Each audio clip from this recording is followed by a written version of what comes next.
Let's get this shit started this evening. Evening to everybody.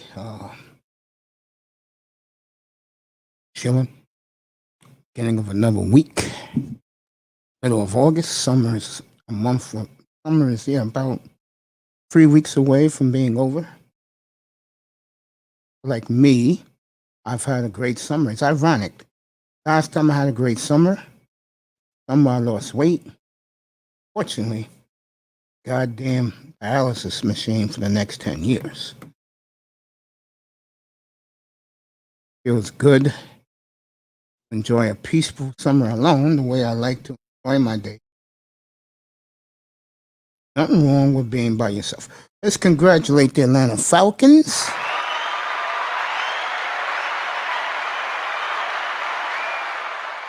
Why you say that?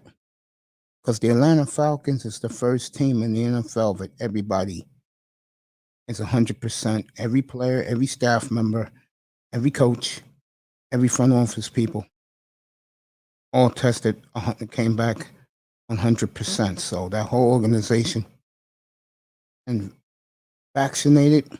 Congratulations to one of the better owners in all of pro sports, Offer Blank. So, Blank, congratulations to you, buddy. Good for you. Anna, first team, but 100% vaccinated. Good for them.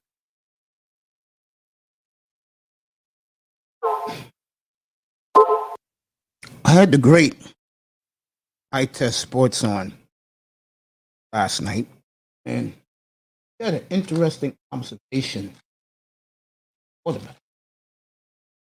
And he gave Justin Fields number one. But it's interesting, we gave 3 and 4. Even surprised me.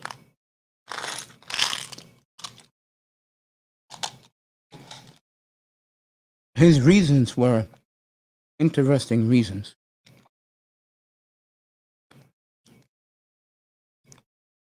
And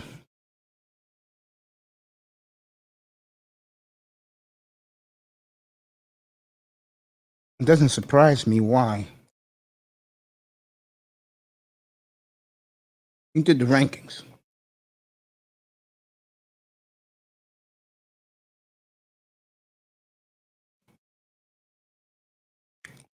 That boy Vader in the building.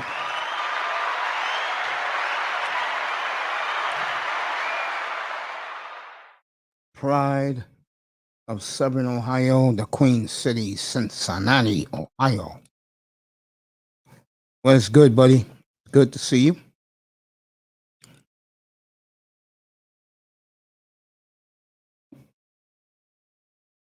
I liked them this week, by the way. But like I was saying, I can understand the first two. But the third one surprised me. And I believe the third one, this list, Zach Wilson was number 4. Now,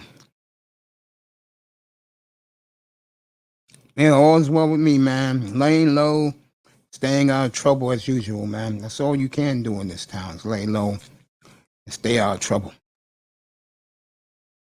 You know what I'm saying? You can catch trouble in these streets.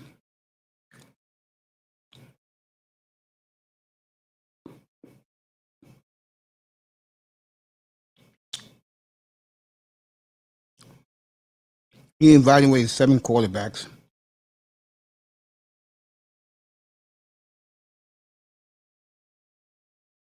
Kevin Love was number 5. I don't remember who was number 3.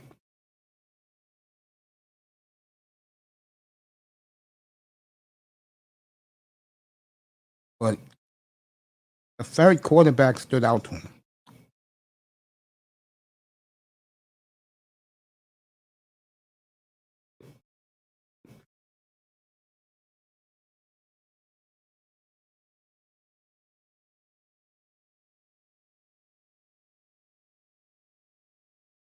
I know he wasn't that high on Trevor Lawrence.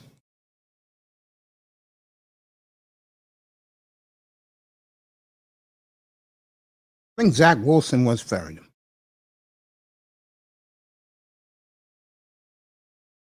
And if it was, that's a hell of saying a lot. He loved the way he went from one side of the field to the other and threw a cannon, a laser beam for the ball to be caught by the Jets receiver.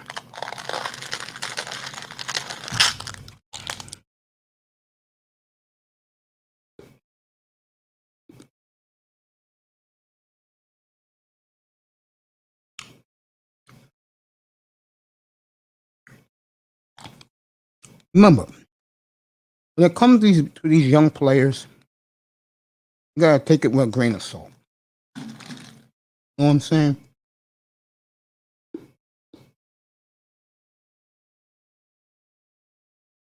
A guy like myself, I don't really take it too seriously enough because it's early.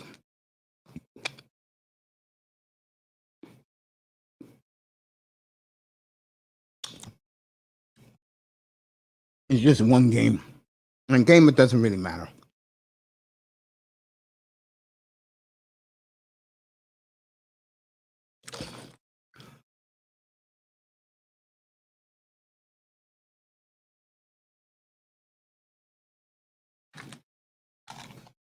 Well, what I came away from this weekend was it was garbage. Other than the young quarterbacks getting some burn, it was garbage because they didn't play the star players, and I don't like that. Now, Dallas will play the full squad on Saturday, and I really feel sorry for Houston because Dallas is home opener. And the Cowboys, remember, Jerry said this year's for the fans. Well, I think Dallas is going to put on an aerial, especially if it's Dak Prescott out there. If it's Dak Prescott, I think the Cowboys will put Prescott out there just to probably for a quarter and a half. Dallas should put 30 on the board while he's in the game. Remember, Dallas defense got to show the fans something. This is their dress rehearsal game.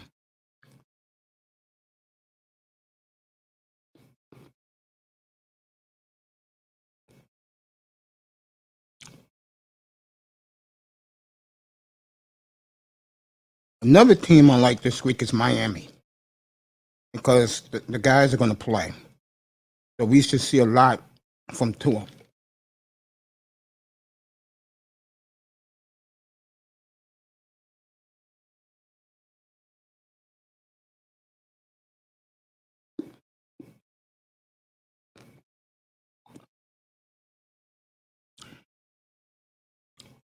Now, to be fair, everything went good for Tua until he threw the interception.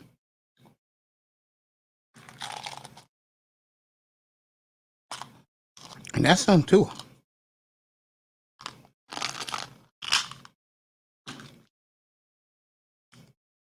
Well, something that I predicted is happening.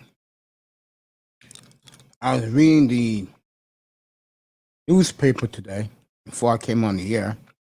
Welcome to everybody in the clouds. Don Philly in the building.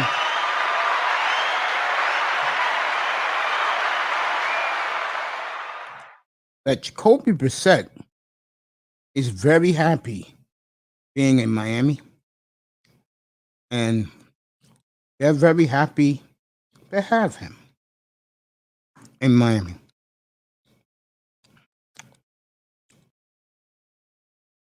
Folks, Miami's first 5 games are not easy. Matter of fact, they can lose all 5 games. Depending on what happens with Carson Wentz.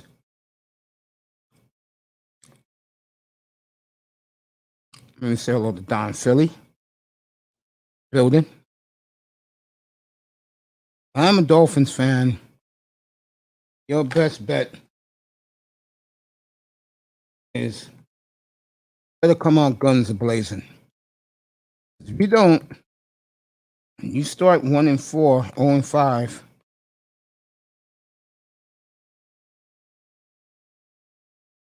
And Miami likes to lie, their fan base. You cannot trust the Miami media.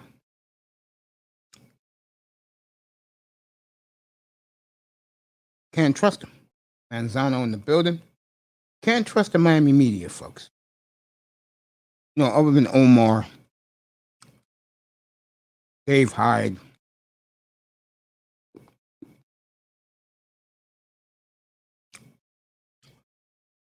Perk, Safi Dean, and of course the legend, Armando Salguero.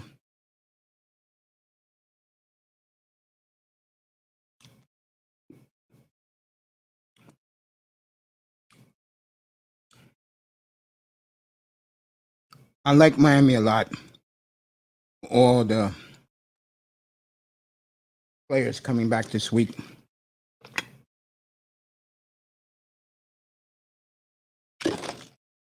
David Howard's playing this week. I just don't see Atlanta touching the Dolphins this week. I don't see Houston touching the Cowboys this week. Dallas is going full throttle.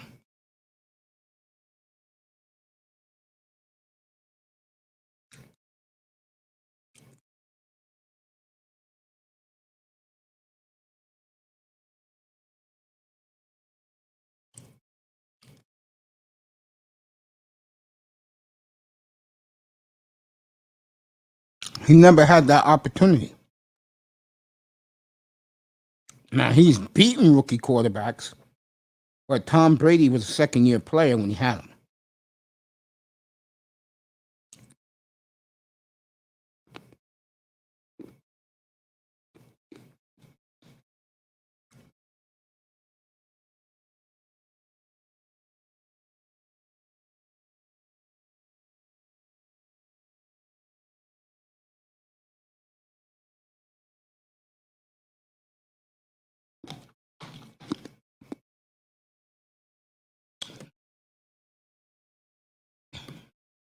I think it's Jets Packers this week. That'll be interesting.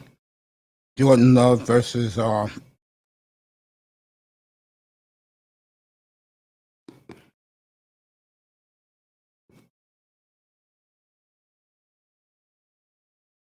Zach Wilson. I'm gonna recap every game that was played this week. Bengals won at Tampa. Who cares? Raiders dominated the Seahawks. Who cares? Chiefs came back to beat the Niners. Okay. Chargers beat the Rams. Who cares? Texans blew out the Packers in Lambeau. Who cares? Nobody was playing but scrubs. Now this week, Friday night, we got the Redskins and the Bengals, the place where Joe Burrow tore his knee up, FedEx Field. New England's at Philly. You'll see these games on NFL Network. Buffalo and the Bears is Saturday. I'll start the coverage, NFL Network.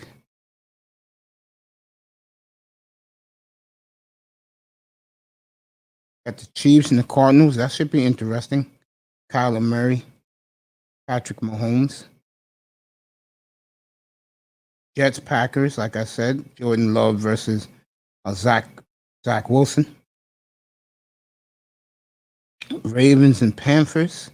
No, the Ravens could put you asleep. Lions Steelers, who cares? Titans Buccaneers is interesting. Okay. Ryan Tannehill versus Tom Brady. Texans and Cowboys, I said that game will be the lock of the week. Colts and Vikings. No. Raiders, Rams. No. Broncos, Seahawks is interesting. That'll be the late game on NFL Network. I'll be curious to watch that one. Then Sunday, you got the Giants and the Browns and Niners Chargers on Sunday night. Then Monday night, you got Taysom Hill versus Trevor Lawrence.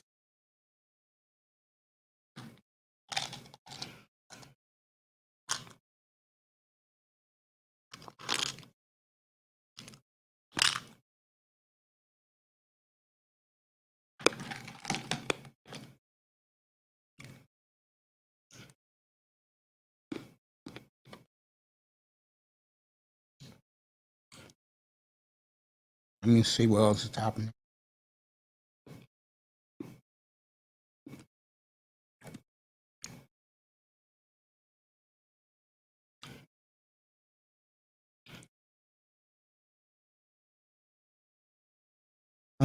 Tua only played a quarter and a half.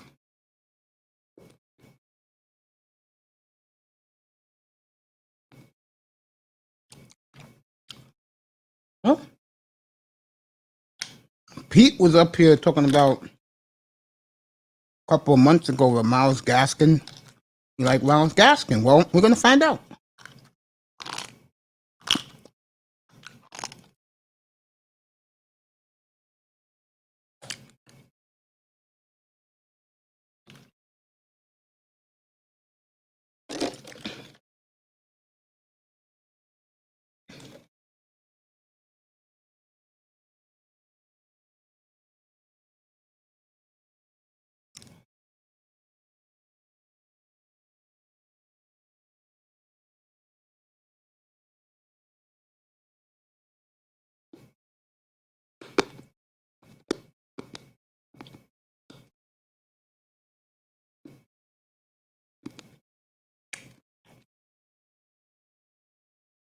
Patrick Mahomes got his trainings too. The DM signature on it.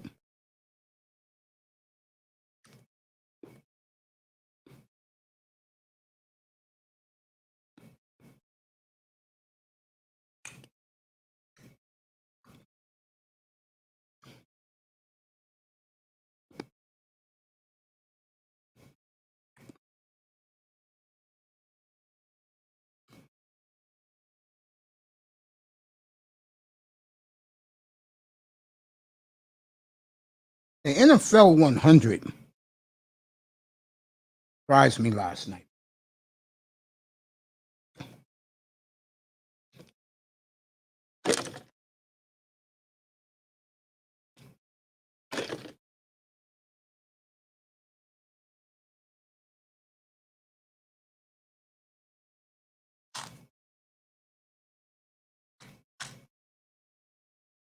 So,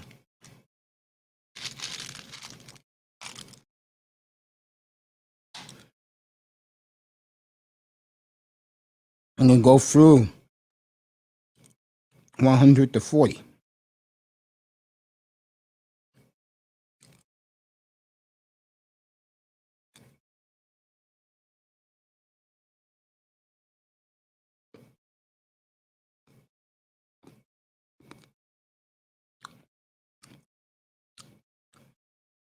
And for all you Justin Field fans, Justin Fields is now taking first team reps.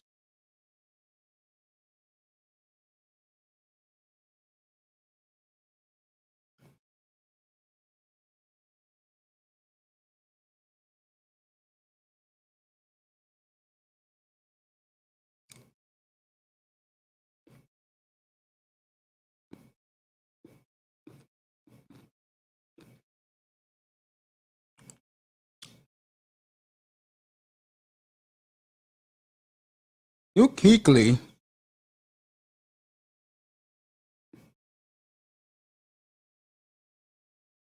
is now with the Buffalo Bills, working with their linebackers coach Sean McDermott, an old Carolina collection. Devontae Smith is back.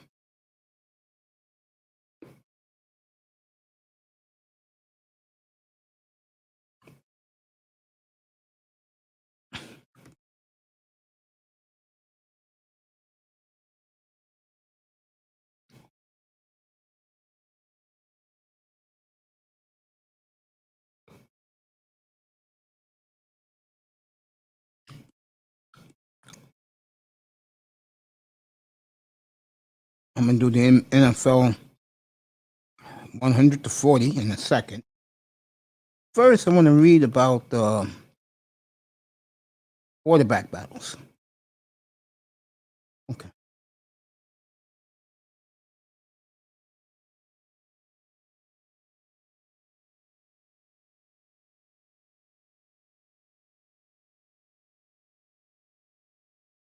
I'll tell you.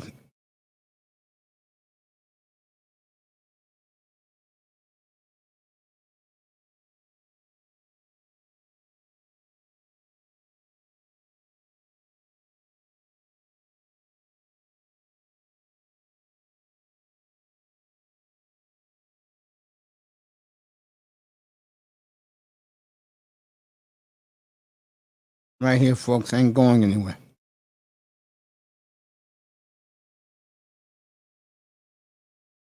All right.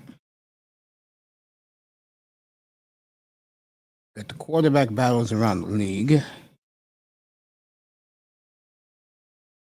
Little Rock.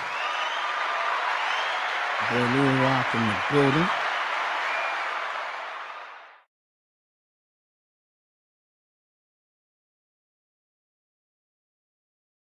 Or more Sean Payton's development of quarterbacks.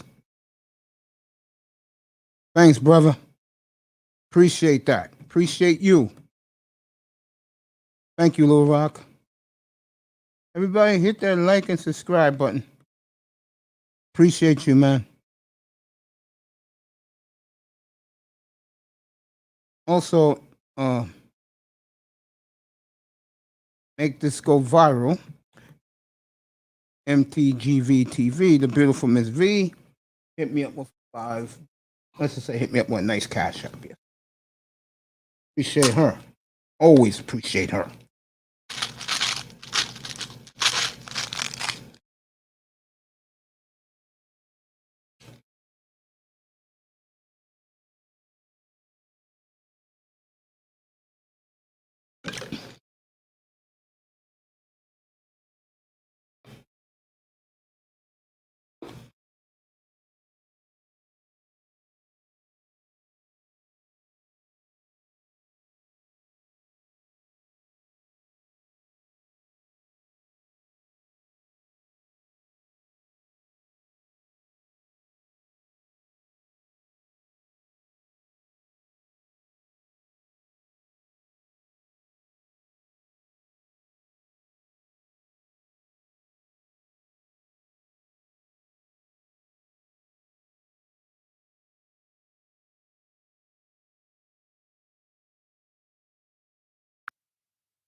Let me say one more thing since he's here. Little Rock, I really appreciate that, my brother. Thank you so goddamn much. I appreciate that. Love you, bro. We're gonna make this shit as good as you guys want it. All right, back to what I was saying.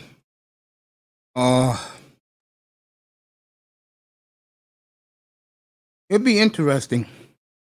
That's right, nigga. You 100. Forget me. You 100, bro. Shit.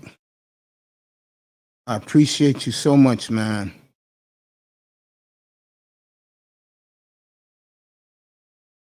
And then right now, matter of fact, how I feel about you.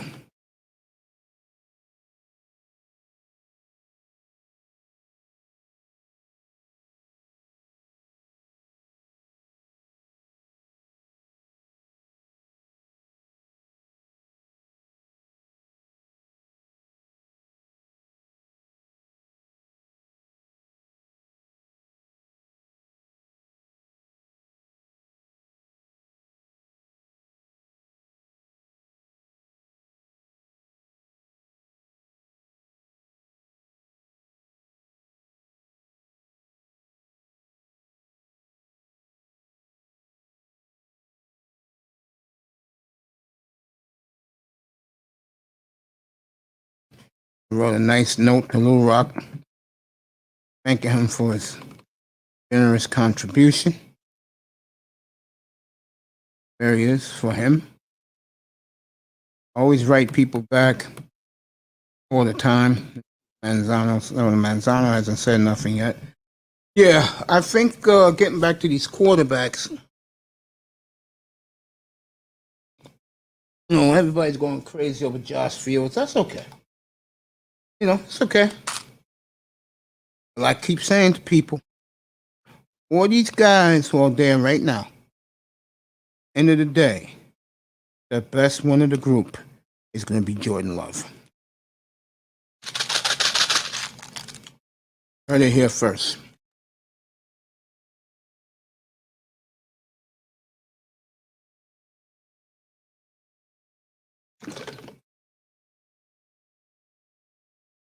Love is in the perfect situation. Love, if Green Bay wanted to do this, they're not with Aaron there. Maybe when he gets in next year, they will.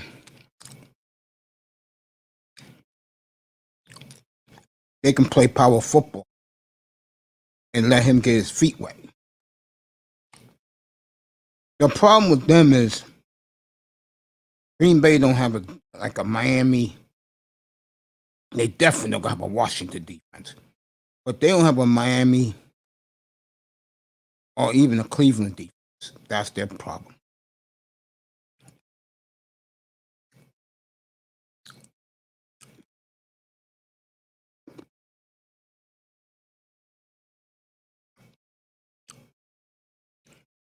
And to me, you don't have a defense like that.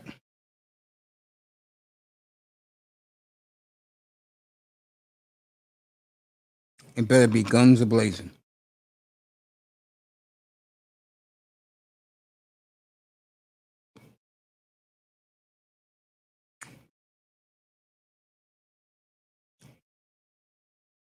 I mean guns a-blazing.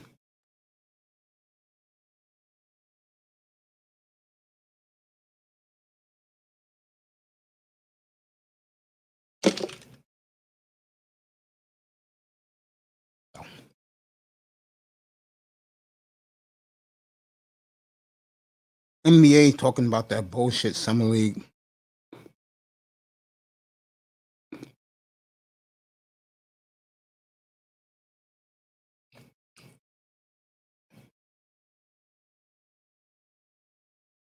Dame Lillard.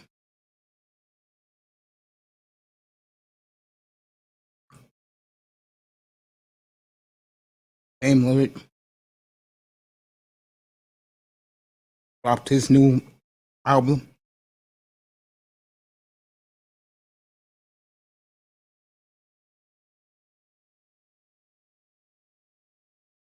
And pretty good. Not as good as Moneyball, but it's pretty good. The videos are nice. As he sings, he raps in all the videos he's made. I've seen like 4 of them today. Before I came up here to do this.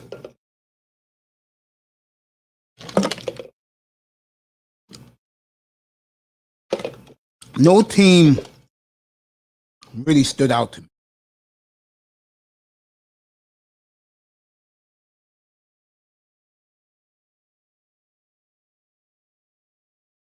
maybe this week we get back to some normalcy and see the first string stars go out there and play some football instead of being rusty on opening day.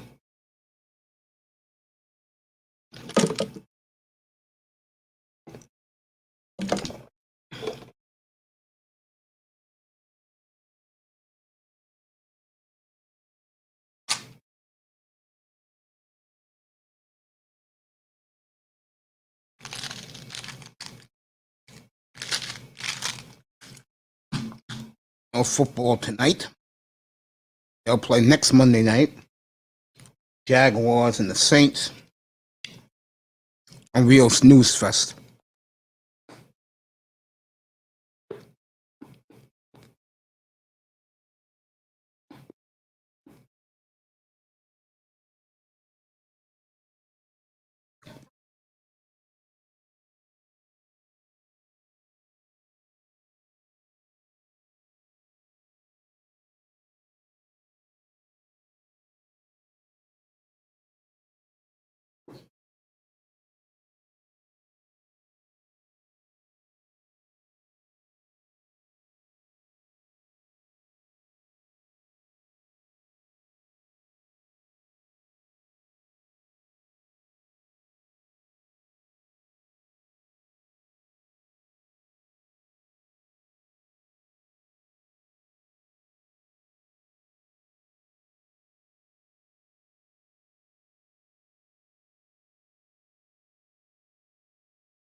I tell you, that MJ Acosta boy, that's a real woman right there, bro. Fine as hell. F-A-H.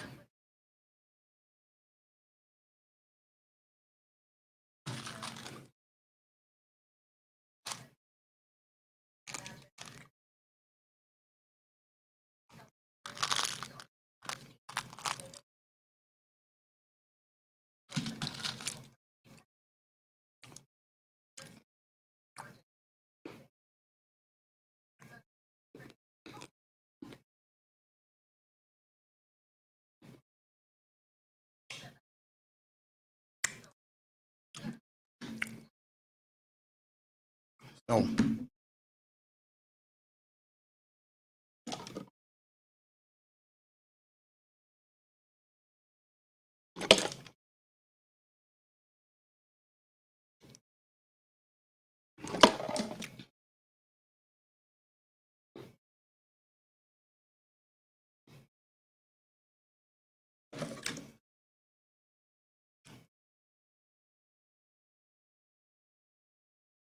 this week, to see some real action. We hope.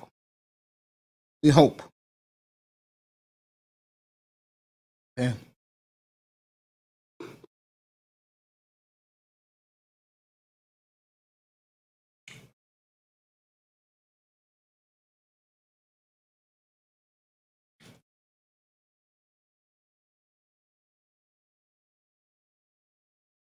I don't know how long I'm going to stay up.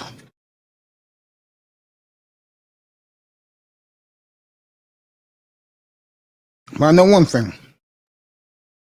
My boy has just arrived in the building. And you know that I ride and die. My boy right here. Right now. Here.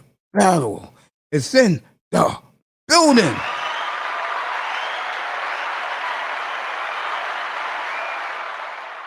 I'm not eating nothing good, bro. The reason why I'm not showing myself is because I'm drinking water. And I have to drink lots of it from now on, so.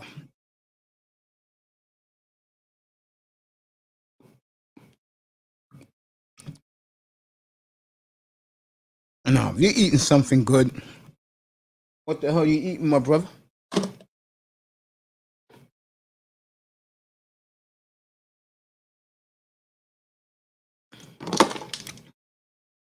Oof. Never thought I'd drink a bottle of water like that. What you have? I love when you say that about me, man. You don't know how much I appreciate that, bro. I love that Mace Center. Love it. And eat tonight. You ate halal food. Okay. Got it off the truck. My brother. Got it off the truck. It was here in New York. They got millions of those. And the food's good.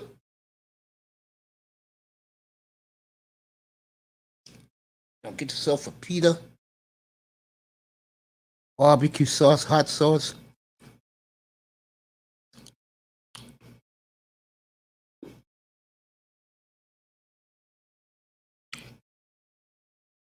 Except for the day.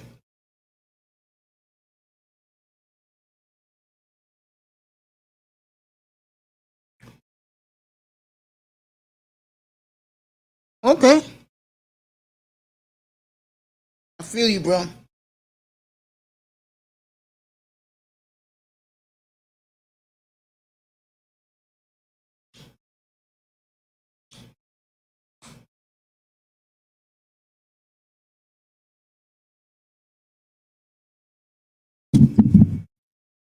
That's the cool thing about being alive, bro. Get to eat so many wonderful foods from around the world.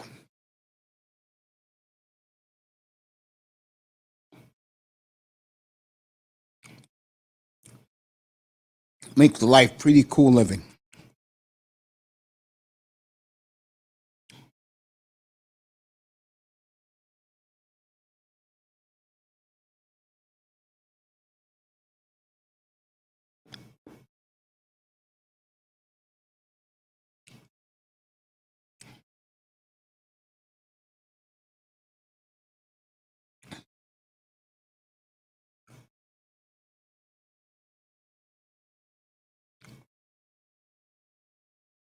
I'm right here chilling on a Monday night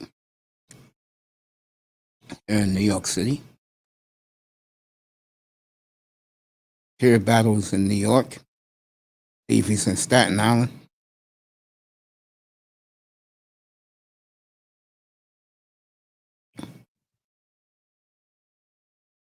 I'm in the BX.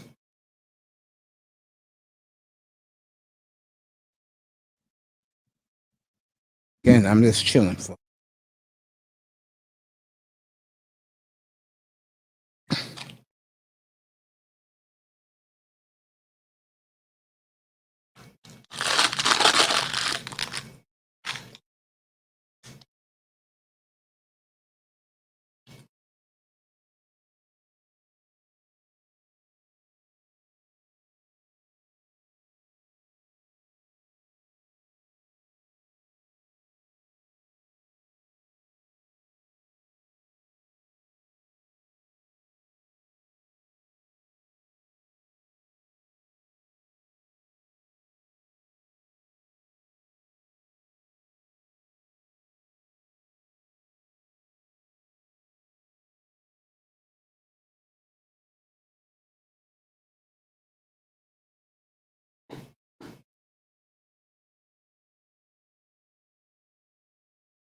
Your two battles said.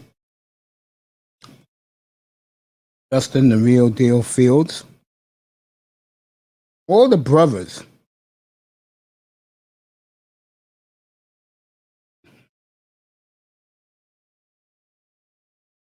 No. Yes. It's a shame that these leagues cannot compete with the NFL. We do need a spring league. We do. All right, guys. It's time for me to show my face. Good evening again, everybody. I was drinking all that water, man. Microform system, yeah. I would agree with that. I would definitely agree with that. Drew Lock and Teddy Bridgewater. The light must have came on for both of them. Both of them were spectacular. Denver looked outstanding. I keep telling people, if Denver ever get their quarterback play together, watch out. Watch out. Telling you. That's the team, not the Chargers, because everybody's in love with Herbert. That's the team that will give Kansas City a run. And even as a wild card, they can win the AFC outright. Yeah, that good, both sides of the ball. If they have a weakness, I wouldn't trust their offensive line that much. But other than that, I see you, bro. Watch out. And they get the quarterback situation straight.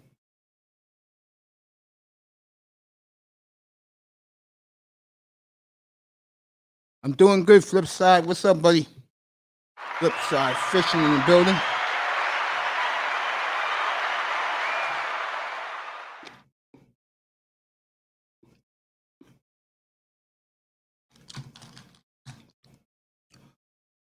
I haven't hammered Tua yet, but I will. I'll get the Tua and the lack of running game. I drink regular water. Believe it or not, I like faucet water because New York supposed to have the best water.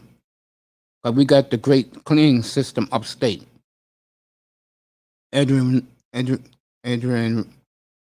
Ronak up there. So I drink faucet water. But if I had to drink bottled water, I'm going to surprise you with this. I like Nestle's, believe it or not. The cases are cheaper than Poland Springs. So quality of the water is pretty good. But what I like about it is it gives you a smooth, relaxing taste. Water.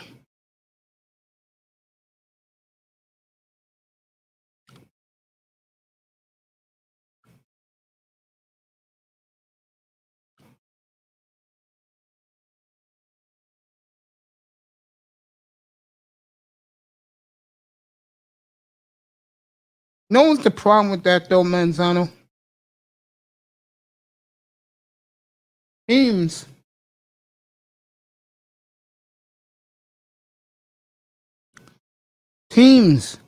would rather draft someone than get a guy that couldn't make it in the first place.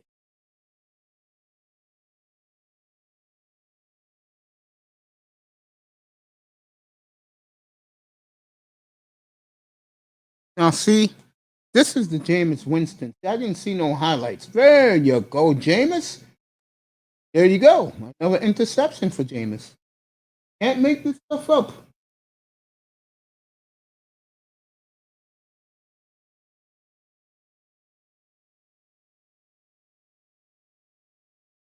New Orleans got a serious problem at quarterback. I can say that right now.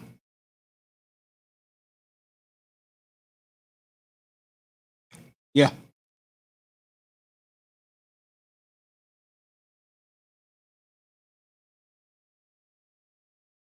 That's but Manzano. You got 7 practice squad players. What you're talking about is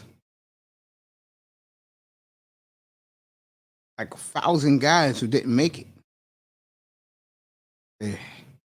It's up to this man, one of the more popular people on these YouTube streets and in the Spear. The Macosphere is here. What's up, Ism? One of my favorite people, boy. Let me tell you. I had a guy up here last night, Ism. Abdul Jones. He's going to Vegas for the Bears game, and he told me that he wanted the Raider guys, any Raider fans that I know, and say hello to Dusty for me, that wanted to go to Vegas, and he'll pay for the drinks and everything, and put a bet on the game. And I said, go to Ism's room, Abdul Jones. I said, go to Ism's room. He's the big Raider fan on these streets.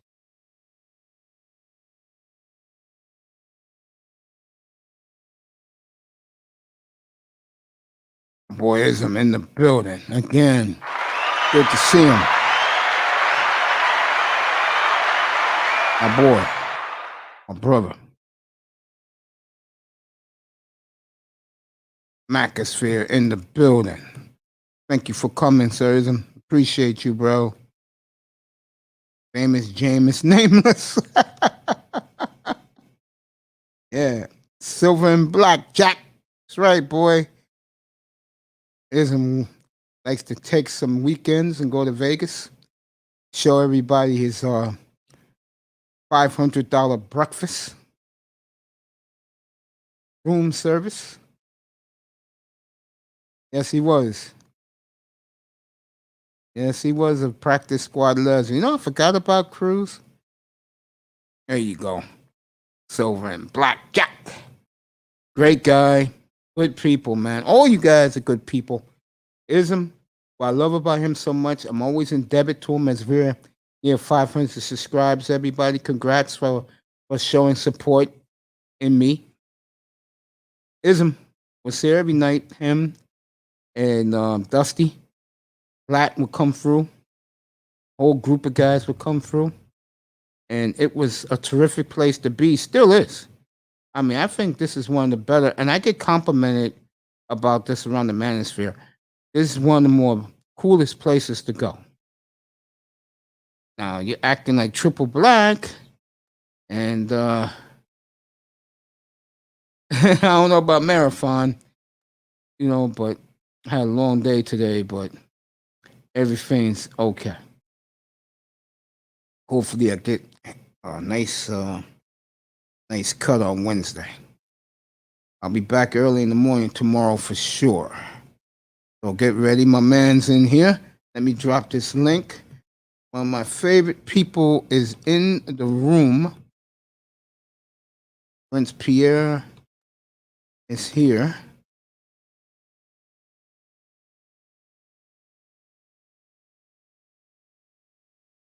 He says the marathon, man.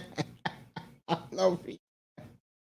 I love you, bro. Get ready for WWE Raw.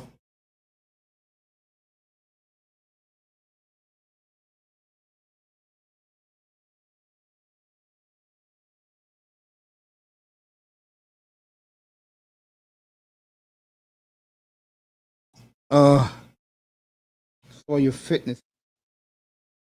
Oh, with the beautiful Latoya.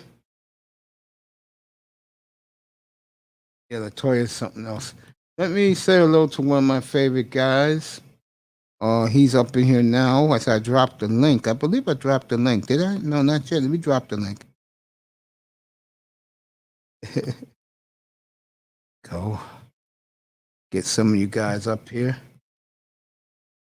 I like talking for almost an hour. I don't mind doing that. You know, give you guys some content. There's no news out there, folks. Not today. And I mean, not notable news. Like it's nothing in the NBA happening. NFL, they're still buzzing about Justin Fields.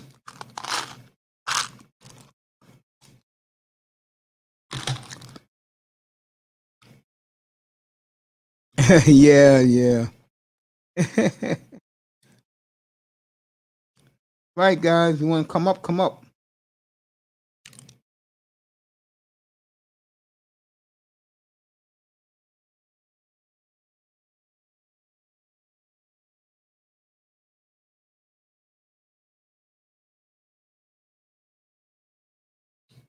MJ Acosta looks absolutely stunning.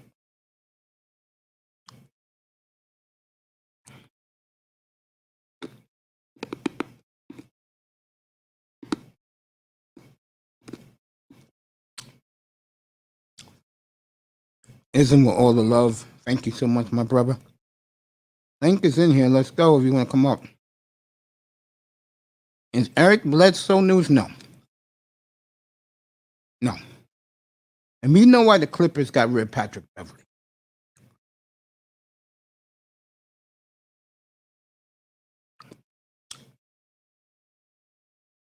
Bledsoe's a good player,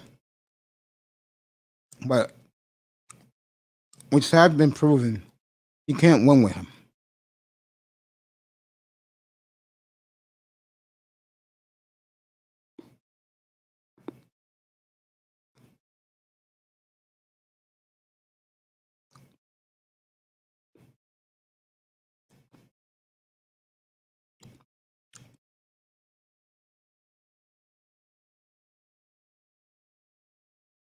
Patrick Beverley selling them wolf tickets because of ism, because of his poor lack of class in that series, trying to bully everybody. And then when they got eliminated, what he did to Chris Paul near the end of the game was inexcusable. Had to get rid of him. Makes the whole organization look bad. Really did. Never liked Beverly. When many years ago he was trying to bully Dame Lillard, and one night Dame Lillard was wanting to meet him outside. He was waiting for him in Houston in the garage. He never came outside, his punk ass.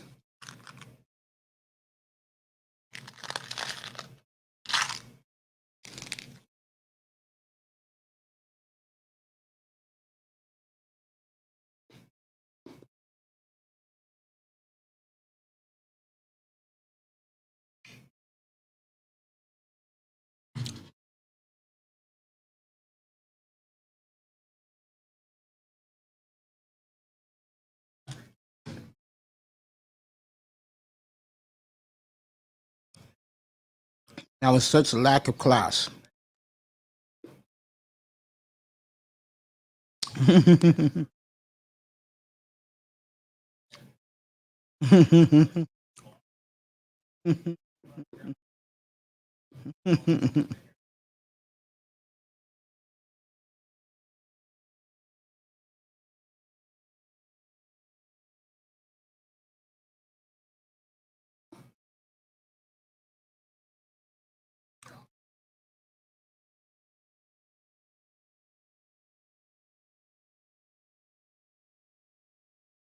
So Beverly versus Westbrook is no contest. Come on, man.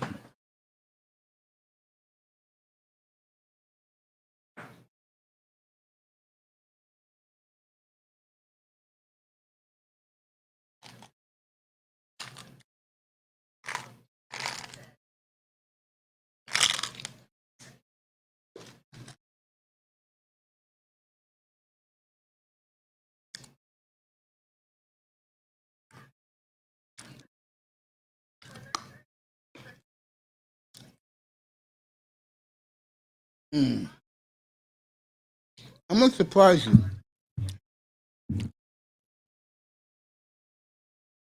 If I had to rank them,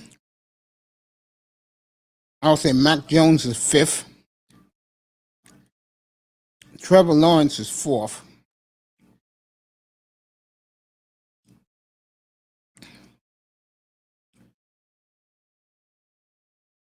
Justin Fields is 2nd. I'll go with Trey Lance. And Zach Wilson, the Jets, is 3rd. But the point that I'm making is that I think all 5 are going to be real good. And I think the NFL is in good hands.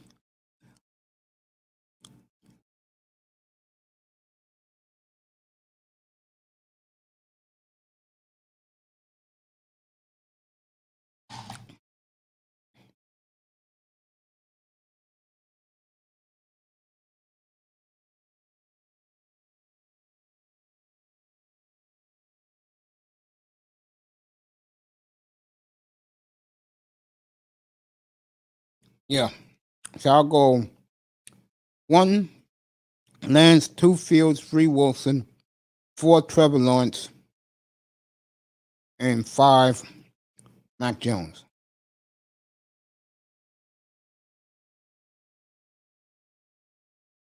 That'll be more order.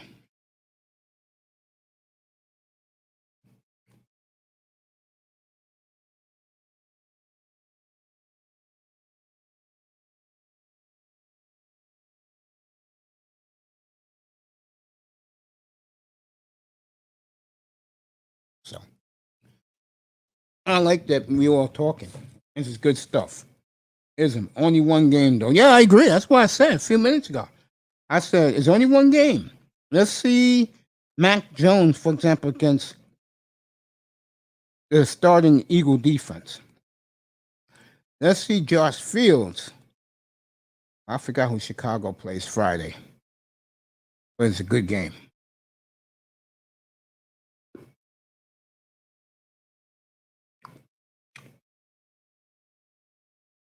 Micah Parsons, Cowboys.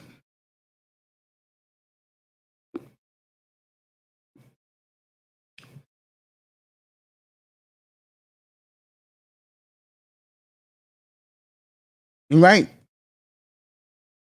Only preseason. Jefferson.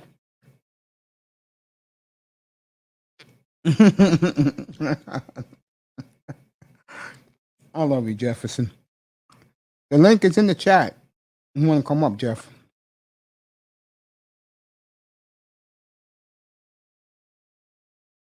Yeah, you're right. It's only preseason. Right on point. Who will be the starter? Pats versus Bucks. I'm gonna say Mac Jones. Right about that, Ism.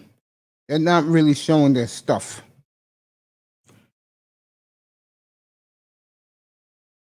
How you feel about Friday night game? Well, the Bears are playing somebody Friday night. Supposed to be a good game too.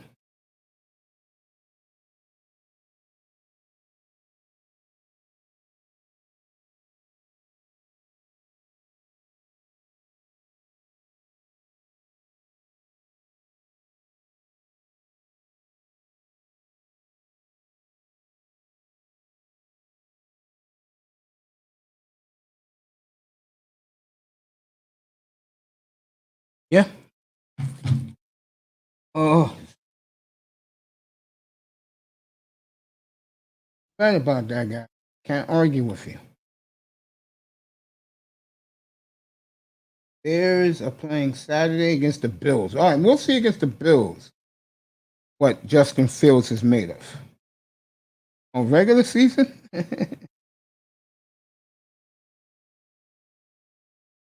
All right. I feel you. Yeah, I like Chuba Hubbard a lot. That's what I wanted the Dolphins to take.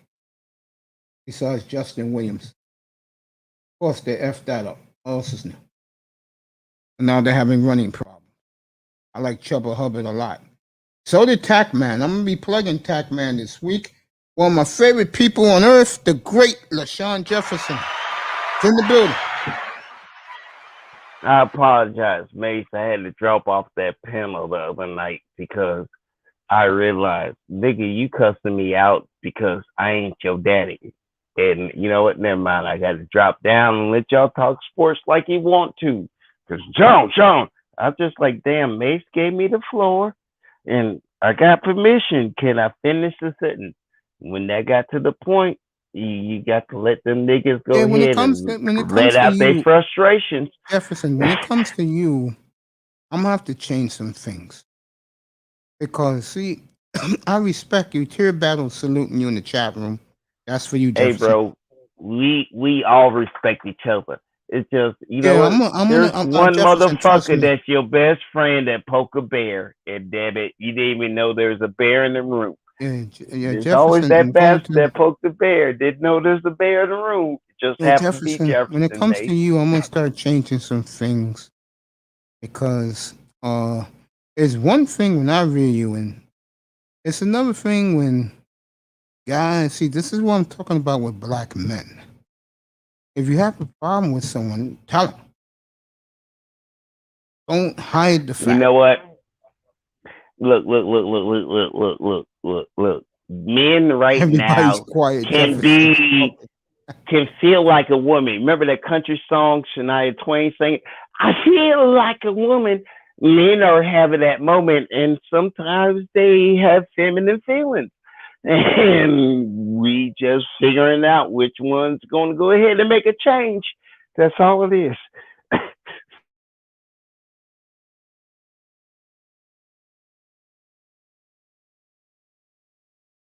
Yeah, right. Don't pay me no mind. Shania was right. Look, they feel like a woman. Da da da da da da da da da da da da. I feel like a woman. Yeah, we gonna have to let them have their room because Right. this is America, and you know what? We are sensitive black men, okay? Because we want it, and we just want to feel like a man. You know, we understand.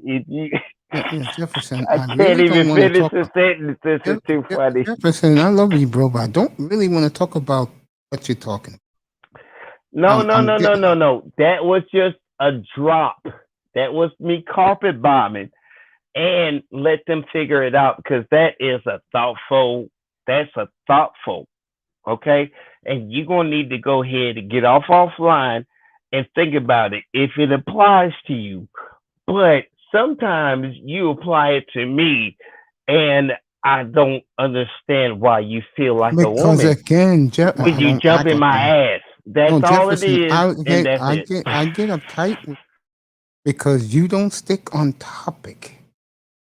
I mean, like right now, I was getting these guys Do about the you rookies, realize, and you're coming up here, you're Mace? by yourself today, and you're talking I'm about good. I'm Shania. good, Mace. Yeah, you're We talking about here. Shania Twain. Mace, do you realize everybody implies something into something while they talking sports?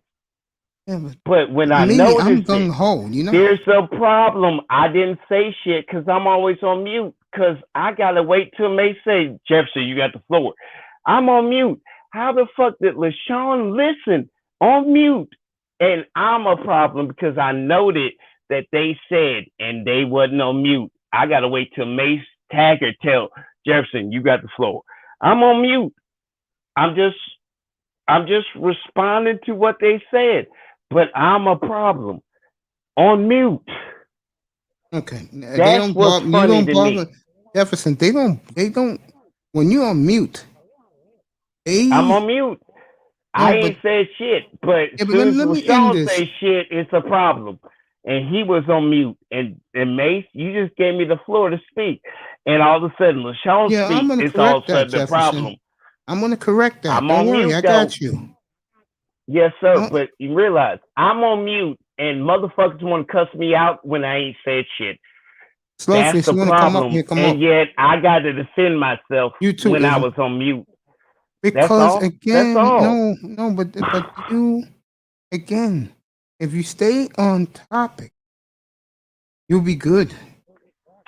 If We they like would have stayed on Jefferson. We topic, respect you up here, but sometimes you go to left field, bro. Mace, do you realize how many gentlemen be on topic and then include another topic while they on topic? And then when LaShawn noticed it, nigga, who the hell you think you were talking to? I'm just bringing up what you said, though. I was on mute. I'm on mute. How the fuck, Jefferson, as soon as here's what I just said. LaShawn realized what they said and they ain't on topic and LaShawn's on mute, LaShawn's the problem. That's a problem when LaShawn is muted up and them niggas mic wide open. That is something I just want you to think about. LaShawn always puts himself on mute. When May say, LaShawn, put yourself on mute, LaShawn puts himself on mute. Yeah, but Jefferson, Where's the remember one issue? thing. But Where's the Jefferson, issue? but Jefferson again. Sometimes you go to left field. That's fine. I went left field like they went left field. I was on mute. I just got off mute and repeated what they said. Don't want to talk about this. I had a good rhythm in here about the rookies. Mace. Do you realize I didn't make this a non-sports conversation? You trying to correct me when I'm on mute and them motherfuckers speak and I'm on mute and we can talk about sports. But don't make an example when I was on mute. I'm not making an example. I'm trying to move forward with the topic. Then let's talk about them rookies.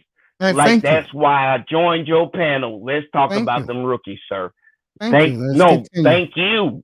Yeah, thank you. Guys, I didn't come up here to get corrected. I wanted to talk about them rookies, Mace. All right, just battles, like you did. Ism, Fat Boy, can you guys continue to hit me up with questions about these rookies? Appreciate that, fellas. Ism is a big supporter of yours.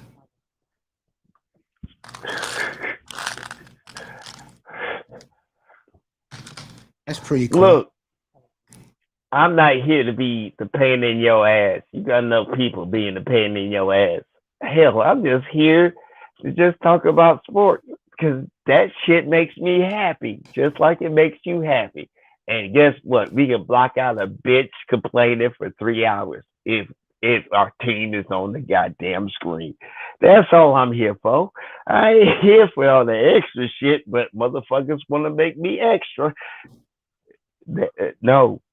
Mace, which rookies you like? Because damn it, that damn game we watched with Carolina and Washington, how them rookies look?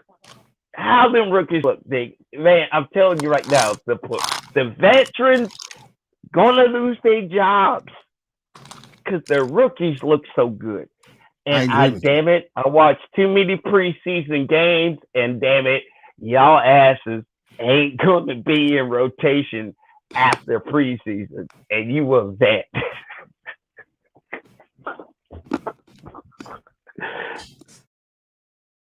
Ism is supporting you big time.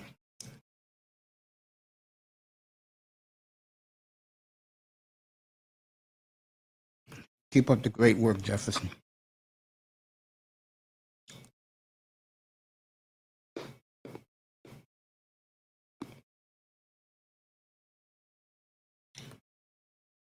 Who's in the building? Let me say this. Getting back to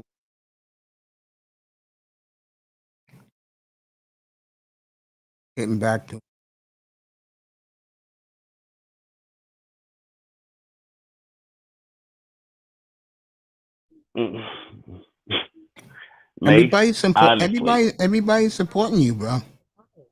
Mace, honestly, the veterans ain't fucking got a job after the preseason because them rookies is showing their ass out, and the team trusts the rookies with the playbook, but the vets can't even do a 10-yard pass. Serious, sir. You got 100% right.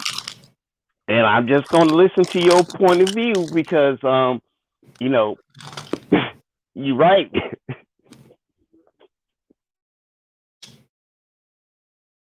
Yeah.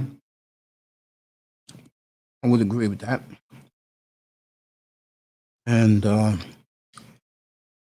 let me say this, because Lou said something in the chat room. Says, I'm with Ism. LaShawn never gets to speak. Let me say this. Jefferson gets all the time he wants to speak. The problem is he's off topic. And I was talking sports, Mace. Now, damn it. One time I was on point. Damn it. I'm talking about the vets about to lose their jobs, and you gonna say I'm off point now? Come on, man. Not now. You're not off point now. And I always give Jefferson credit because Jefferson has some damn good nights up here. I mean, he's on point, folks. He's on point. I'm telling you. Don't let the dumb nigga in the room be smarter than you. That's LaShawn Jefferson. I'm going to Thank talk you about very something much. today, and Jefferson was in the room. I'm going to talk about something in a little while tonight. Jefferson was in that room today. I saw something today. I got you, bro. This you being here means the world to me, man. And you continue your path to greatness, Ism. You've done a hell of a job, bro. And I'm always proud of you. I'm always proud of Platt, Sheila E., my baby, Melody, and of course, Mahogany Roots and MJ. Beach. Shout out to the Beach. Not only is she very attractive, but her skits are great. That's worth 3 hours watching that lady. I don't give a damn where her car is. I must respect the list you gave, Mace. I got to respect the list you made because I respect them too. And let me throw in one more for right now. Shout out to Love Dorsey. That is one very, very attractive sister. Love Dorsey got it going. Let me tell you. Now back to sports. How was the first week of preseason, in your opinion? To me, it was very of every boring. team you watched. It was very boring. But the rookie quarterbacks shined, all 5 of them. Man, them shoes were sparkling. Them shoes were sparkling because they shined their shoes and ready for the job. I agree with you. Which 5 did you notice that made the best impression on you? I'll throw you in one more because he left the real impression on me. I will rank them in the real order, then I'll put it in my order. Fields 1. Hey, I just asked the question. Glad you answered. No. I'm just going to tell you. I'm going to answer your question right now. I don't have a problem answering your question, buddy. Fields 1.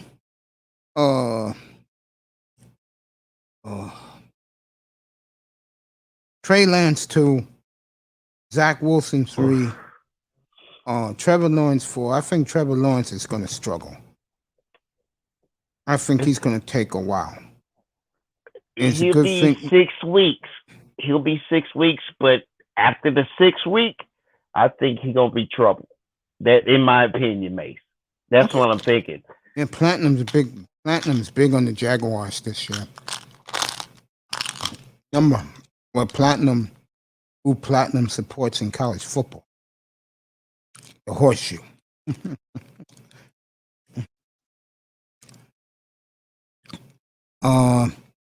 Mac Jones, I will put 4th. And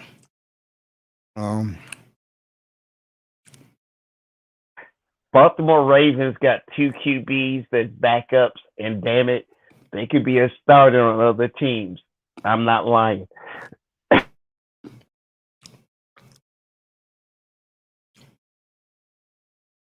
I'll put Mac Jones over Trevor Lawrence. I'm going to put Mac Jones over Trevor Lawrence. Yeah, it's the last 2 that we always got to flip-flop and flip a quarter on. It's a heads or tails because, yeah. But honestly, there are teams with backups that might replace their team starters if they get cut. And I'm serious. There's a list. Damn, preseason is the reason why you say, damn, why didn't I draft them? And if you get cut, we gonna sign you. That's how shit happens sometimes. They don't have to draft you. They just gotta sign you after you cut, and you cut because they signed them in the NFL. Underrated, getting love from Comandante Lou. Oh, thank you. Appreciate that. And Grinder! What's Number good? 1 grinder! What's going on, Brother Mace, man? I'm good, man. I'm having a good day. Doing a great job, bro. Really Thank is. you. Appreciate that. You too, bro. By the way, I know I'm gonna get in trouble with you guys again, but I gotta give her another plug. Everybody go That subscribe ain't no to. trouble, Mace. Everybody go That's no trouble, subscribe bro. to Miss V. That will be MTGV TV, which is, I didn't realize it today till I saw it. That means I forgot. I'm sorry, Miss V, honey. I'm sorry, but anyway, go to subscribe to her second channel. I don't know what second channel is. I'm gonna give you the Miss name of the V. second channel in a minute. Okay. But she has a Miss new V, channel. I apologize. No, I apologize to Some her. don't realize. Some don't realize. If you ain't got no women on your side, you find those women, and you one of those women that Mace thinks you on his side, and he gonna rep you. So I apologize. The rest of the circle doesn't recognize you, but Mace say, and I respect what Mace say. I will plug her to the end of time. And by the way, this is my man's lady up here. I gotta give her a plug, but first, the beautiful Miss Melina's in the building. What's up, girl? Could you join the panel, give Mace a hi so he can smile on camera? Could you do that for us, sweet girl? Manzano saying hello to both of you guys. Oh, thank you, brother Mazzano. Thank you, man. You're bringing fresh lately, brother Jefferson. I be hearing you lately, man. You be getting. This Grinder will like this next shout out. One of my favorite ladies also in this YouTube streets. I don't give a damn where she's driving. I watched for a few minutes. The beautiful, the beach. Good evening, honey. She's not here. I'm giving her a shout out. So good evening, baby. She was here Friday night. Number one Grinder. Look, since birth, I've always been Negro. Doesn't mean I can't treat you right, and you ain't never Negro to me. But, hey, I got to be judged on what I was forever been judged and told was. And where are they now? And they wondering where the hell they gonna go when the rent due. Hey, it happens, but hey, I was a nigga, had to do it by myself, and now all them Negroes asking me, can you spare me a room? And that's in sports. That's in sports because that player that don't want to retire, can you give me a room in your team? It applies. It just means different things. We can talk sports, personal, or whatever. But everybody wants a contract. And somebody wants you to sign them to that contract. That's life. Whether you play sports or live real life. They ain't off subject, but it's true. Yeah. All right. Now, I want to talk to this man since I got him up here, as he's been very busy lately. I Test last night was here, and I got in trouble with YouTube because he was showing me all these videos and broke down every quarterback. Oh. And he put your quarterback third. But of all the quarterbacks he saw, he said he did not realize what a laser beam Zach Wilson has. Well, when I just say they third, when I just put him third, I got to give I test the quality. You heard let him talk? Thank you, Jeff. But I'm saying, but when we was talking about it, people, you know what people, and let me be, and I'm gonna keep it real. You know what people say about no one Grinder? Yeah, I know. I was here. You don't know nothing. You just see nothing, but you know, I did the eye test. Yeah. I watched ever since BYU. Yeah, I know my BYU players, folks. I know it's gonna sound crazy, but a nigga saying this, but the reason why I became a BYU fan was when I was a young teenager. They and Grinder grew up the same time I did. They was always on Channel 11 late at night. Yeah, they always had quarters. They always had people don't understand. Where do you think Steve Young came from? Yeah. BYU. Yeah. Gifford Nielsen. was the first. Then McMahon. Right, that's what I'm And saying. Bobby BYU Bosco. always right. BYU always had great quarterbacks. So see, I'm not a YouTuber. I'm a sports critic.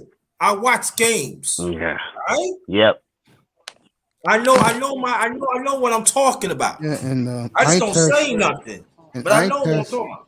And eye test last night was glowing over Zach Wilson's laser beam arm. The New York Giants, as we speak, still cannot believe what happened to them Saturday night. And I think what bothered the Giant players more was young Wilson talking trash to him and taunting them, saying, you can't touch me. And if this keeps up with young Wilson and he produces, I think New York will finally found their quarterback for the first time in 50 years. The other clown was right on cue. That's right, a clown. And his days are going to be numbered here. You see my hand, right? Yeah. Mm-hmm. We talking about DJ. He's going bye-bye. I'm telling you right Molina now. says hello to the panel. There it is. Oh, my God, Miss Molina. Oh, I finally see Can I ask you one quick question? Yes. Can I ask y'all a one quick real ass sports question? Yes. And it's a little bit off topic, but it applies. Why is the Negro they ain't got faith in? They got the most faith to save the fucking team to win a Super Bowl. But the Negro that is their QB, they ain't got no faith in until they win the Super Bowl. But nigga, you supposed to save my team, and you a nigga.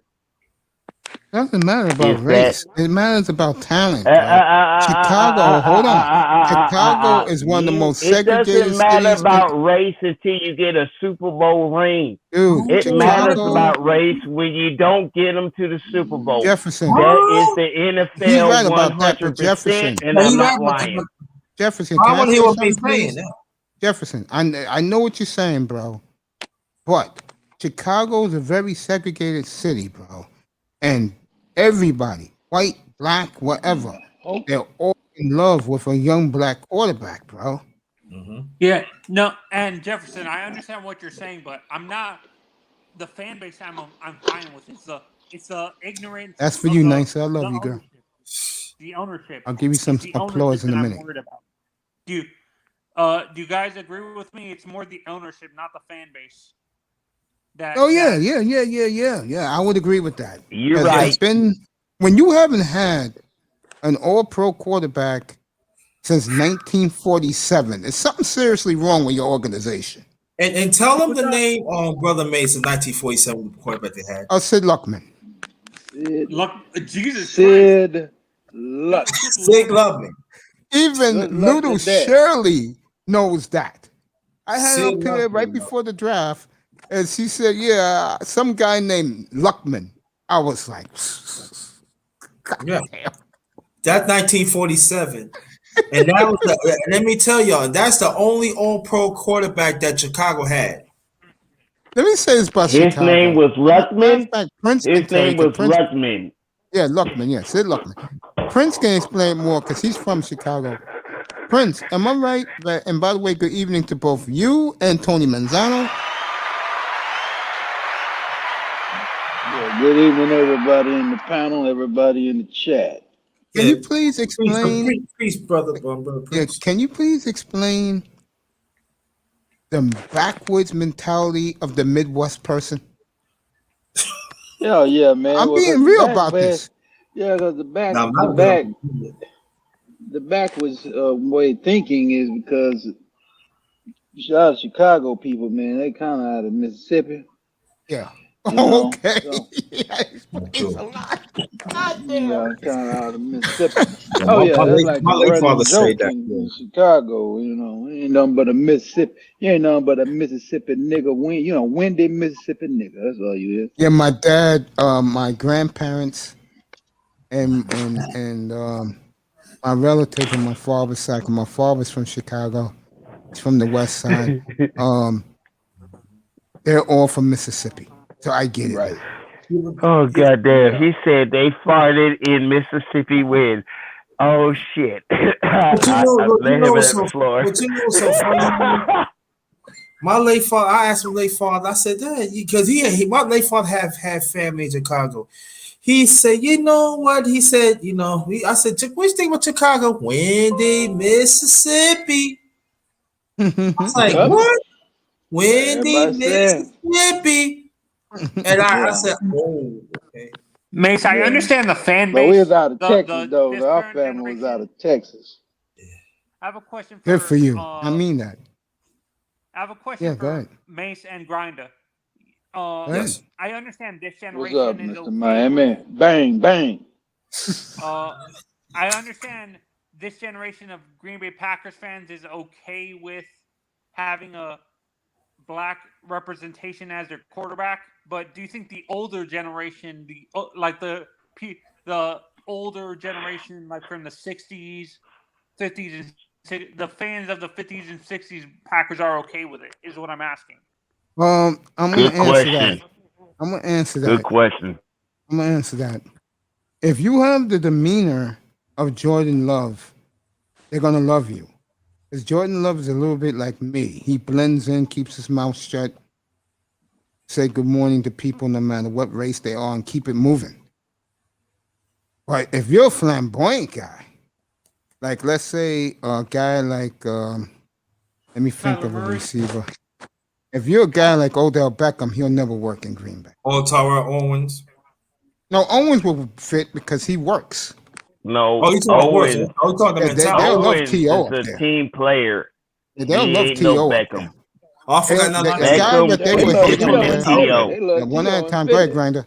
No, I thought you told me. So I know what you're talking about now. Okay. And the one guy they will never accept up there is Moss after he mooned them years ago. No, that's the type of Negro Beckham before they signed T.O. And T.O. is more team player than Beckham. They'll sign Beckham before they sign T.O. And T.O. still in shape. T.O. will be perfect in Green Bay, especially if Rodgers is there. Oh my goodness. He will be perfect in Green Bay. Are you guys surprised at the end of his career that a guy like Jerry Rice didn't play a little bit for Green Bay before he retired? See, he's from the old school. Rice will never play in Green Bay. He's from Mississippi. He'll never go there. No. That's not his mentality. Walk Mew in the building. I'll say hello to him. Nice. I already said hello to Melina in a minute. That's for you, Talk Mew. Good evening to you. On your case, it's 1 o'clock in the morning out in Great Britain. Let me say this. Getting back to your question, I'm gonna finish it with this, Manzano. If you keep your mouth shut and you produce, which I believe Jordan Love, the fans are getting a little taste of this, and you're going to get Jordan Love versus Zach Wilson late Saturday afternoon, which is going to be a very interesting matchup, in my opinion. I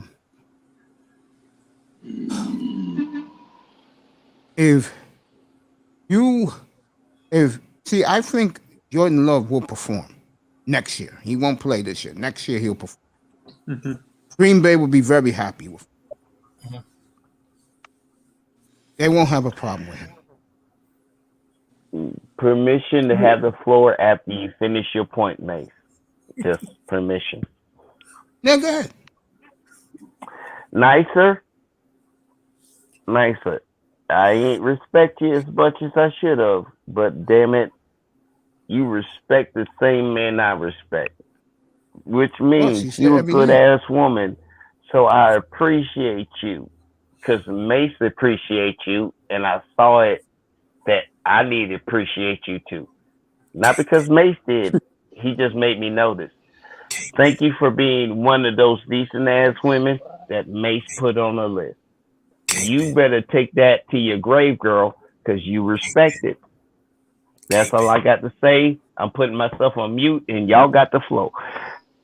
There's a certain woman he does that for. It's not in this room. I can tell you that right now. Me and Jefferson I think I know what it is too. Me and Jefferson go back a couple of years. I know who guys like. I know who guys don't like. I know who fits in with certain women.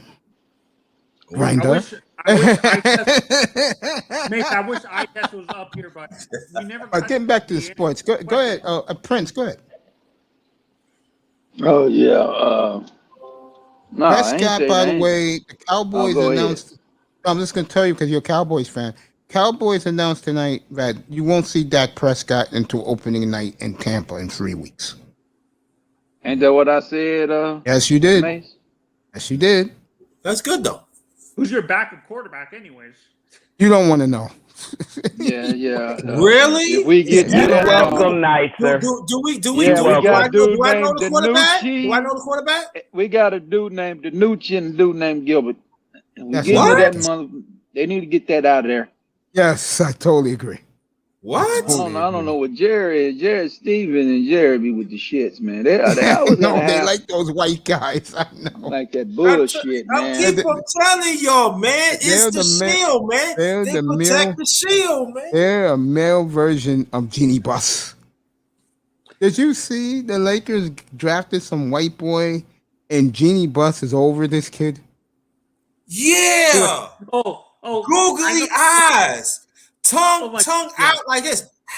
Jeannie, I love you, girl. I don't like Genie Bus, to be honest with you. But, Jeannie, is it really like that for you? You have to have the young, good-looking white guy on the team.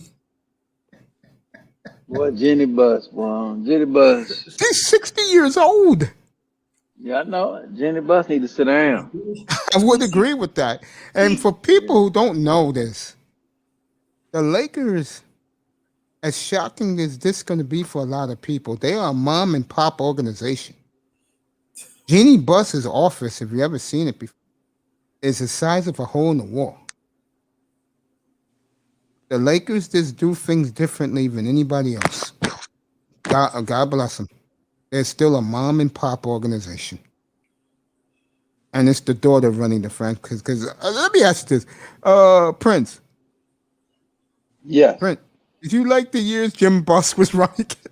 No, I knew that was a disaster when he got the job. When he went down there to get Phil Jackson, and Phil Jackson said, give it a weekend, and I'll let you know. Man, they said Phil Jackson got his bags packed, and they hired Mike D'Antoni. I like, what? I knew we was done. Guys, you know who's in the studio for MLB tonight? This man, to me, was one of the best home run hitters in the 1990s. And why is this man not in the Hall of Fame yet is beyond me. The great Fred McGriff is in the house. Oh, man, not the dog, not the prime dog. Mace, I'm going to explain to you why people... The dog? The dog is in the house. And is this a grand slam? No, he missed it by a foot. Man. And you, Ohtani missed it by a foot. Let me ask you a question. I'm sorry. One at a time. Go ahead. Is this a Hall of Fame question? Is this a Hall of Fame question?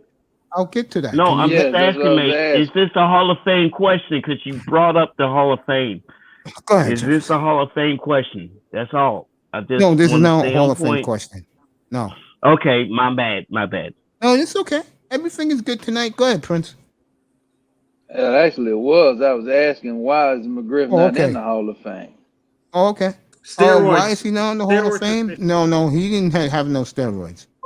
No, Griff. What happened to him was, unfortunately, he didn't put up steroid numbers. He was a consistent 40 home run, 110 RBI guy. And because he was solid and he was clean and he missed 500 by 7 home runs, the white media, I'm going to start this tonight since Jefferson's here. The holier than thou, Bob Costas. Okay. That no good. This is why I killed Bob Costas. Good old Bobby. Bob Costas said he did not belong. But throughout the years, he gets on my nerves. When Bob Costas speaks, baseball listens. Yeah, that's true. Yeah, for He's the Pope. That's what I laughed at the other night. But see, this is the thing about Fred McGriff that he's solid. He's all around solid play. He had Golden Glove. He had Gold Glove. Sure did. Go ahead, Prince. How many Golden Gloves did he win? I said this. How many Silver Slug? A lot. Yeah, a lot. No, I have a lot. I'm just don't know Prince. He has a lot, but I'm just saying he has some Gold Gloves too. In order for a guy like Fred McGriff, I'm gonna control this panel in a second. Guys like, hey, Manzano, make your point, bro. Manzano, make your point, bro. Let's go. Yeah, we got all night. Let's go. Make your point. Okay. A guy like Fred McGriff, in order for him to get respect by voting, my generation has to start voting. Guys like Costas annoy me. That guy, honestly, my generation of voters have to get more power for the Hall of Fame in terms of the media to get guys like Fred McGriff. Do you guys agree with me, or am I being harsh on Bob Costas? Somebody gotta make Bob Costas ain't hit a motherfucking ball, caught a fucking pass, or threw one, but is Bobby Costas. See, you gotta understand about the baseball community. But you notice, you include Bobby Costas, that nigga don't play. You see, you have to understand the baseball community, how it's like. If you know what the hell you're talking about, and you could put like things, stats, and figures together, you do that shit, or what they call analytics, you are accepted by the baseball family. You can go to, let's say, Yankee Stadium, and some of those guys are there, wearing their khakis, wearing their polo shirt. And if they see you, they'll say, come on over here, shake your hand, and you start talking to these guys. It's crazy. I guess they call it, the word they would use is it's a fraternity. It's really like that. Yeah, but do you think that old school mentality? Let Manzano go first, then you can go. Yeah, again? Yes, sir. Manzano, you have the floor. Hey, Tony. I'll finish up after you, sir. That mentality actually hurts the voting for the Hall of Fame, though, Mace.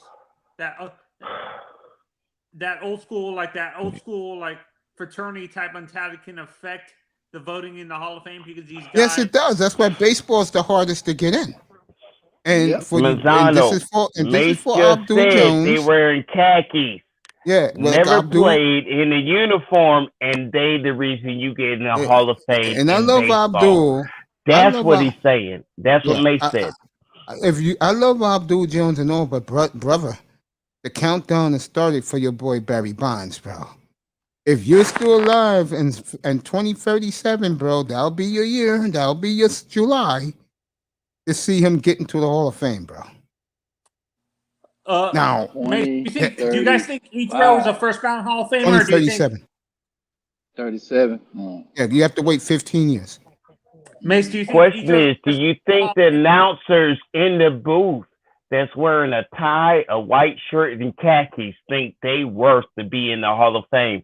You, as a fan that knows they need to be in the Hall of Fame, got to wonder what them crack is thinking in that goddamn announcement booth because they got a Hall of Fame vote in baseball.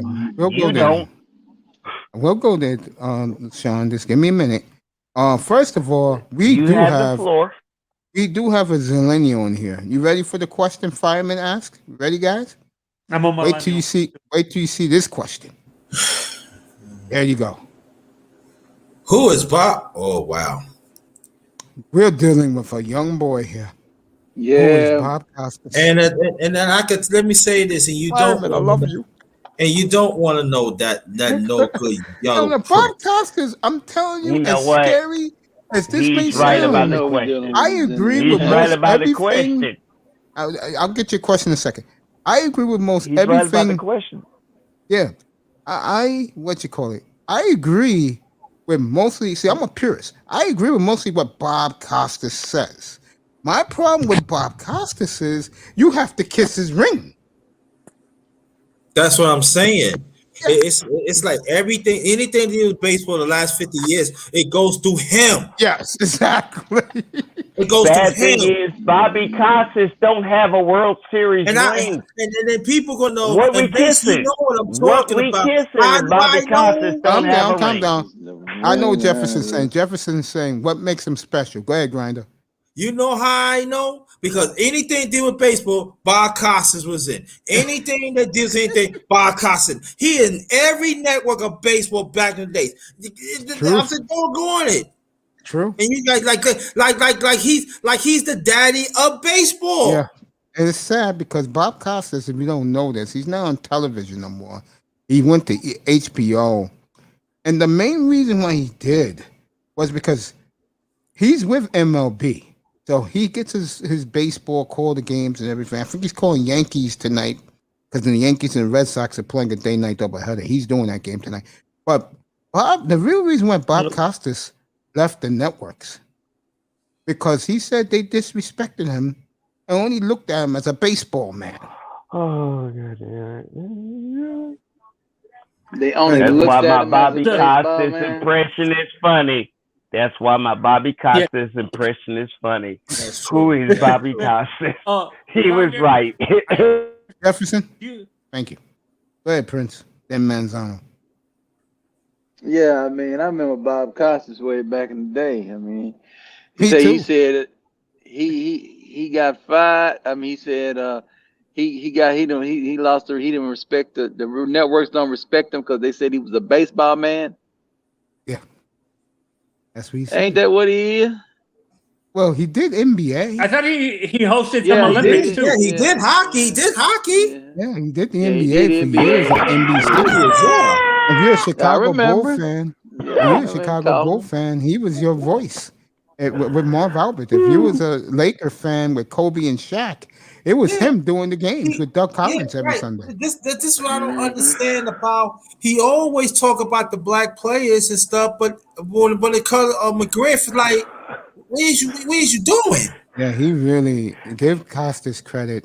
He doesn't like Barry Bonds personally, and he's one of the first dudes. And this you're talking, 20 years ago now with Barry. Who is Bobby Costas? Yeah. Who is Bobby Costas? Yeah, That question has value. Jefferson, Who is Bobby? Don't worry. Hold on me. Go ahead, Manzano. Then I'll say what I was going to say. In terms of baseball, who's more arrogant, Bobby Valentine or Bob Costas? Bobby Valentine's not even close, bro. Yeah, it's Bobby V, bro. It's not even close. Yeah, I'll tell you what. Yo, you might as well even mention Bob Costas. Don't even mention him. I'll tell you something else. As Abdul Jones is in the building, I'll say what I just said a couple of seconds ago to him about Barry Bonds. Let me get back to what I was saying. When you're around Bobby V, now he's the example what I'm talking about. You better come guns a-blazing for Bobby V to pull up at his restaurant to give you time. That's how serious he takes himself. I'm going to tell you who else is like that, too. It's going to shock a lot of you. And this is why they ran him out of town here. Joe Girardi was that way. Yeah. And he got a raw deal with the Yankees. He got a raw deal. Raw deal, yeah. Where are he at now? Philly. Okay. Yeah. Mace, I know Joe can be boring. Would have been if Don Mattingly became their manager. Oh yeah, Yankee fan be delighted. They'll give him 10 years. Yeah, that's easy. Yeah, they give him 10 years. Yeah. That's not a problem in the world. You know, in 80 they named Donnie Ball. Yeah. Yeah, they give him 10 years. They would love that. I'll tell you who else. If he ever coached the Knicks in this town, if Chris Mullin took the Knicks job tomorrow, it's a lifetime deal for him. You know, Mace, you know why, right? No, why? Of course. It's not just the color of his skin. I'm not messing with you. He's a New Yorker. He's a part of the culture. In this town. Chris Mullin could do no wrong in New York. He can't. Yeah, what player do you think is that for the Lakers? He could sniff blow and they still respect. Yeah, it's good. Say that about the Lakers. Yeah. This is more towards Prince. Go ahead, ask the question. like you guys are talking about with Chris Mullin, that if he became the coach of the Lakers, he would do no wrong, even though he's making mistakes. What Lakers? Not in Lakers. No, not Lakers. Oh, you talking about what Laker player? It ain't no former Laker player. If the person knows what he's doing, I would say West, but he did everything for the Lakers until Phil Jackson got there. I was saying, Bobby Costas could probably coach a team because his name is Bobby Costas.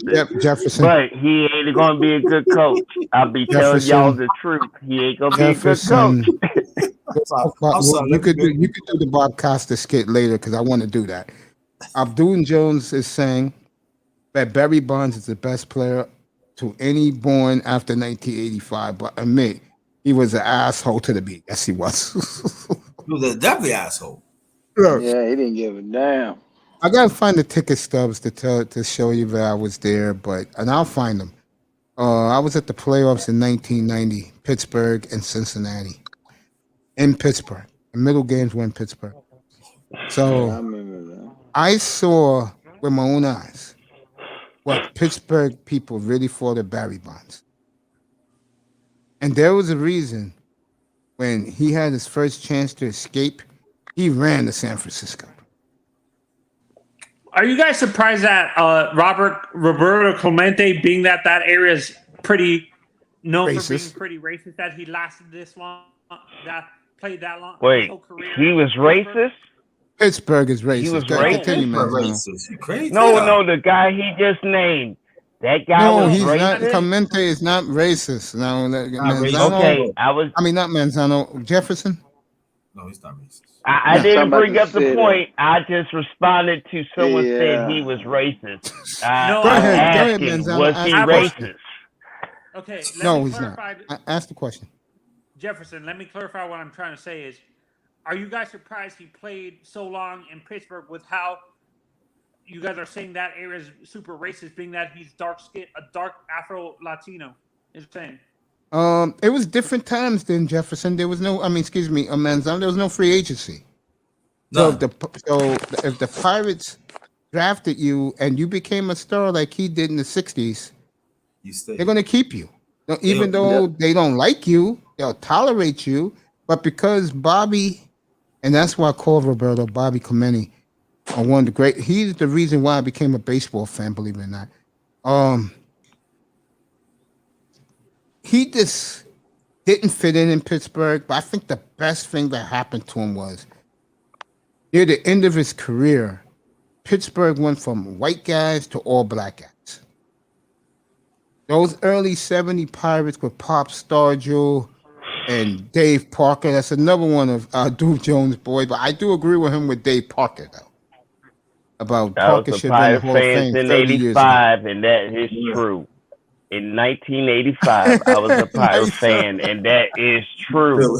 Okay, Nice and crazy. Nice, sir. Yeah, it's true. If you had that Pirate team, this tells you how baseball was different back then. That Pirate team, for a 9-year span, had guys like Clemente, Dave Cash, fucking Willie Stargell, Rennie Stenick. No. That will never happen today. Look at the Expos in the late '70s. Carter, Cromartie, Dawson, Ellis Valentine, Larry Parrish, bro. That team will never in today's baseball. Larry Walker too, right? No, Walker was the '90s. That group of players, okay, that will never happen today. The only team of today who can pay for that is the Dodgers, and with that type of talent, the Dodgers would pay for it. Why did the Montreal Expos? Why did Montreal didn't support the Expos? Because after a while, they felt that they wasn't getting any benefits. They wanted to buy Mr. Miami. They wanted to build their own stadium. And baseball wouldn't let them do it. Now the stadium is there. There's just no team. Damn. Well, the Expos, they had some great teams back in the day. Yeah, go ahead, Prince, say that again. I said, damn, they built it. They wouldn't let them build a stadium. Yeah, they built the stadium, I think, a year or two ago up there. Oh, But there's no team. They're waiting for the Rays to go up there. Yeah, the Rays are okay, going to that's play who's half gonna go. their. The Rays are going to play half of their games in Tampa, half of their games in Oh yeah, Montreal. you better believe it, Abdul. You better believe that. Okay, so Tell your lady, tell your wife, I said all apologies to her because I know she loves Willie Mays. Aaron, it's the GOAT. Hank Aaron. I don't want to hear about no man. Babe Ruth. I agree with Pedro Martinez. Yeah, but you know what though? I'm glad you brought the Again, no. I'm gonna let Grinder go first. Then you can answer the question. You know, I'm glad you brought Hank Aaron because we did talk about this, and a lot of people, a lot of people don't talk about Hank Aaron how good a fielder he was. Yeah. You know what I'm saying? And if you was up here, I know a lot of brothers came through when I put up there that he passed away. I had a hell of a show that night. Yeah, you was. Yeah, I came towards the end. You was tearing up. I was here, man. It broke my heart, man. Yeah. The book. If you ever read the Hank Aaron book, it's 800 pages, but it's worth the read. Kameni's book is outstanding. Manzano, you should get that book. By Rob Ferranes, you should get that book.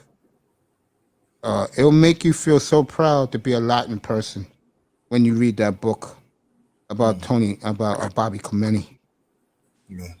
Yeah, Aaron. Saw him play. How good was Tony Perez, Mace? Oh God. The baby bull. Clutch money. The baby bull. I remember. That was the big red machine. And you know what you saw, Manzano? I'm gonna let Prince take it from here. You wonder why the Reds broke that team up, right? Reason why they broke that team up, they couldn't afford the players. Now I'm gonna go to Prince's team and give this to him. That Oakland team from 1968 to 1975. You telling me that people can afford that team, bro? Go ahead, Prince. It's all yours. Tell them about that great team. Greatest team I've ever saw. Can't afford that team, man, with Reggie Jackson and all them guys. Nah, you can't afford that today. No. Shit, no. Wasn't Dave Parker on that team? No, he's on the Canseco team. I'm talking about the greatest dynasty I've seen in baseball, other than, I hate to say it, the 96 to 2000 Yankees. Yeah, them Yankees was them Yankees, boy, they were hell for opposing teams. There's a reason why this man loves the Oakland A's, bro. Because in our lifetime, Grinder, Mines, Jefferson, Prince, in my opinion, they were the supreme team of baseball in my lifetime. And they ain't had no holes. No holes. What was the all drafted, by the way? All drafted. Yeah. All drafted. Went through the minor league system. And for you guys, for the Detroit Tigers, what was the dominant era for them? For the Detroit Tigers, I would say, Detroit fell off in the 70s. Yeah. I would say the 60s they were good, but the Yankees were there. The Red Sox, for the first time in nearly 100 years, made the World Series in 67. Bob Gibson shut that down. Quick. Probably the Hank Greenberg years. So you're looking at the 30s and the 40s, man. Yeah. Damn. Yeah, Hank Greenberg years. Yeah, Hank Greenberg passed away in the mid 80s. He was 75. Yeah. He was the first Jewish player slugger. Yeah, was the Jewish strongman. Jewish strongman. Hit the ball way out. Yeah. Yeah. Those are players. I'll give it Cecil Fielder. I'll give it to those players, okay? The hitters back then. You know those guys were knocking in 190 runs a year, Manzano? Every year. It was honestly my favorite Yankee player is not Babe Ruth, Joe DiMaggio, or Mickey Mantle. It's Lou Gehrig. Gehrig, honestly. That's what Mitchell and Ness is for. You got that jersey, right? Yeah.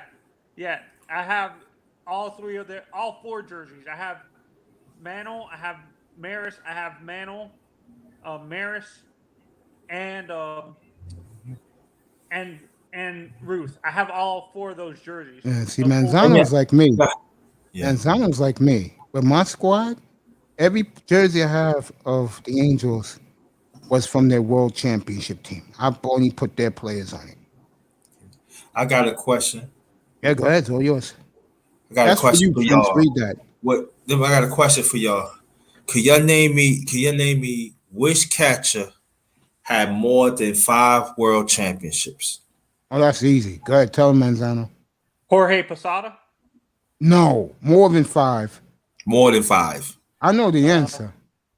I can say that. Johnny Bench? No. Nope. Yogi Berra. Yes, right. Bingo. Yep. 10 championships. Manzano, you should know better. You got all those old Yankee jerseys. He should have been number 1. No other Yankee player won more. Yep. You should know that. Peanut Butter Hero says he knows the president of the Oakland A's. And he said they're going to move to Vegas. I do believe that. I think the A's will move to Vegas too. Yeah. And build them a stadium there. And it's over. Dynasty will begin instantly. Zany 62 channel always interviews him. So for you guys during that era, who was the most underrated power hitter in the 70s and 80s, Mish? In the 70s, That's a hard one. I gotta think. Me too, yeah. Because you gotta think about baseball back then was competitive, man. Very competitive. Would you say Dave Parker's underrated? Because yes. he had other people.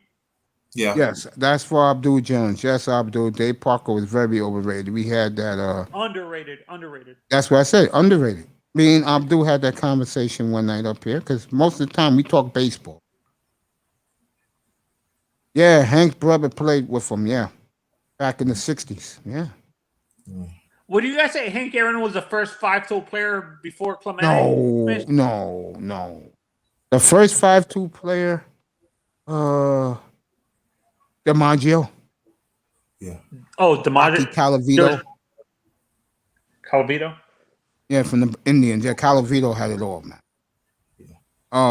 Before he started drinking and partying in Midtown Manhattan, Mickey Mantle. Yeah. Mickey's nuts, man. Yeah, he had a body. Do you know every game he drank? Yeah, him, Billy Martin, and Whitey Ford. That's when Billy Martin's a drunk. But one thing about Billy Martin, nobody don't understand. He knows baseball. He actually slept. Him and what's his name were sleeping with Marilyn Monroe at the same time. DiMaggio. The president. DiMaggio. JK. Oh, John F. Kennedy. Yeah. Oh, Kennedy. Okay. Yeah, there was rumors that they were sleeping together, sleeping at the same, sleeping with the same person at the same time. Thank God. Jesus, what's wrong with these people, man? Where did they have the time? Well, John, with the Kennedy brothers were the heartthrobs of America back in the 50s and 60s. 60s, yeah. Every woman, no matter what race he was, they all fell in love with the Kennedys. Yeah. Yep.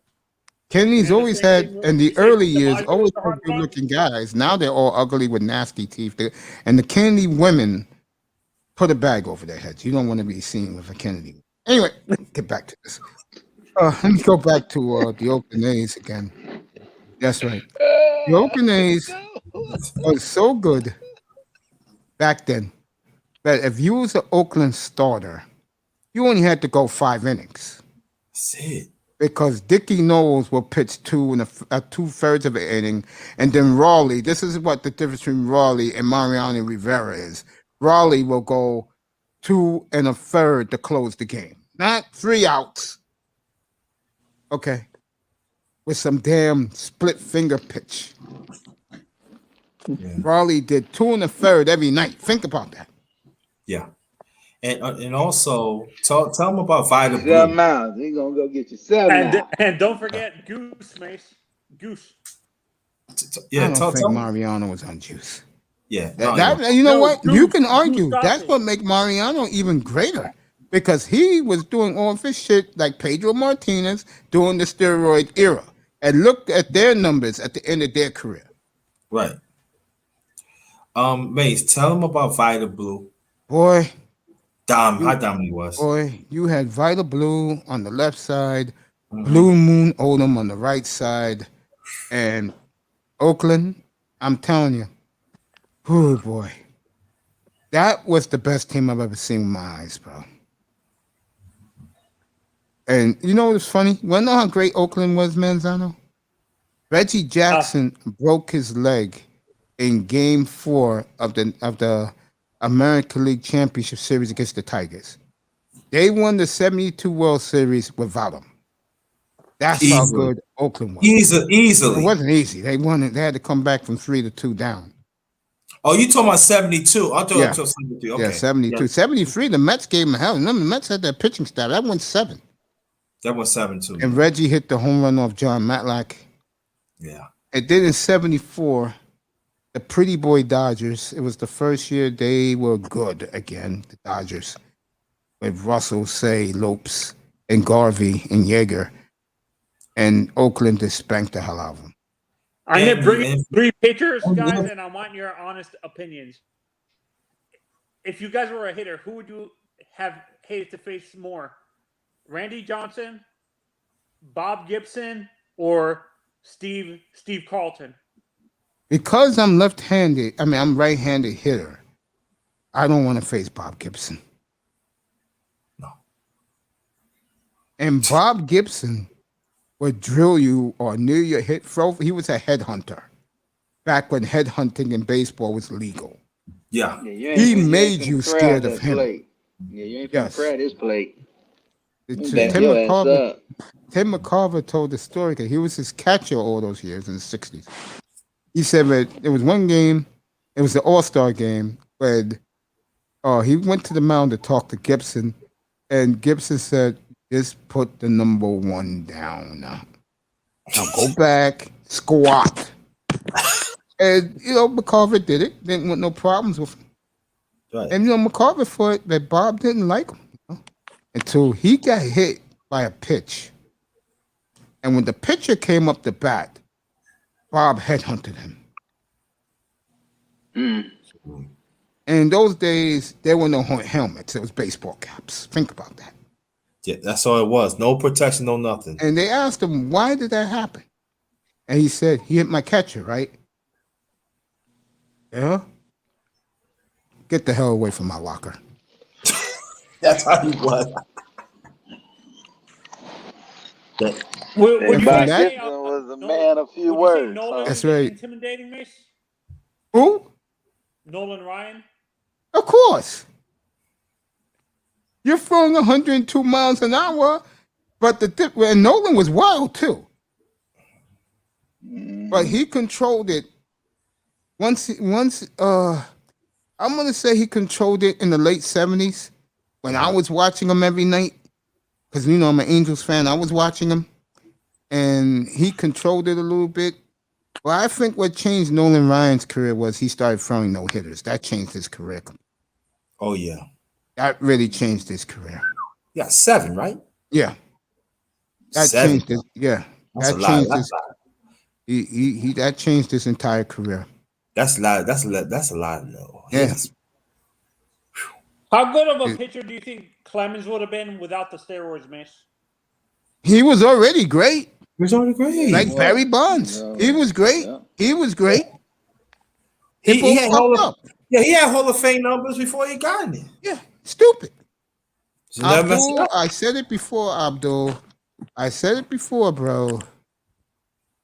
Parker should have been Hall of Fame 30 years ago. I said that. Can I ask a quick question? Why is it the star player can do something, right? Mm-hmm. You a fan of the star player, but nigga, you a star in your normal life, and you don't even give yourself the respect because you could pitch that well, and your everyday ain't a star reason, and we calling each other out, but we gonna praise them stars. They got a contract. Nigga, you got a contract too. It just ain't as profitable as your stars that signed $100 million contract for a few years. We really got to quit this judgment on normal day fans that fill up the seats. and you will fill up the those seat, baseball nigga, fans too. are smarter than you think, bro. The problem with baseball is, unfortunately, the millennials saw the bullshit steroid era, so they like that shit. But a guy like me, no. You guys, Grinder, go ahead, buddy.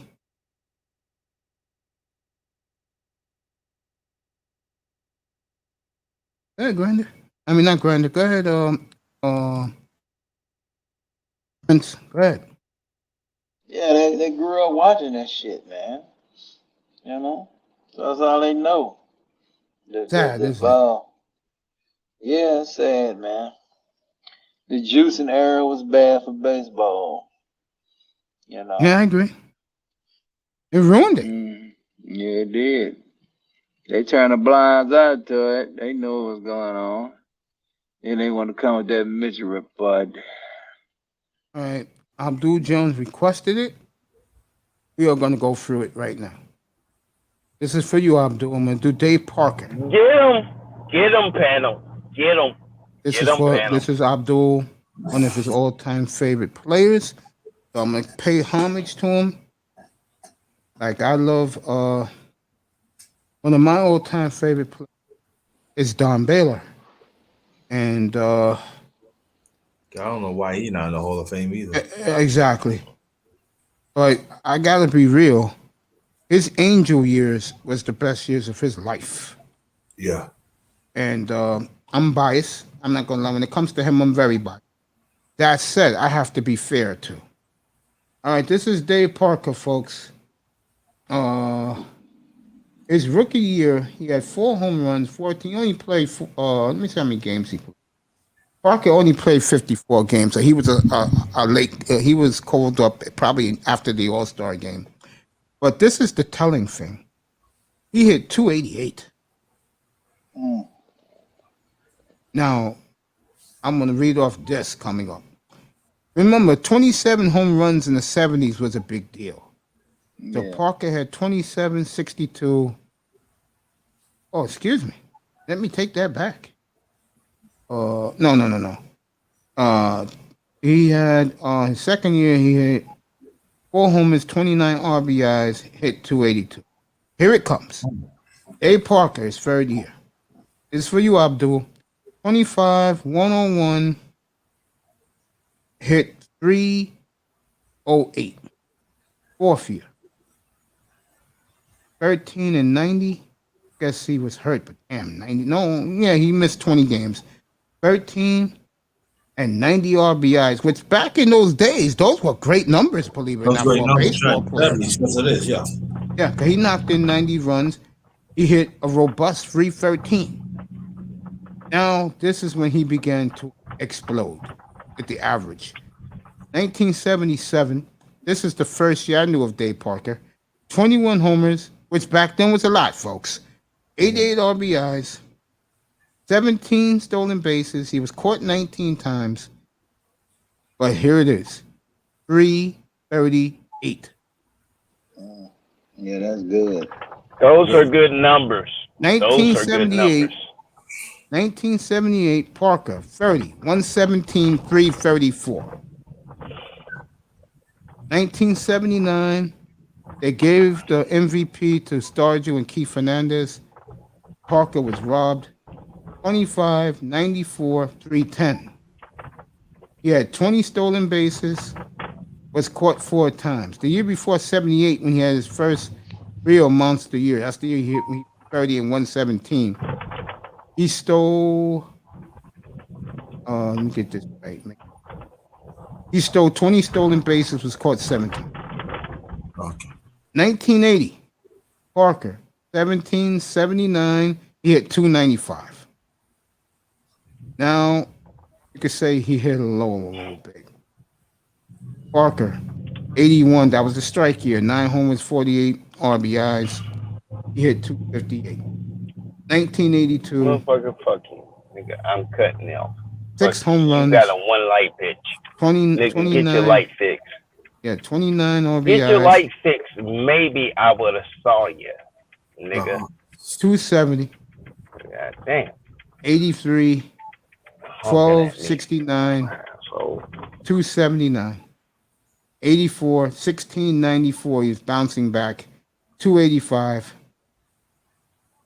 85. This is the best year of his life. 34, 125. He led the National League in RBIs. He hit 312. I'm going to stop right there because after that, he declined a little bit with the average. And what made him special was the average. Yeah. After a fan asked the question and that nigga ain't never hit a home run, stole the base, or did an RBI, but he got questions about that man's career. Yes, and he made it, and you didn't. That right there, sir, you answered the question and you respected more than the fan that asked the question. Abdul, this is for you, bro. His career numbers. David Parker. For his career, he hit 290, which is outstanding.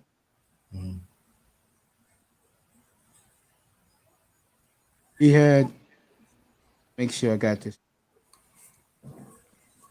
339 homers. That hurts him. Yeah. But goddamn, nearly 1,500 RBIs. You know, I'm being real here.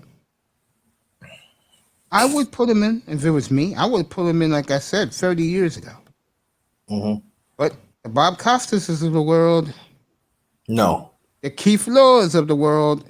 No. Keith Law, who, by the way, had the audacity a couple of years ago to call football players barbarians. You know what that sounds? Come on, man. Yeah. But think about it, yo. He had close to 1,500 RBIs in his career. I'm saying alone right now, that should get you in. But they're going to say that he didn't hit 400 home runs. Yeah, 400 would have got it for him. That would have got it from him, right. He didn't have 400. True. But 1,000, he had 1,500. Do you know there are some some Hall of Famers right now? They don't even have one like 1,000 RBIs in their career. You're right.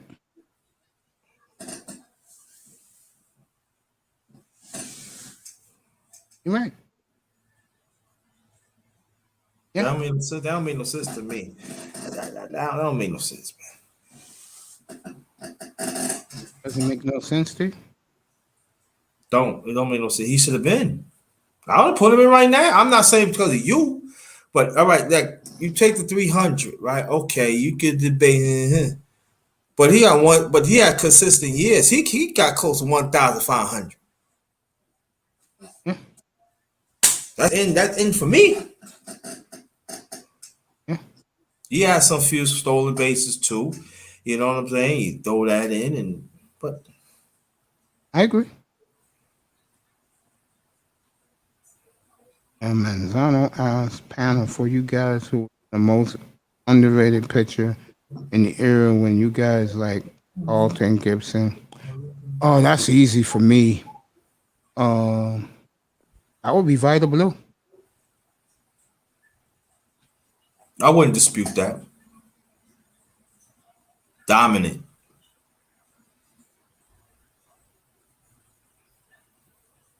Oops. Backed out. Brother Prince. What's happening? Yeah. Here I am. Back with. What you guys think about that? Vita Blue? Mm-hmm. No dispute on this, sir. I always said Vita Blue's one. He's one of the underrated greats. Who's the first in the Hall of Fame? Bell. Albert Bell. Joey Bell. No doubt. Joey Bell. Because his numbers are monstrous. I read them a couple of weeks ago. Everybody in here mouth dropped. I said the reason why he's not in the Hall of Fame because the media hate his guts. And when the media hates you, Bob Costas, you're not getting in. Mr. Baseball.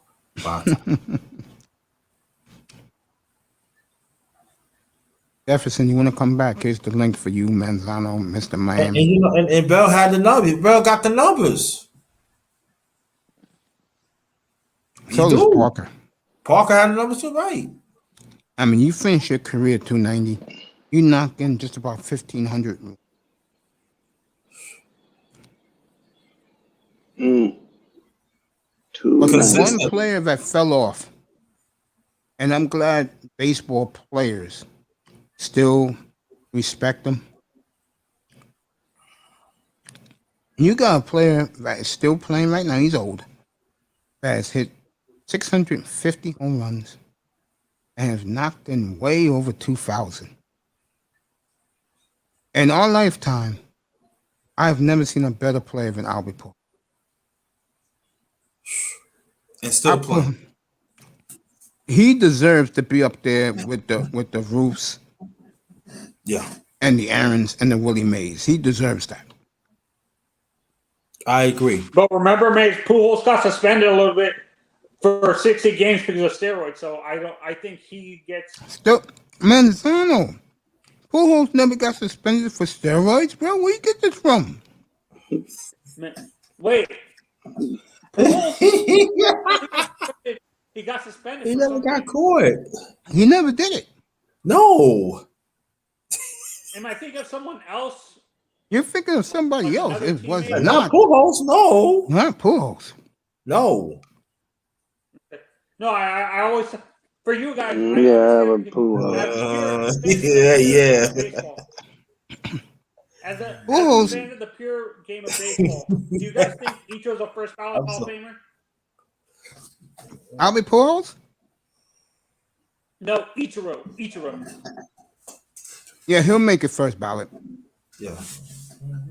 And I think people don't give him enough respect. Like I said before, when I think it was Abdul and someone else was on the panel, is because the guy didn't hit enough home runs. He had power, but he refused to use it.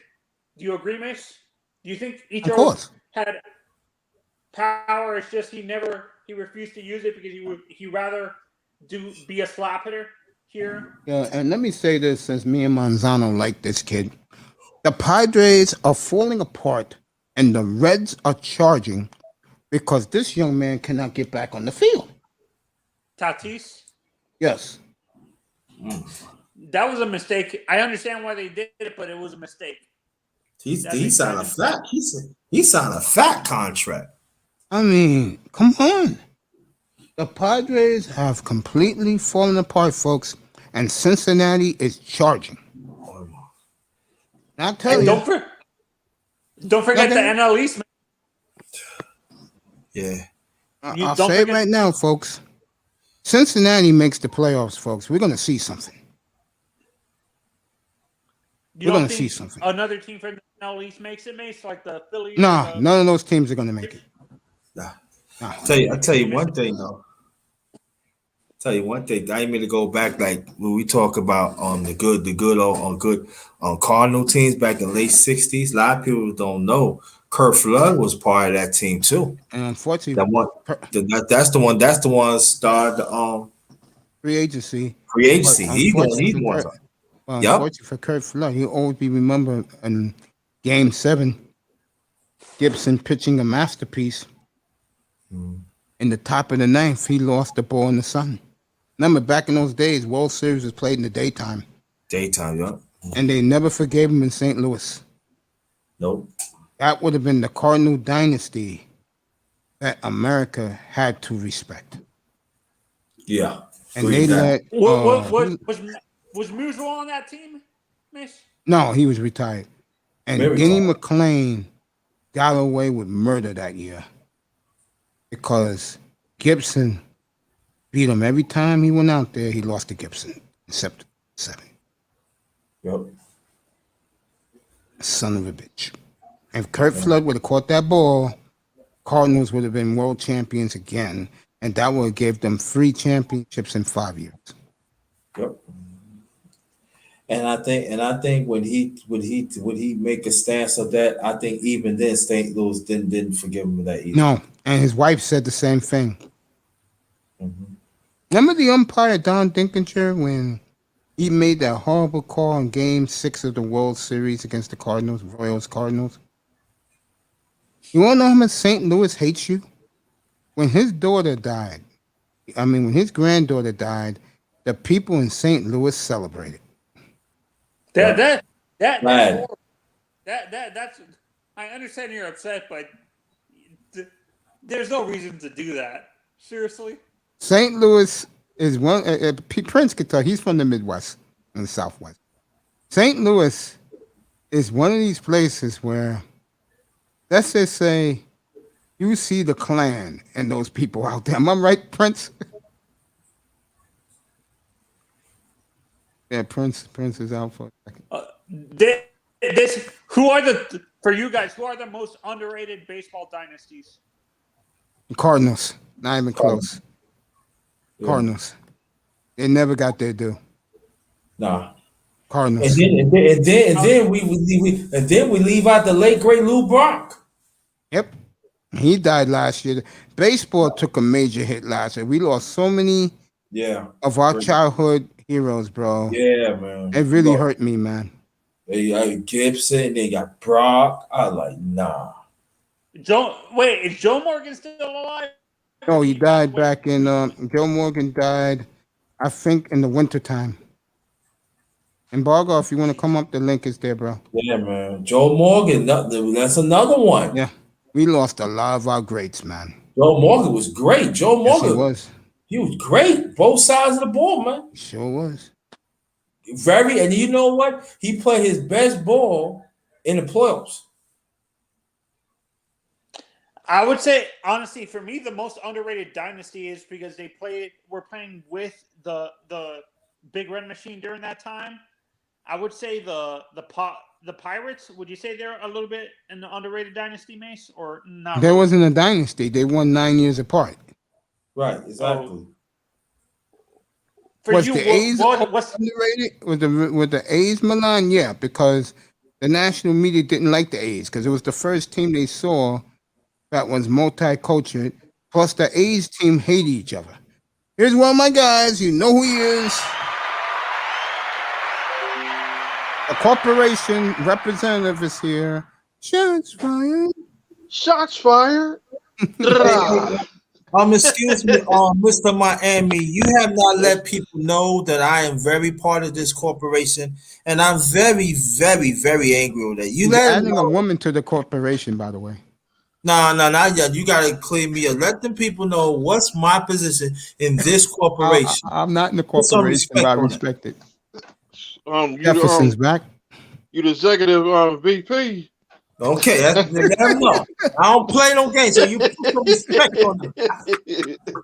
By the way, Manzano dropped off. By the way, tomorrow morning, this is gonna get a couple of guys up here hot. Jumbo hamburgers homemade tomorrow morning for breakfast. No, man, we gonna have to throw up, man. No. Oh, man. Now, why you gotta say after 9 o'clock though? I'm saying that you changing us. Right, man. I gotta get up early in the morning and nah, man. See, how you treat us with that? Look.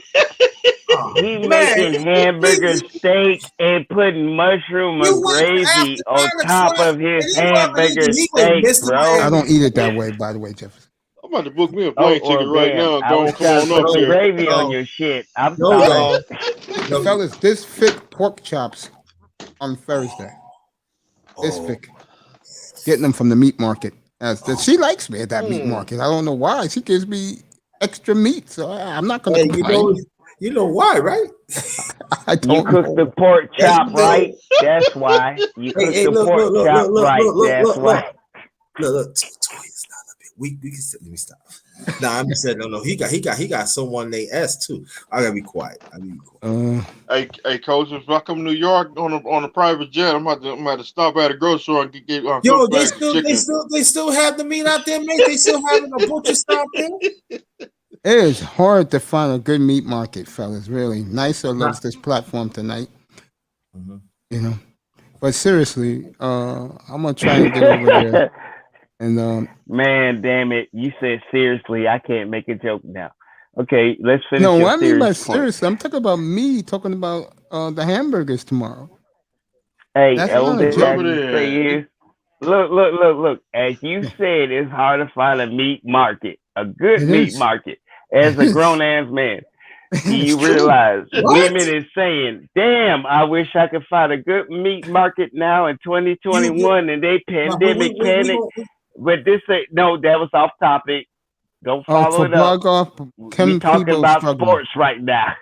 Yeah, but seriously, No, but you know, see in New York, they used to have in New York back in the days. You go every borough, they had like quite a few butchers. meat, You know, yeah, butcher shops. Yeah, butcher shop.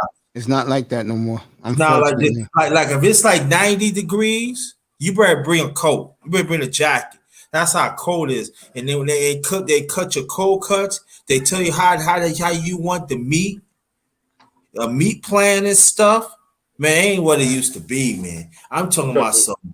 Oh my God. Cut the fat off. Cut the fat Oh off. yeah. Off No, the those are real butchers back then. that's tonight. Look, this is for you talk about men, meat, and sports. this That is for all we need to yeah, watch he's right the about game. that. Jefferson's right. This is big for Grinder.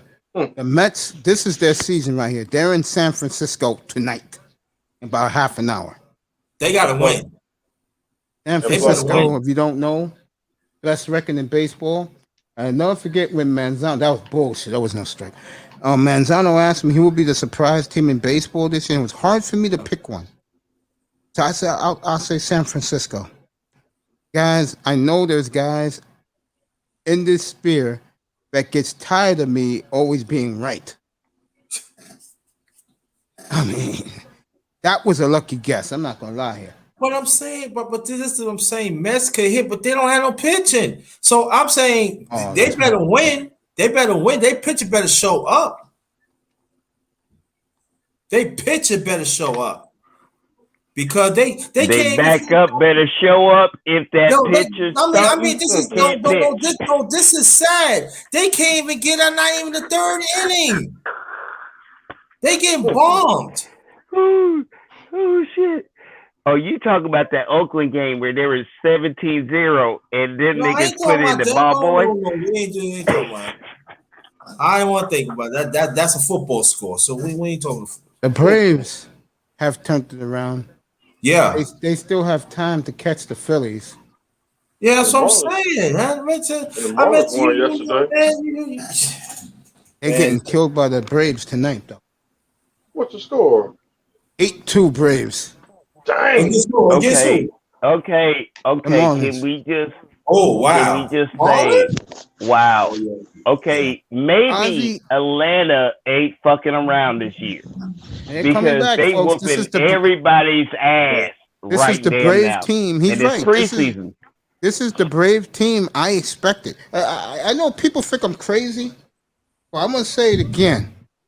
To me, the three best teams in baseball, talent-wise: the White Sox, the Braves, the Dodgers. And the Braves fucked around too long. Now they're putting it together. It's too late because you're going to be in competition with the Mets and the Phillies for that division. And only one team is getting out of there. You should have been playing the way you can play from day one. Mace, that might be three teams playing for that final spot because one of them don't even know who the fuck got the first spot because it might be that tight. You correct in that baseball league right there, sir. Yeah, I tell you like this: the Mets. This is their first game of the series, Mace. Yeah, tonight. The Mets gotta win that series. They don't win their series, season's over. Season's over. Bye. That's gonna be a hell of a series. I'll have that up here tonight. And I'm telling you as a Mets fan, y'all, if the Mets do not beat San Francisco, season's over. Oh, she broke. That means the Philadelphia, and Atlanta, they're gonna fight for the division to beat. Yeah. Bargoff, what's up, bro? What's up, Good Mace? to have you back. What's up, Bargoff? Hi, guys. Good to be back, family. Yeah, it's just been a while, man. I mean, I've just been I've been studying, reading, and I've listened occasionally, and then I've just been tired a lot lately from the studying, so I have an exam We coming just up. glad COVID ain't kill you, bro. I gave you the answer That's about all. Tim Tebow. He's looked horrible. But there's a couple things. I mean, there's a lot of stuff going on in the world right now, right? Like obviously, if you wake up now, the whole Afghanistan thing with Yeah, people that's horrible. yeah, That's like horrible. I mean, so there's a lot of stuff. I mean, so Grinder, your panel was really nice last night, by the way. Appreciate that. Thank you. Later tonight, in the morning, I was later up. tonight, I will kill Joe Biden. I would. Oh, he's gonna. I will destroy Joe Biden tonight. Just give me a little time. You know, after I take my medicine, I'll take a couple of minutes out, and all you guys can jump in. I will kill his ass tonight, and this is the reason why. I told you fools, don't vote that clown in, and now you're gonna get what you deserve. And you know what, Mace? I gotta say this though too, and I say it in my thing, and you know I'm gonna keep it. This is the same one. This is the same president that under the tools of Strom Thurmond. Strom Thurmond was a dissy Democrat. Strom Thurmond was the one was pushing the KKK policy. Of course, so yeah. you know that Mace Biden, he is a second generation dissy Democrat. This is the same dirty one, like to fill up on little girls. This is the same one that he tell a little boy or little girls, if you want to change your sex, you have permission. This is the same one that Mace is going to say something about that. I want y'all to think about it very carefully. I'm gonna kill Biden tonight. I have to. In my mind, I was gonna do it, but because we've had such a good flow in here, I kept quiet about it. I will kill Joe Biden later tonight. I'm gonna take my medicine now. Eat a little cookies and cream ice cream. I got vanilla ice cream. I got vanilla bean, Mace. You got vanilla bean? There you go. That's why I'm putting myself in black. I'll show you. I'll show you guys. I'll show you guys that for $4.50 what you get in a cup. I'll be right back. Let me take my medicine. And good night to you, Simone. You sleep well, baby. Good night. Yeah, good night. It's her bedtime. Good night, baby. And she listens all the time. And trust me, I will be talking nice about your Cowboys all year long. You better. Be back in a minute, everybody. All right. You guys can talk wherever you want. Now, I do talk about politics and everything, but I tell you, but baseball, there's quite a few, but there's another player that Prince, if you remember Al Oliver? No, he probably ain't come back. Al Oliver had close to 3,000 hits. He's not even in the Hall of Fame. So Roger Clemens be in Hall of Fame pretty soon. Who? Come on, Roger Clemens. No. They ain't putting him in the Hall of Fame. Not now. Maybe he going with Bonds, maybe in the veteran committee in 2037. We'll be robots. Should I be hit? I think I'll be. I'll be like in the 70s. I'll be like 70 something like that. I think. Yeah, about 70 something. I think I'll be 63. No, Wait. You actually 63? Oh, Nah, he say be 63. Are we talking about the 63 football year? I was just wondering. I heard 63 and I was like, he ain't 63. Shoot, I ain't trying to age. I said I'll be 63 and then in 15 years. Or 66. The 63 threw me off. I'm sorry, bro. I just, I was a dumbass. I heard 63 and I thought you were talking about you. My fault. Shoot, I'll be 66. Huh? I'll be 66 in 2037. 2037. I'll be. Ah, damn. Dang. I'll be. Damn. All right. Oh, see. All right. Look. Until we 63, let's not try to figure out the math until we 63. I think I'll be. Let's just happen to be our 63rd birthday. Yeah, I'll be in my. I think I'll be like high 7. Let me see. I think I'll be 80. I'll probably be 81. I'll be 113. There you go. I ain't messing with you, man. That's it. Man. Well, if you drink some of the Hennessy, you need to give me some, motherfucker. You be high now. Shoot, I ain't drinking today. I'm chilling tonight. I'm sipping on water. I'm sipping on beer. It just got more high calories than water does. You know, water is 0 calories, but I'm drinking some brew that got more calories than you. And I just heard 63, and that's why I asked the question. My fault. LaShawn was a dumbass on the panel tonight again, but it was funny. So laugh on. That's why I stick with that brown.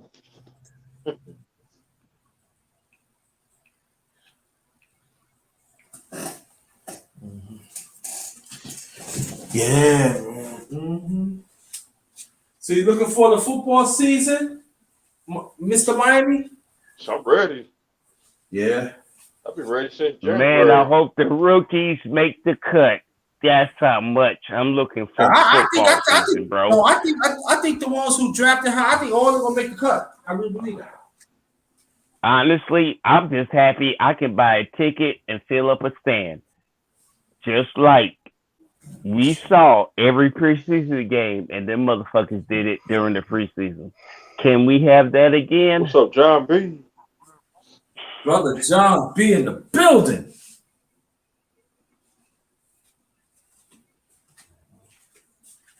I will give me some ice cream. Ice cream.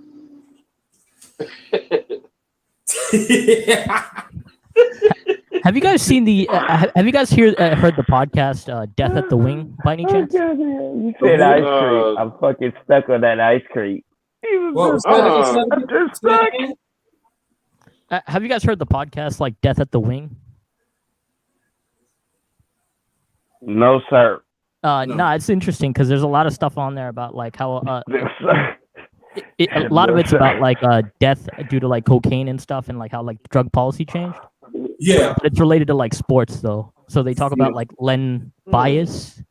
They talk about like so I actually never knew like Len some of the athletes like that they were talking about until and it like it's all about like racial relations also in a sense.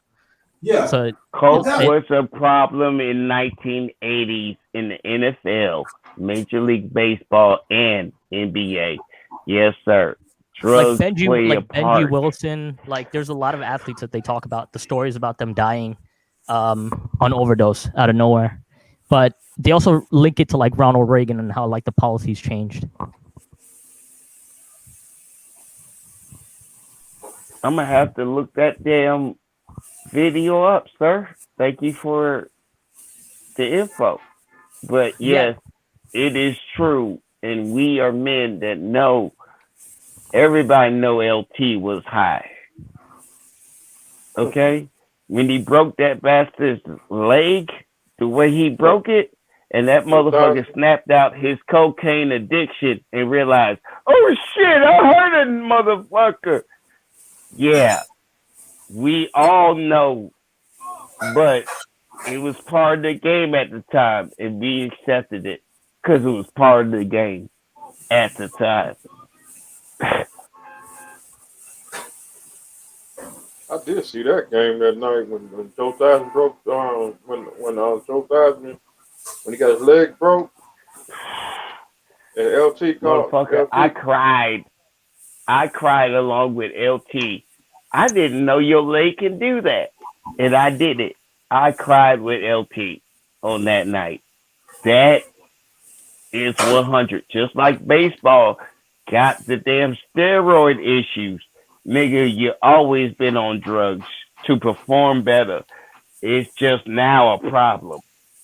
But they co-sign until your fans noticed it, and now it needed to be corrected.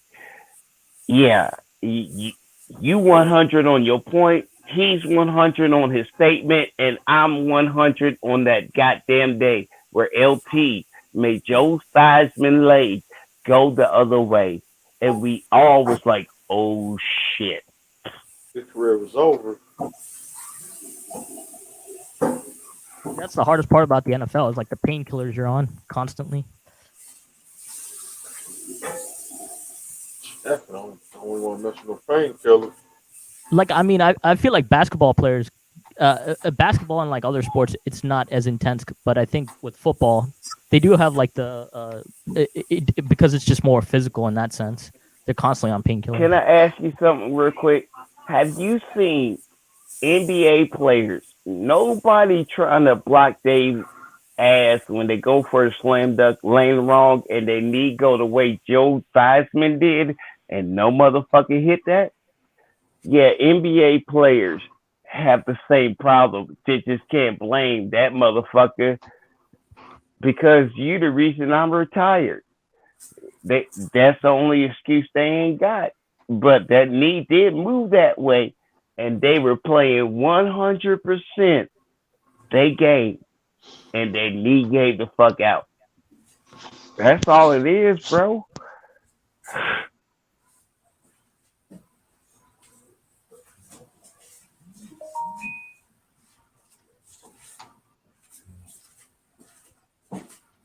So I'm ready for SummerSlam Saturday. Yeah. Who's in the SummerSlam? So, John Cena versus Roman Reigns. Yeah. And Blanca takes on what's her name? Sasha Banks. Oh, okay. Wait, so it's like, what's the order for that? Is it like SummerSlam, then Royal Rumble, then like WrestleMania? Well, wrestling doesn't open up every damn thing. We kind of confused. Like SummerSlam is in the summer. WrestleMania is when they decide, and every damn other event is because they want you to fill up the seats.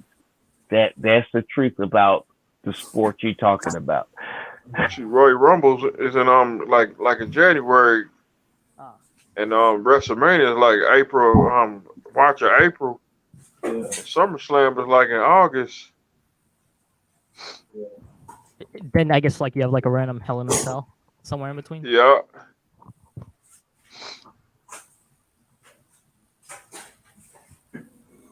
That's why I'm hyped for Saturdays.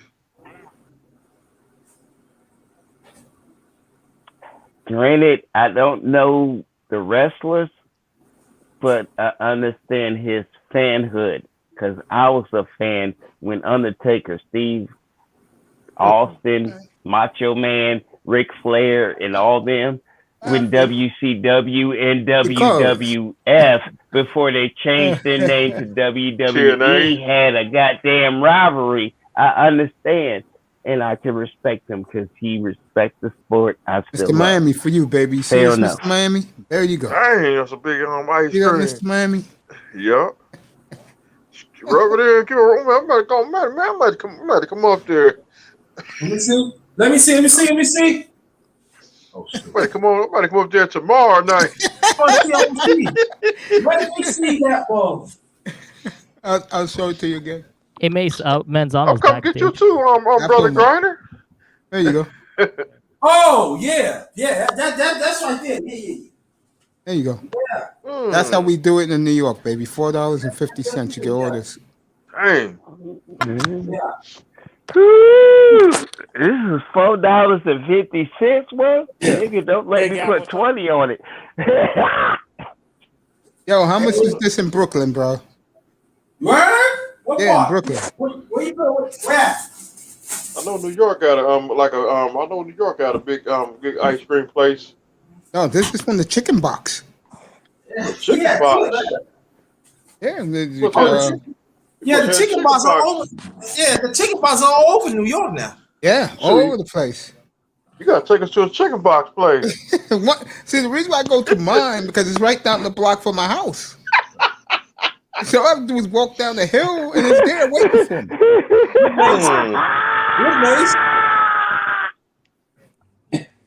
Gav. I feel that one. That's vanilla. What's that called again? Vanilla bean. Yeah. There you go. You $4.50 and you got vanilla bean. No, that's him. I get vanilla. That's me. I get vanilla. I don't get vanilla bean. I get vanilla. Imitation vanilla, by the way, at $4.50. Y'all lucky ass rich. You know what? You never mind. I'm just gonna shut the fuck up. You vanilla bean having ass niggas. Let me tell you, ain't nothing like eating vanilla with some apple pie, some magic shell. Yeah, apple pie or peace cobbler, and a chocolate magic shell. Yeah. He has vanilla bean. I'm eating cookies and cream. Oh, cookies and cream. Oh yeah. Dang. Yeah. You got real cookies and cream in your ice cream? Yeah, I got Man, Oreos. Y'all need to leave me alone. I got to go ahead and go imitation and shit. Them motherfuckers using the knockoff Oreos in my cookies and cream. Y'all niggas got the real Oreos. And brothers, let me tell you a secret too. Mace tell you a lot. If you want to talk to a good woman, and you get some cookies and cream. Guarantee she talking. Yeah. Look at how Toya reacts to me when I tell her I eat that. Toya loves ice cream. We was talking about that up here yesterday. Yeah. So I like what's that? The chocolate chip ice cream. I had that the other day. You know that. With magic shell. Mace, did you see your English team your English soccer team lost from your pro league from the Premier League lost against Barnesfield or whatever it's called? Really? Yeah, they got upset by Barnsley or Barnesfield on Saturday, I think. No, his team won. Manchester United, they won. No, wait, are you Arsenal or Man U? No, I'm an Arsenal fan. And I'm Man U. I'm no Arsenal fan. We went into meltdown on Friday. What happened to you guys? What happened to you guys, man? It's complicated. Our own the same problems as like the last 10 years. Major League Soccer over the water has made a power ship. Jefferson, please. Yo, sir, what's up, buddy? Saying, I agree with both of them because they're talking about overseas soccer. And that's where soccer made its name. And they Jefferson, both I right. love you. Can you let these two brothers talk soccer? I'll let you talk after that. Reason I'm muted. Look at me. Don't be muted. Just listen to the two and talk. Go ahead, fellas. So, Gav, how did my two teams perform in Atletico and Chelsea? Chelsea did excellent, and we play you guys now, and then you're about to get your new striker, who's gonna be. He's like he's one of the best. Like he's a really good striker. Oh wait, we got Holland, right? Did we get? No, you got Lukaku. Oh, Romeo. Like he's just as good. He's just as good. And you guys for me are like title favorites. And how about how did Atletico do? I don't know. know you guys may roll your eyes what I'm about to say, but Bargov, Molina, and Relentless has been a breath of fresh air since they come in. I mean that. They have been outstanding since they've arrived back in April, I believe. Sir is in the building.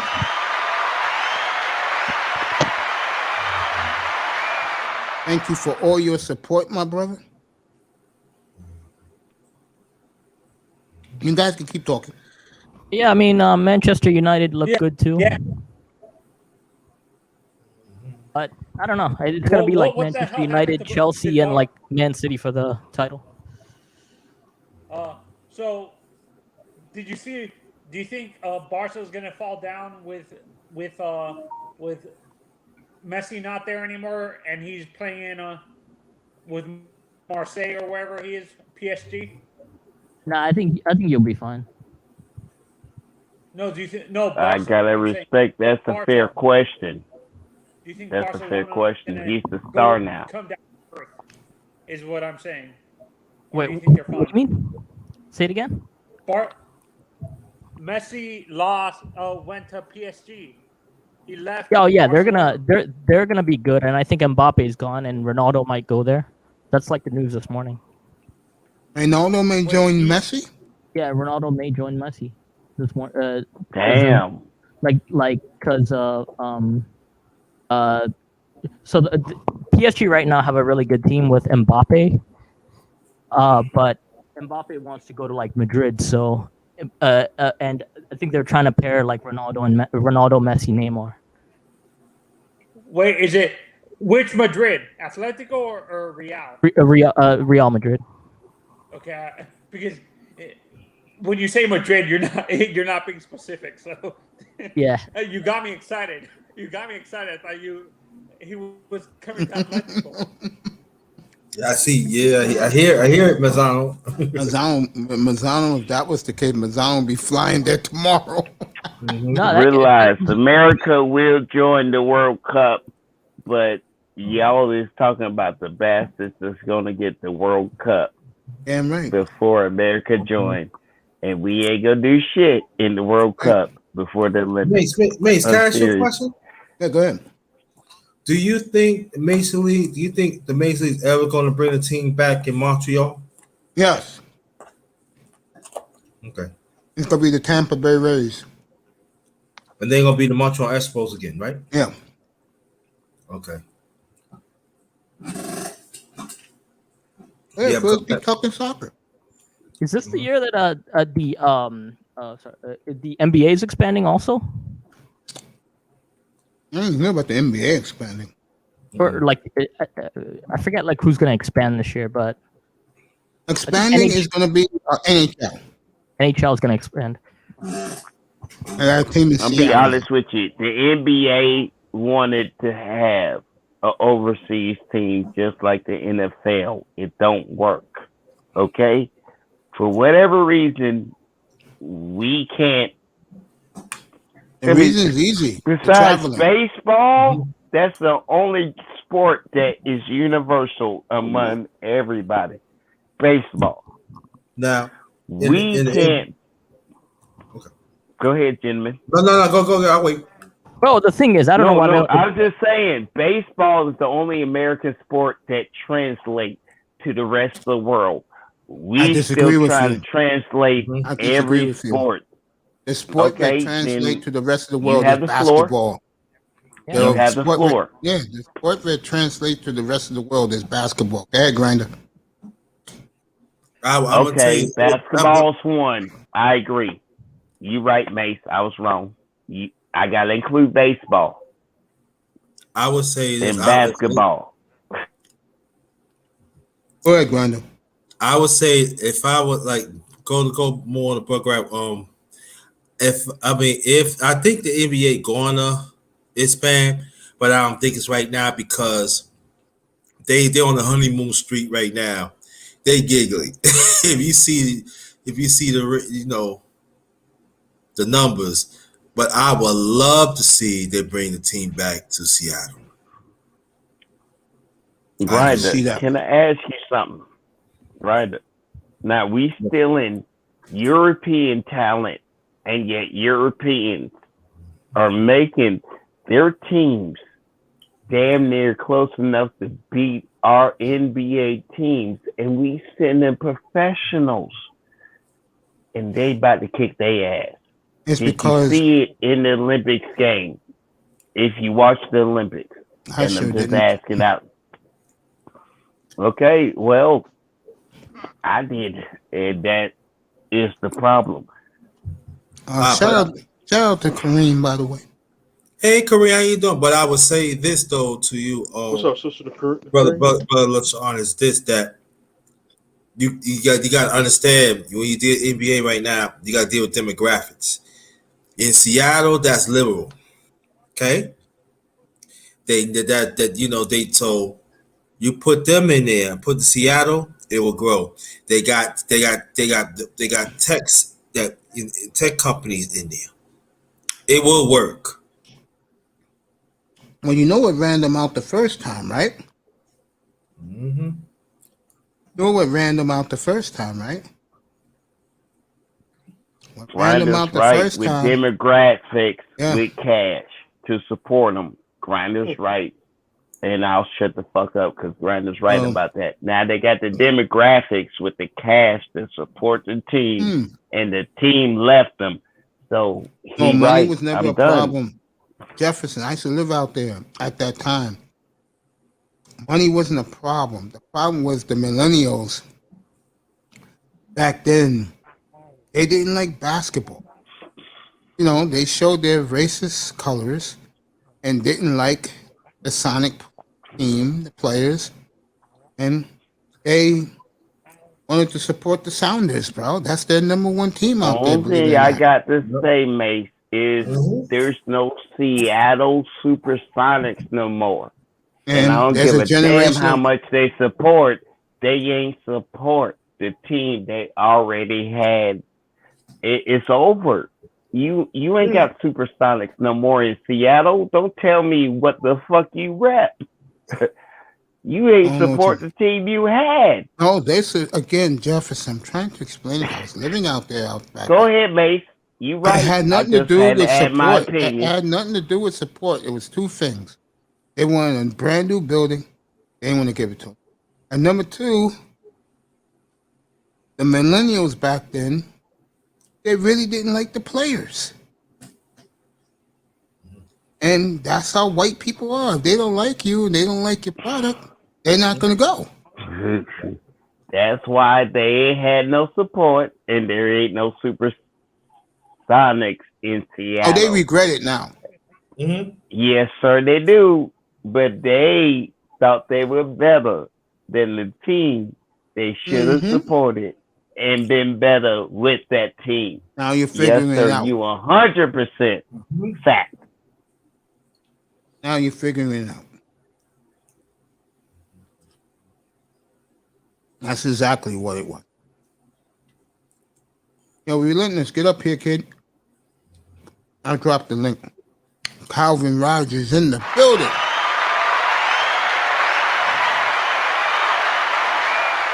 Calvin, my advice, bro, start making some Super Bowl plans, bro. That'll be good for you, Calvin. You know what? I forgot what the Super Bowl is this year, but start making plans and start booking your plans, bro. Do it now. Mace, can I ask you a real quick question before it's a sports question. Hey, go ahead. Seattle thought they was California as California treat their team. They can't keep a team in Oakland. They can't keep a team in LA. Raiders in the Raiders are in Las Vegas, ain't they? How many cities? How many cities? Is that situation, sir? I'm just going to ask anybody on the panel that want to follow up Mace after this question. Have you noticed how many cities in California? How many cities? I mean, really, you got teams, but you don't support them. Huntless will join us in a minute. Yeah. I got an all-star panel here tonight. Bargoff has rejoined us. Relentless is coming up here. Jefferson's here. Prince is here as always. Number one grinder is up here, and of course, Mr. Miami, myself. It'll be 10 o'clock on the East Coast, and Mr. Miami has given Raw a day off to join us. Appreciate it. Every damn motherfucker on this panel, I respect because you ain't lying. None of us lying. Everybody else want to lie to themselves, but we ain't lying. Mace, great panel, great topic. and let's talk about this shit. We the dream team. I want to go on. Besides what Mace talking about, I want to go on that though. Good, I want to go on bite. I want to roll. I want to, man. Listen, y'all better understand what I'm saying. Want me to do that right now? And his road dog too with him too. All right, I'm gonna kill him right now. I'm gonna do what's happening overseas first, and then I'm gonna really kill him where he deserves to be killed. First, that situation in Kabul doesn't make any goddamn sense at all. Okay? When you have human beings falling from 7,000 feet in the air, human beings. 7,000 feet. Yeah, it was so sad.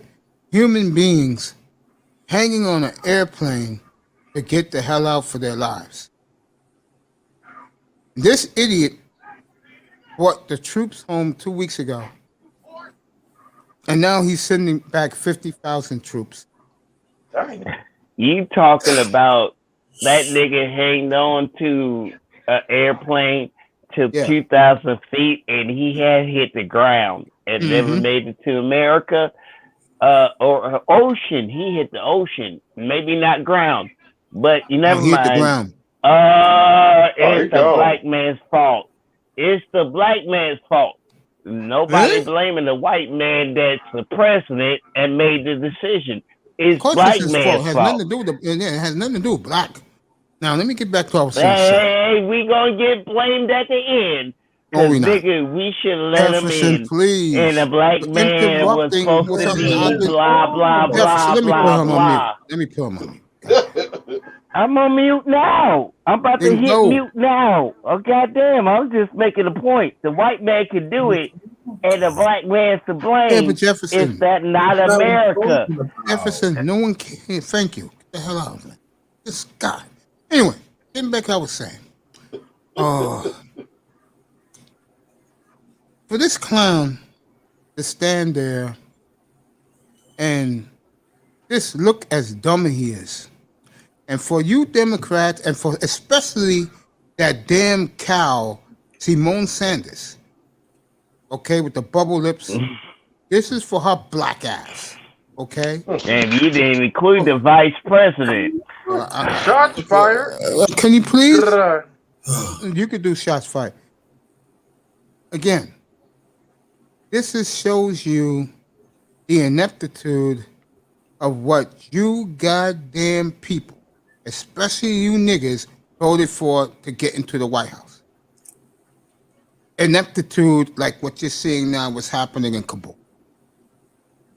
And the media who fell in love with Joe Biden because Trump is out, now they have changed their tune completely. That's number two. Number one, this son of a bitch, okay, bragged and bragged that COVID would be out of here by July 4th. Well, let's see what happened since he made that statement.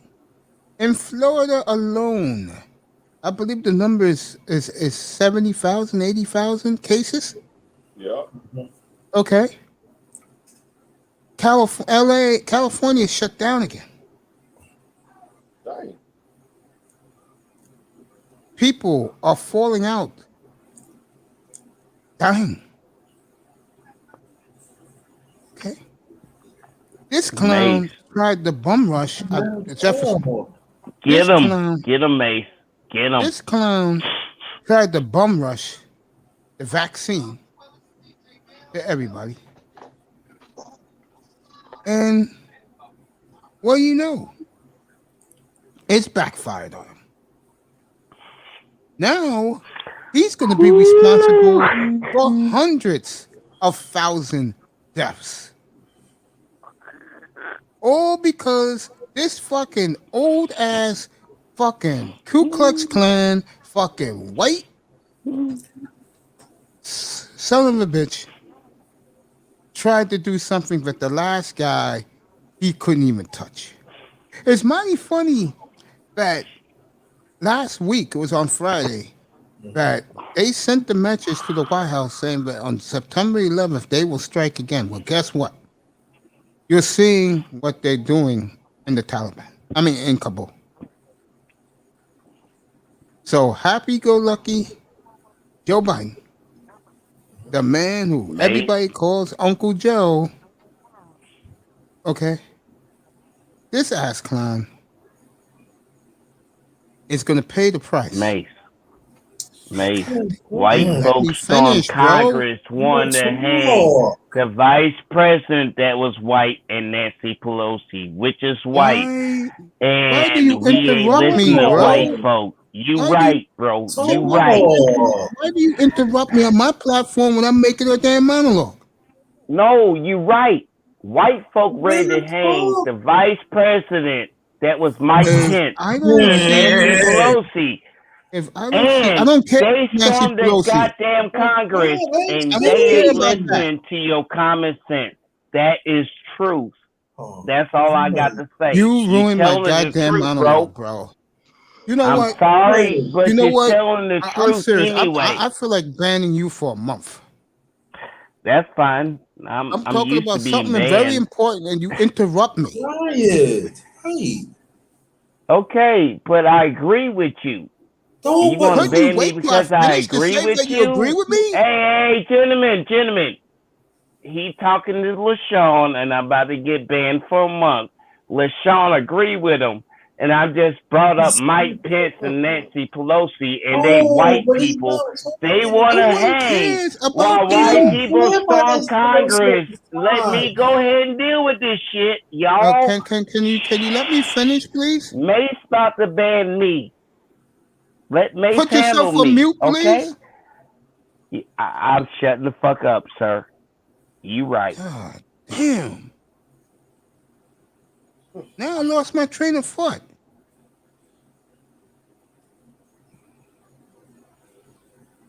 Anyway, again, and I lost my train of thought. I apologize. I do. That will never happen again.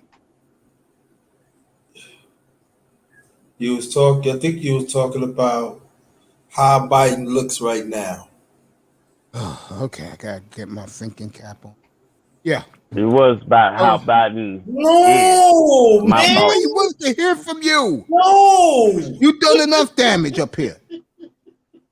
I'm sorry. Did I fuck up late. your white people's opinion? No. Did I fuck up the opinion you got about white folks? No, Mace. You don't have that opinion. Grindr don't have that opinion. We just talking to the niggas in the clouds that got that opinion. White folk don't do no wrong, but let me say this and again. Grindr see white folk fuck up. That's all. Let me say this, please. You've done enough. God. Oh, okay. And for this guy to have the audacity in America, of course, you got the black women and you got the white men together in cahoots, Satan's children, doing it again. And again, I'm going to say this one more time. I do not want to hear from Simone Sanders. That's the last bitch I want to hear from. Okay? I don't want to hear from her. Okay? This motherfucker in less than 8 months already fucked everything up. And the sad thing is, this dumb motherfucker doesn't realize it yet. Mm-hmm. Did you people want Trump to go? Are you kidding me? My brother is in the building. I was watching his show the other night. And I'm talking to you. Whiteside. Relentless is up here. I'll give him his applause in a minute. Jerome, you keep doing what you're doing, my brother, because you are gaining momentum. And you talk about me, bro. Yo, you're really kicking it into Overdrive, my brother. Congratulations. The great Jerome Whiteside is in the building.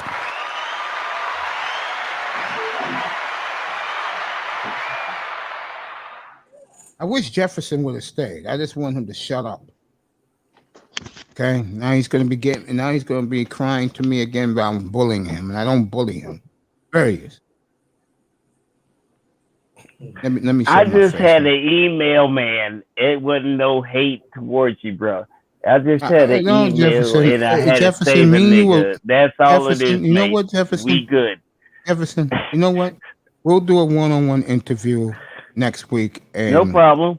And no we'll problem. talk out. We'll iron out our differences. Okay. Now go on mute. We don't have no difference. You might have picked a line and drew it in the sand, but nigga, I'm not jumping in your ass and saying you shit because you 100% correct. Yeah. There now is can no you line. Gentlemen, will you realize I'm not talking shit to you? I'm not drawing a line. But we got differences, and you drew a line. Let's iron that shit out. Yeah, that's all. That's it. I'm not disrespecting you, Please but you go got on a mute. line when it comes down to I'm me. asking That's you, all go it is. on mute. Please. Mute. I will mute myself right now. Like I was saying, out of Bowman in the respect building. for everybody. Yeah. Now, please. Okay, please. As I'm losing an audience in the sky because of you. Now let me say this again. I'll get to Biden in a second. Dave Bowman in the building. That's my brother. Jerome Whiteside is on fire right now. You should go subscribe to him. Jerome, put your link in the chat. And of course, the beautiful one, MTGV TV has come up with a new channel, and she's going all in. And what she does on the new channel is she plays clips of politicians, killers, whatever, and she catch them in their lies. I watched the first one today. It was outstanding. Next time she comes up here, I'll tell her to drop the link. Baby girl doing her thing. And May's eating his cookies and cream. I really wanted to put it up, but this guy got on my nerves. Now let me end this Joe Biden shit. Ben and Jerry. No, sponsored by Breyer's Ice Cream from the Chicken Box. I'm gonna end it with this with Biden. Sponsored by I Believe in Joe Biden. That's what makes me. Come on! You have to laugh that for a while, man. Sponsored by the Ice Cream Sphere. There you go. Relentless in the building. What's up, buddy? Hey man. I'm sorry. I'm sorry. I'm sorry. Okay. Guys, I'm really sorry. I gotta kill Kamala Harris on here, man. I'm sorry. I gotta do that. Hey, I don't like her as the vice president either. Can you shut up? That's all I asked. Hey, I just agree with you saying she wasn't a good vice president. How about you speak and get agreement? I'm gonna think Wait.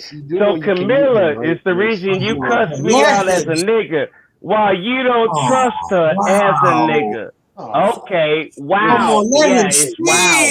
You don't trust the vice president, but I'm the nigga in the room. Now.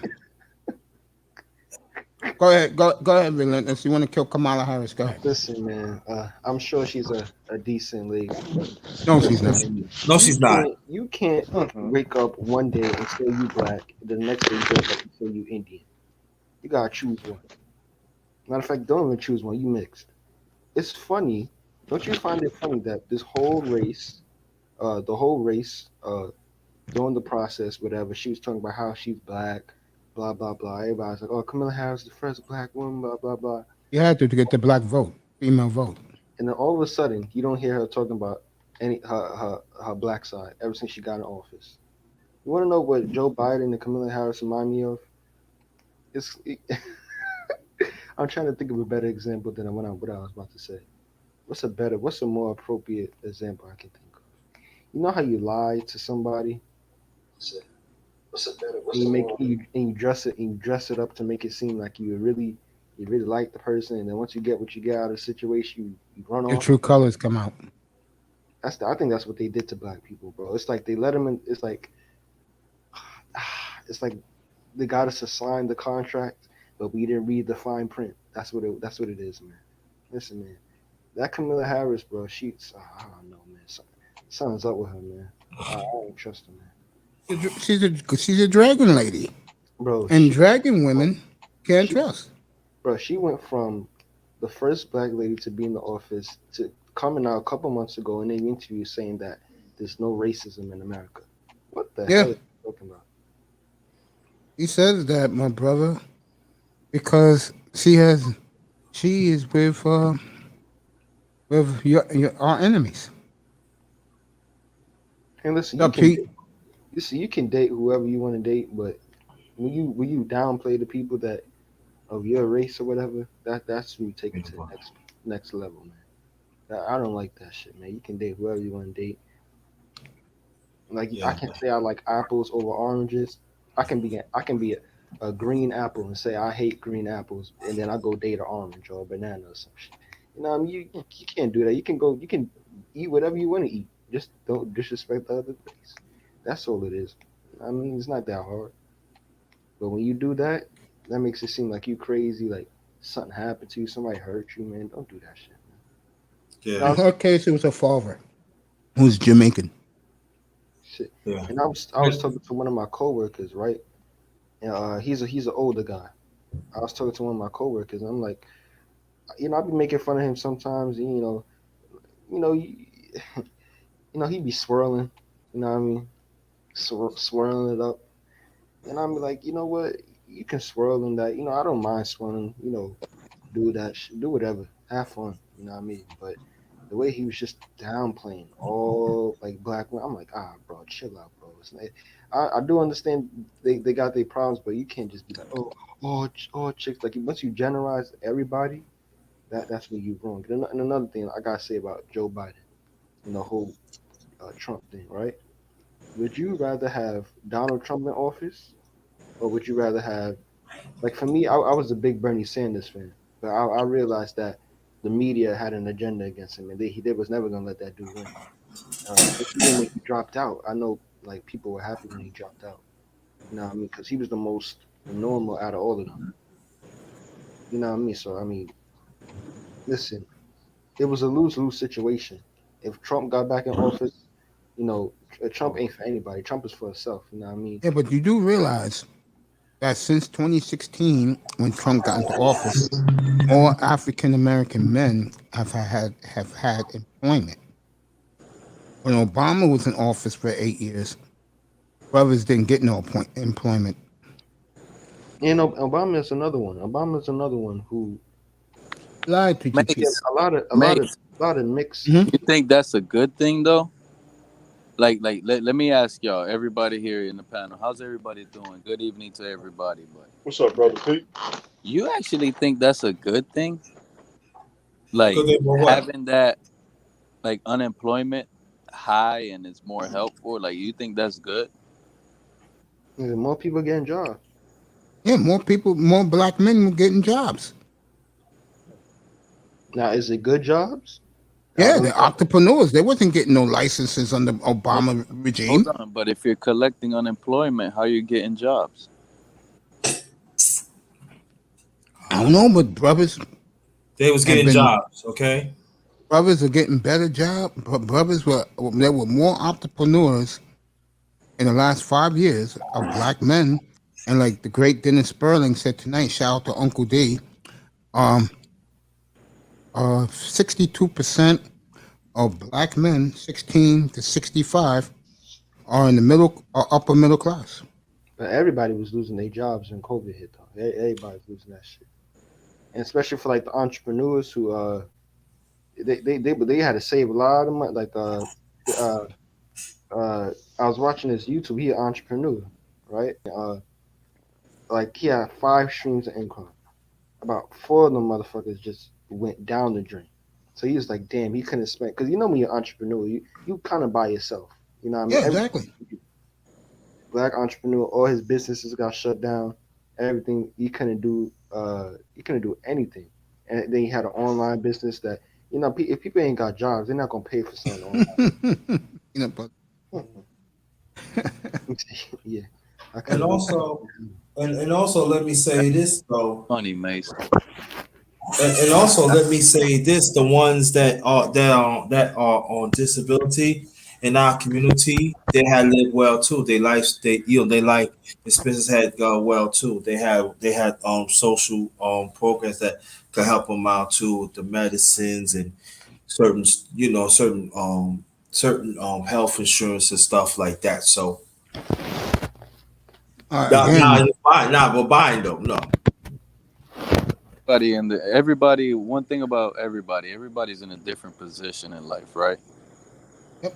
Everybody's in a different age, different situation, have something going on. But one thing everybody has is a goal that they're trying to reach, something they're trying to get to fix either the family, themselves. That's something I think everybody has, right? Not everybody. Trust me, there's some people who walking around here with no goals.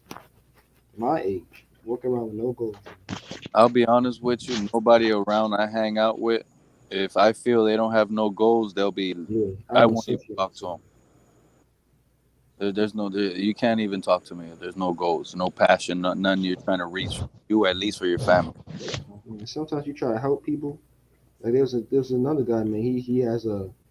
Listen, I don't care how bad this sounds. Forget trying to. In this world, you don't help shit. You got to help yourself. Yeah, and there was this guy. He had a nice trucking company. And he was trying to help this guy out. He's like, all you gotta do is get your CDL license. Man, I'm about to make a trip up there. Get your CDL license. He's like, oh, I don't need that. Blah blah blah. You trying to help people. You know what I mean? They don't want to do nothing. You know, you just gotta leave them alone. Yeah, Granda.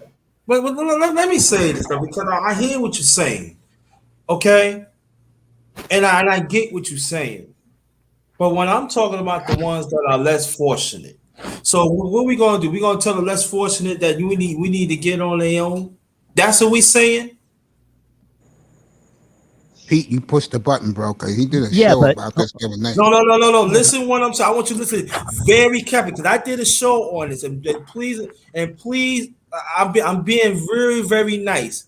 Yeah. No. I work with people like that in a long time. I work the community. You hear what I'm saying? And I seen that certain parts they had been disrespected. Mm-hmm. They had tried their best to just trying to be part of society. And then when I hear what you're saying, it triggers me. And this, I'm just saying, let me finish. I'm just saying, let me finish because I've been at this conversation for a long time. So we're gonna tell people like that they need to get they need to get it on their own, even that sometimes it's not their fault. Listen, no matter what, listen to it. I'm not with that. Grinder, you heard everything you said, right? Now think. I know what I said. No, you know what you said, right? But now think about this for 1 second and think about it really good. No matter what, they're gonna go get it on their own. When you get older, you're still gonna be. They're the same. They're gonna pay bills. They're gonna get a job. They're gonna go get it on their own. No matter what. It sucks. You know, we have kids living in poverty when it shouldn't happen. You go to Toys R Us, you got toys that cost more than shit that you could build a house with. That's okay. But that's not what I'm talking about. So what is it that you're talking about? That's when I'm talking about the people that are less fortunate, they not get the help that they should. And exactly. They try and they get turned down. That's what I'm saying. When you say less fortunate, turned down by who? I'm not disagreeing with you. I just want to know who exactly turned them down. Go ahead, Tom, Granda. You can't just speak like society. The brother was saying I ain't want to cut him. I don't want to cut him what he's saying. You gotta bring in more content to. I am trying to bring more content, but the brother Relentless was saying I ain't want to cut him off. No, I just want to know exactly what you would like. I'm talking about the city. I'm talking about the city government. I'm talking about the state government. I'm talking about the federal government. I'm talking about the private sector. I'm talking about the private sector. I'm talking about all in one. That's what I'm talking about. Yo, higher ups, basically. Yo. No, he talks about it all the time. She would know. Mic check. Exactly. Mic check. I'm talking about all faces of government. I ain't talking about no higher ups. No. We ain't going. I ain't want to talk no higher ups. I'm talking about every sector of government because there's a sector of city, there's a sector of state. I'm gonna repeat it again. So I don't want none of y'all be saying, oh, y'all know what you know. Y'all don't know what I'm talking about. I'm talking about the city, I'm talking about the state, and I'm talking about the federal government. I'm talking about the private sector. I'm talking about the public sector. That's what I'm talking about. Did you ever see the Purge movie that came out a couple years ago? Yeah, I see it. It took place in Staten Island, Park Hill. It took place in Staten Island. Yeah, it was the movie. See, if you're not red pill, or maybe not so much red pill, I should say, but if you don't know like the realness of how life really is, you would just think that's just a regular movie. But what they did in that movie is that the government made it seem like there was a nationwide purge. And what they did is that they went to the hoods, they went to the projects and said, we're gonna make all crime legal for 12 hours or 14 hours or whatever.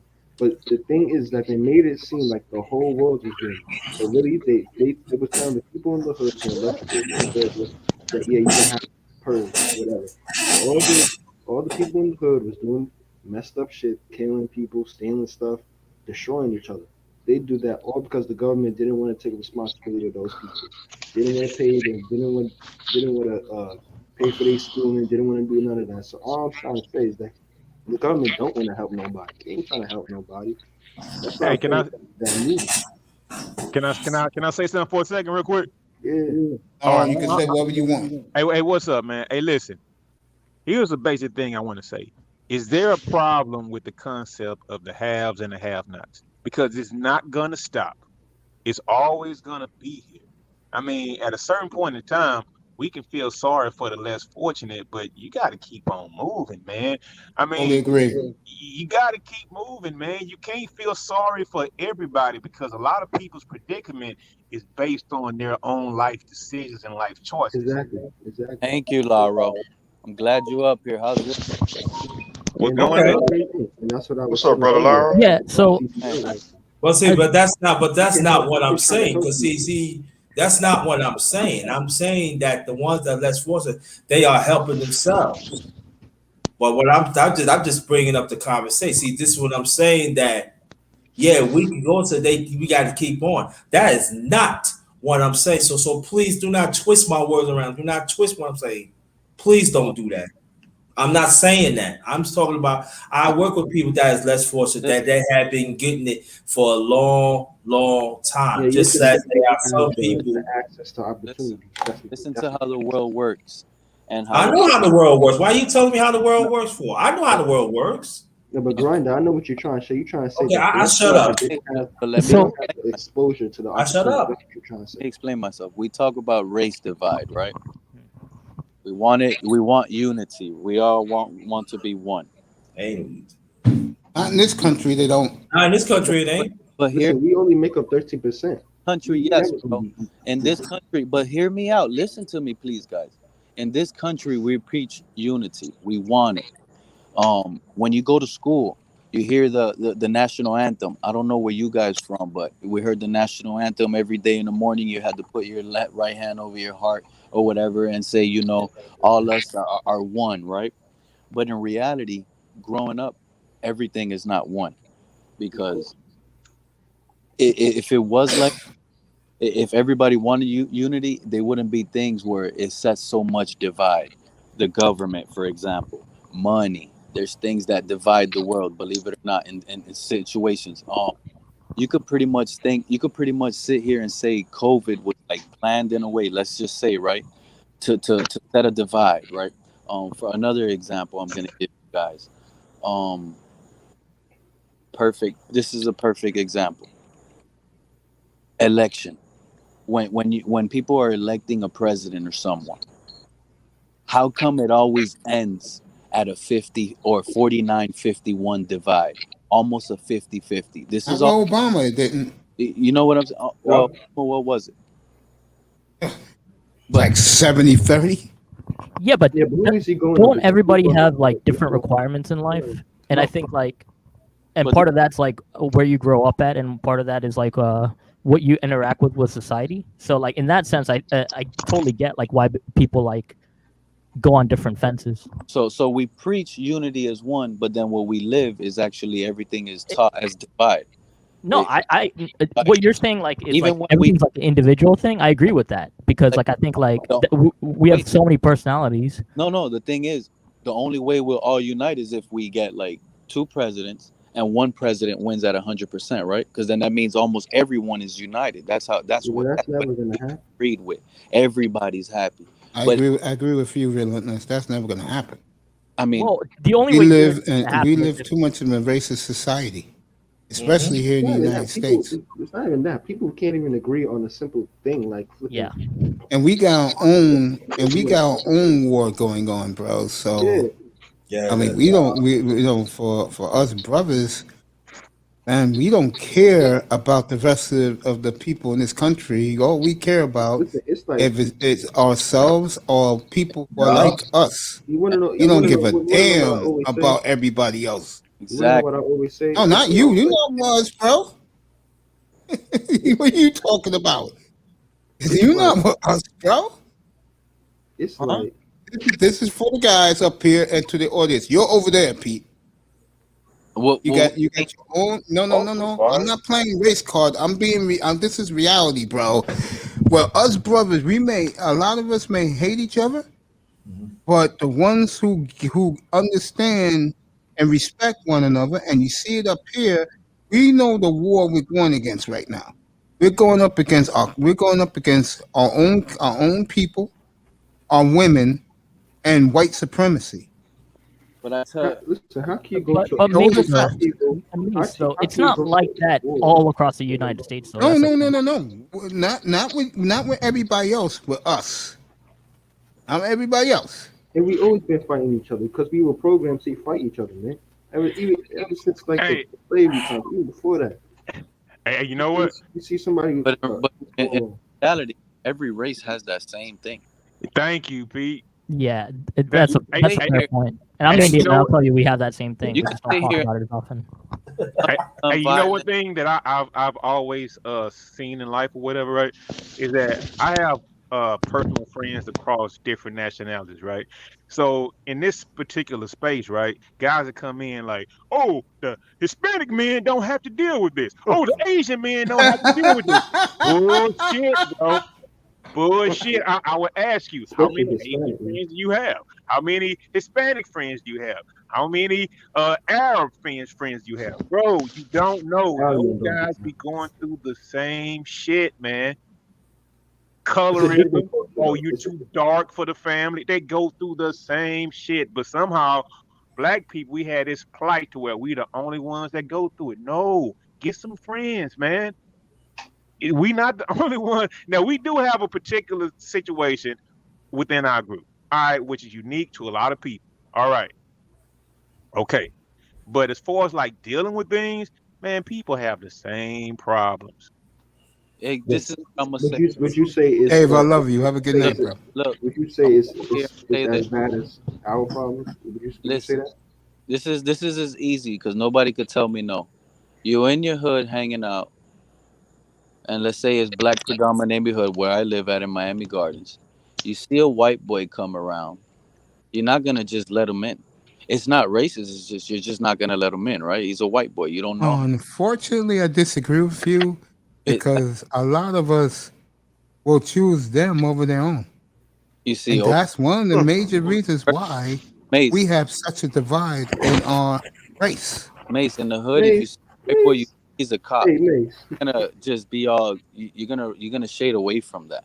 So now, if you flip it, and then you put the white dudes in the hood, and then the black goes over there, they're not gonna want to accept them because they're gonna have a different perception on it. So it's almost the same thing happens in different areas and in different hoods. You could mix everything up, but it's just gonna be looked upon. Things are looked upon. They're characterized from the beginning. It's just that way. Hey, you know what? When it doesn't happen, but that's just check this out my hood right now. The first thing think he's an undercover cop. He you know, so Yeah, but Mace, you know what I'm talking about, right? Of So course. Mace, let's say you know where Polo Grounds is, right? Yeah, 155th. Yeah. Let's say some a white dude, Justin Bieber dude, come walking up inside that. Everybody's gonna be looking at that dude like, what the? They might run up on him and be like, yo, bro, you good? You lost? You know what I mean? I understand when Pete's saying all races have their own thing. Like I can't just walk up and hillbilly ask, because they're gonna be looking at like who this guy? You know what I mean? So every race, we all go through the same thing. They all think the same in terms of if you see that one minority, you're gonna be like, what the hell is he doing over here? It doesn't necessarily mean they racist. It just means like, oh shit. You're breaking up a little bit. Before we continue, let me say hello to the beautiful Toya. What's up, girl? Baby, get ready to go to bed. Almost 11 o'clock Eastern time. Fargoff, go ahead, bro. You was making some good points. No. What I'm saying is like, yeah, like I mean, you know how you're talking about like a lot of the issues that you have, right? I deal with too. I don't. Most Indians don't talk about it as much because we're usually busy as fuck, like just with things. But there's a lot of people that are like, I mean, look, I get the same like. We have problems in our own race. I mean, if I were to talk about that, it's there'll be an entire podcast on it. But like, okay, she's going to sleep. There you go. But what I'm saying, but what Pete said was right. Is like we're all in different situations, and eventually you do find like your 5 people, and you also have to like consider what your requirements are. Some people love fancy cars and stuff like that. Some people are more simple. Jefferson, get your ass back up here. It all depends, and in that sense, like you have to figure out like how to meet those requirements with the community and like your individual self. Some things you can do on your own, but there's other things you do have to rely on people, and you have to figure out the right balance. And I'm glad you said that. That's an excellent point. And I don't give a damn what my peeps, which is black men, will say, but I'm gonna say this right now. That's the problem with our culture, especially with the men. I'm one of them.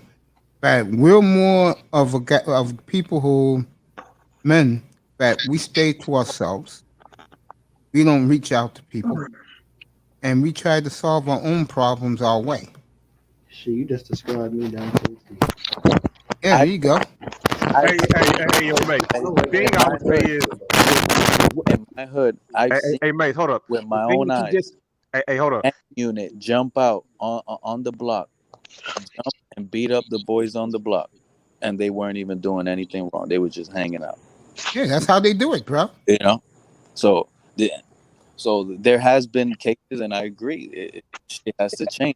But like I was saying, things are characterized. They're picturedized. Like everything almost has like a type. Images. Exactly. Go ahead, Laura. Wait. No, what I would say is this.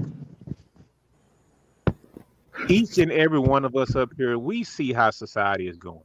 It's only going to keep getting worse. Totally I agree. would just say you have to find your own way how to navigate you and your family through it, because it's just going to keep getting worse, man. I remember back in the Super Bowl in Houston when Janet Jackson and that idiot Timberlake, right? Okay, I could see we saw that, right? Yeah. Now, 20 years later, you have whole dudes grinding on other dudes on award shows like it ain't shit, bro. It's gonna keep getting worse, man. Yeah, you're right, bro. It's gonna just keep getting worse. So just, man, I don't even like talking about it because I know it's getting worse, and I have to navigate me, myself, and my family through all this and try to let it know. But I love having these discussions just to hear everybody else's perspective on how things are going. But just keep in mind, man, you are not going to put a shield on and fix what's going on. It's too much money on the other side that's trying to like keep like righteous messages down or whatnot. So it's like a losing battle. I totally agree. Do you really want to die falling on the sword because you just so morally just uncompromised to where we really just want to do something so valiant and save society? Bro, society don't want to be saved. Man, you got to take care of yourself at some point in time. Bingo. You really do. You got to do you. You gotta work. You can't worry about nobody else now. Can't be If worried. you're a family person, then hey, well, when you're single, I'm gonna do the single guys right now. I'll go off single. I'm single. Worse than your neighbor. Mr. Miami single. Pierre single. When he was up here, Grinder single. Guys like us. And don't all we have to do is find our niche in life, and we're out of here. If y'all don't want to be single, y'all don't have to be single. No, you're not. You're missing the point. Oh, I thought you're making it seem Missing like the point, bro. My bad. The guys like I can't speak for the others. I'll use me as example. If you really believe, after what just happened to me a couple months ago, that I'm gonna be searching for some broad to settle down and be with a family, you nuts, bro. No. And living this life right now, I have options. I just gotta wait till my doctor gives me okay where I can travel again. Exactly. And once that happens, I got plenty of options that I knew I had, but not as deep as I do now. Here's the bottom line. You want to stay here in the Matrix, especially for black men. You want to stay here in the Matrix, bro, and let this society beat you down, you go ahead. But my advice to you is, especially if you're single. No, listen, this is what I'm Get the hell out of here, bro. If you're single and you ain't out here owning shit and buying properties, I don't know what the fuck you're doing with it. I'm gonna just tell you that straight up right now. I don't think there's. This is my opinion. Grown men who are single, they're doing their thing. And so I'm talking about with black men. We're doing our shit. I just gave the numbers before you came up here. 62% of us is middle or upper middle class, bro. We're doing our thing. No, I don't. It doesn't matter. The problem, it does matter because brothers, you either gonna take the brunt of what they're about to do to certain people in this country, or you have the options to pick up and go down there. Oh, man, look, nobody's really going anywhere.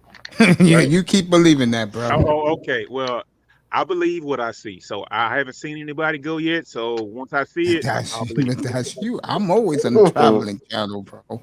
Me, I go to places I get, work at and stuff like that, but I leave in the United States. I stay within.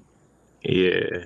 So I purchase here, do this, figure this out, do this, move around, figure this out, and I keep making money and figuring it out. But I recommend, like me, I'm not single, but I got kids. If I was single and I didn't have kids and I was doing what I was doing, man, I'll be owning. You know how many places right now it'll be unbelievable. You'll never have to work. Just buy, purchase. I recommend people right now. Look, I don't care where you're at, but I don't know what the housing market is, but I know for sure in Florida, around the Naples area, I'm telling you, the Fort Myers, the LaBelle, Lehigh Acres, you could consider Tampa in there. All of that is gonna grow. So every property that's being sold right now, I promise you, within the next 10 years, it'll be double that. So, yeah, I can agree with that. So if you buy a property, $100,000 in 10 years, that property is going to be valued at $200,000. You don't even finish paying the house off. You already made $100,000 equity in your account for free. You could even you could even use the government program. You got a 2-year pay stub. Go out.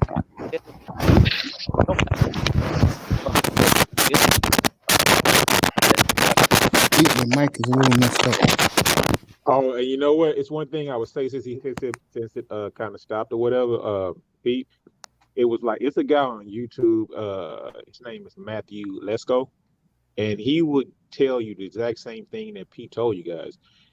You can go and get government grants, all type of programs.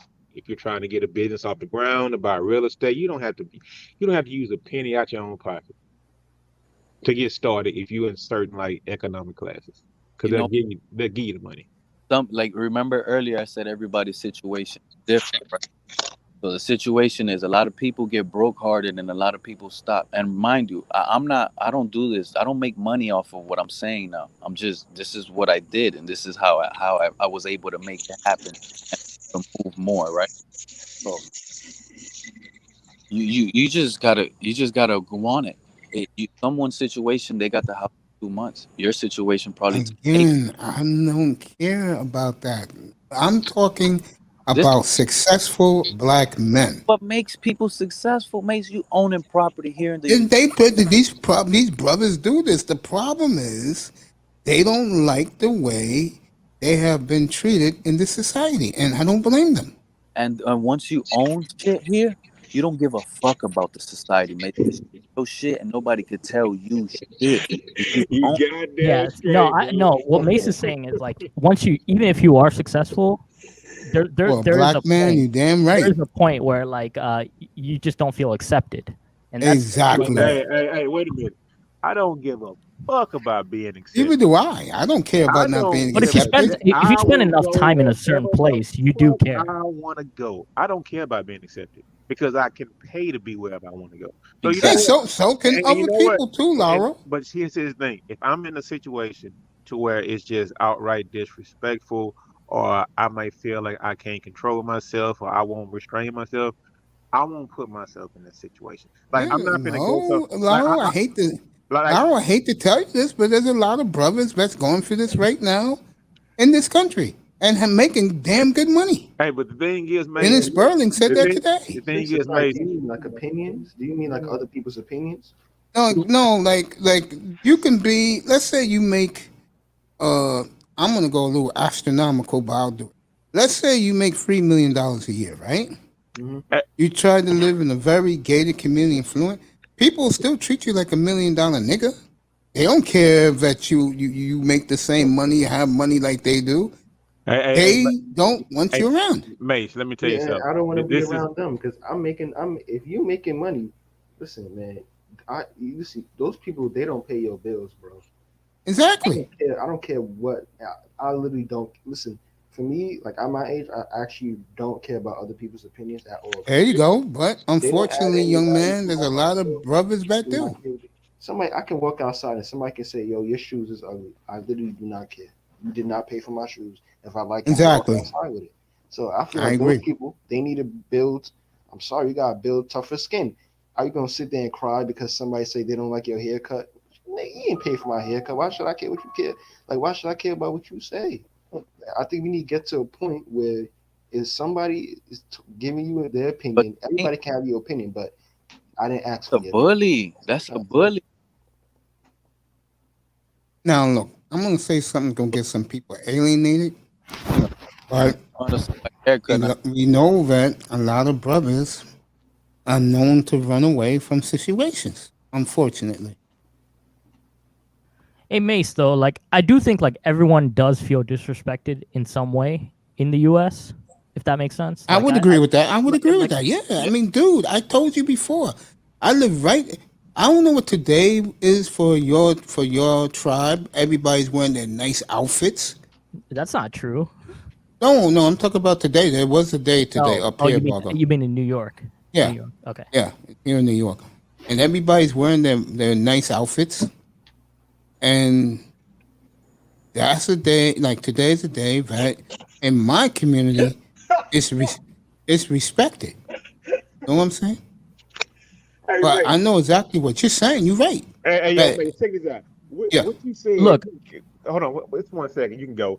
But what you said, Mace, it could have been like taken like kind of a little racist or a little insensitive, how you just said what you said, but he took it on the chin and didn't get sensitive about it. But go ahead. Go ahead, bro. Yeah. I got you, Laura. Yeah, so it's like it's funny because like Pete, you live in Miami, right? Born and raised. Okay, so let me ask you this as a guy, right? Growing up, like you know how like there's some extravagant events in Miami you can go to, like Art Basel and everything, right? Yeah. But as a guy, like you're paying like a ton just to like experience anything. Whereas like, you know, like whether it be females or whether it be like somebody, you just don't feel like you get respected in that regard. You feel like you gotta pay. Is saying. I know what he's saying. So like I used to have like friends that are like Russian, like doctor and lawyer friends, and they pretty much felt like we're pretty much used. You pretty much feel used as a guy basically to go to these events. I'm listening to you. Keep talking. But what bro. I'm saying is like it's that feeling right there of like if you go to like other places, the thing like I don't know is weird because living, you can easily tell who's not from around the area. Easily. So maybe, you guys that go out there to the strip clubs, to the clubs, if men can easily tell, I'm pretty sure these smart women that are doing this for money can easily tell if you're from here or not. So they might give you guys a higher charge than someone they know locally that's always in the club. Maybe that's what you feel you're disrespected. I don't know what you're I don't know what you mean, really. No, it depends. That's what I'm saying is like it depends on requirements. Like, what do you like? What do you need in your life, right? Like, so if there's certain things you need to get done, and you feel like you're getting like you feel like you get used to get that stuff, then you're pretty much like gonna feel that way. Okay, here's one thing: stop trying to buy your way in. Okay, that's true. That's true. Hey, bro, that's like number one. Just stop trying to buy your way in because you would never be able to buy your way in. You guys got to pull me, bro. Just avoid everything and just lay low. You don't have to worry about the problems. No, I wouldn't go to that extreme, Mace, either. What I'm trying to say is, I mean, look, listen, I did that on purpose, bro. Listen, with all these high level women that you think you see out here, you know what? With all that tricking you're gonna do, you'll save yourself a whole lot more money. You just go up, hey, let me pay you for this with the same one. Because putting your heart out there on the line, bro, and loving some girl that just stringing you along, and you know you being stringed along, you know doing whatever she's doing to you, right? And in your mind, you know there's something wrong, bro. Stop it. Just stop it. Stop wanting that damn acceptance or whatever. You gotta live your own life. No, I get that, but the thing with women, I think in the U.S. is like I feel like the only way people meet women in the U.S. is like nightclubs and stuff, right? Which is not really true, but I feel like when you're younger, that's what you feel is like the number one way to meet women, and people fall into that trap. Okay, you know what? You guys got to stop thinking that every girl you like has not been around the block 25 times. Because 9 times out of 10, what you guys are dealing with now, she probably has. And you got, of course, she has. You know how they run the streets. Who's been around the block all these times, and you sitting up there putting her on the pedestal, bro. Now, how weak does that make you look? Stop that simping, bro. It makes you look. That's right. Stop sniffing the panties. You know I say that all the time. Stop sniffing it. I don't come around enough to just like tell y'all, but man, y'all got to stop that shit, man. I mean, some woman who you know is sleeping with this dude, that dude, this guy, and you running around here talking about why did she choose that guy? Oh God, don't you hate that, Laurel? Come on, y'all got to. No, don't you hate that? But these fucking weaklings do that. Hey, like, come on, man, stop doing that. Keep talking, I'm relentless. Yeah, man, I agree with Laura, man. That man, you gotta realize that you're not the only person. I think a lot of guys, man, they think they're the only person in the world that they think they chick like, bro. Come on, man. They've been ran through. You got mileage, bro. I'm telling you, that's the red pill truth, man. Those poor guys. They'll never tell you the truth. They never tell you what it is. You just gotta go with it, play dumb, and listen, man. If you go around looking for the right person, you're gonna be searching for a while. Because there is no such thing as a perfect person. It's just the person that's good enough. And if you find that person that's good enough, then you can do whatever you want after that. You know what I'm saying? There is no such thing as a perfect. A lot of people try to find the perfect person. I'm not laughing at you, Kim. I'm laughing what Laurel said about me a couple of seconds ago. There is no such thing as the perfect person. Fucking Laurel. There is no such thing as.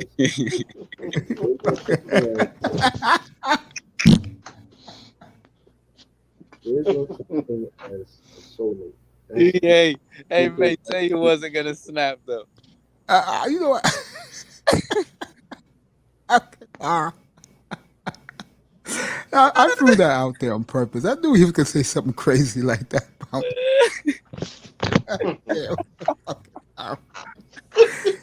fellas, what you're learning right here is if you can't laugh at yourself, bro, like I'm laughing at myself right now because I know what Laurel meant, then, bro, and there's a lot of motherfuckers like this, unfortunately.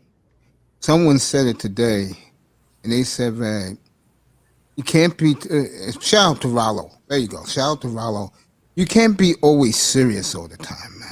Yeah, it's true, yo. It will hurt you, man. You get sick over that, man. Yeah, look at my mother right now. She's always serious, bro. Sad. Bro. Can't always be serious all the time. Take yourself too seriously, especially like there was a guy today, and I just had him up here. Damn. He was it was Jefferson. Damn, that's why I wanted to talk to Jefferson. There's a new guy in the manosphere that works with Irv Gotti, if you know who Pasa's the $40 is. And this guy on Friday and then today, just talking down to everybody in the Rogers Report like they ain't shit. And one of the problems we have in this country is, and it's a major problem, when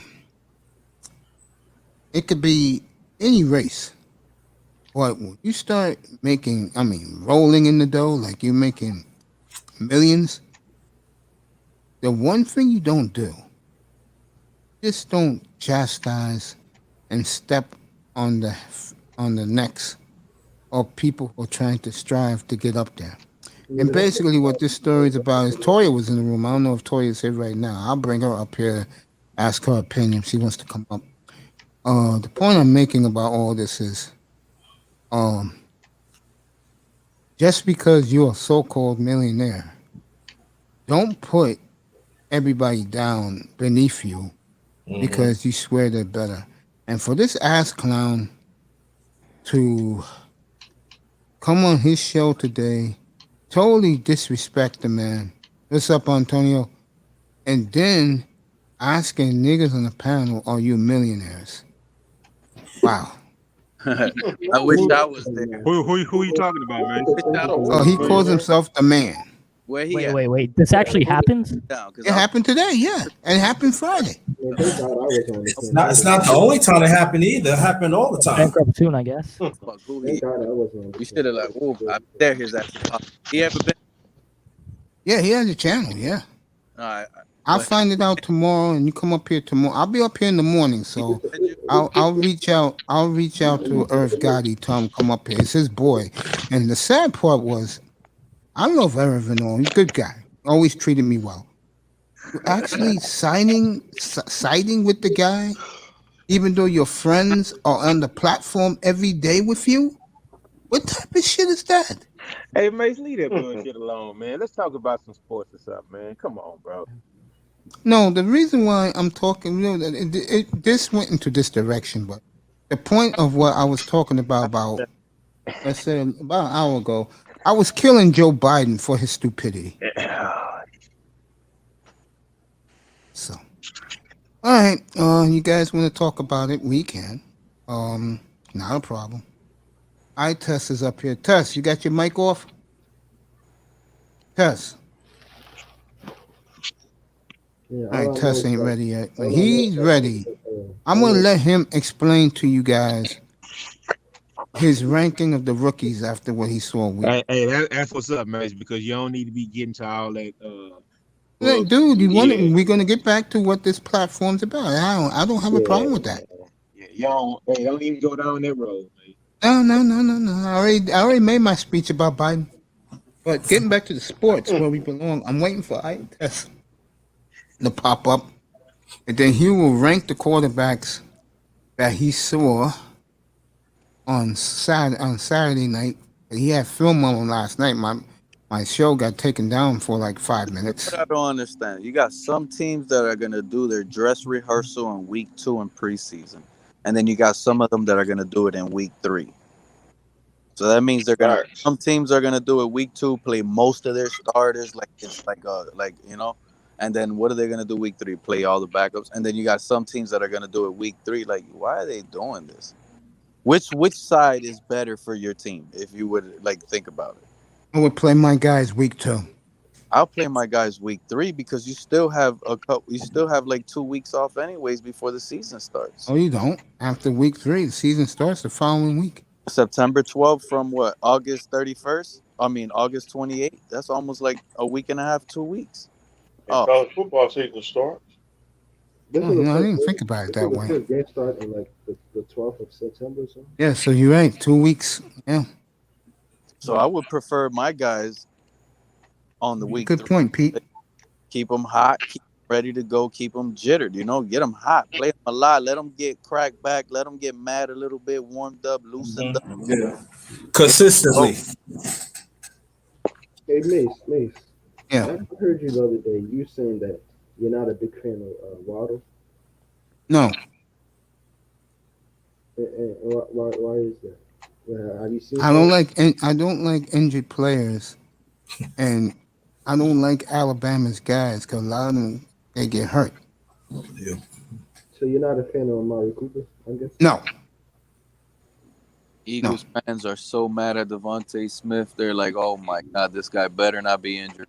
Well, he's back now. And Came back today. You can't. So you're not a fan of Najee Harris too? Eagles fans ran Nelson Aguilar out of Philly, and now he's with the New England with a big contract. I just don't see those New England receivers. So are you a fan of Harris? Of who? Najee Harris. Najee Harris, I like. Najee Harris, I like. I gotta see Najee Harris. Him, I like. He had too much jitter.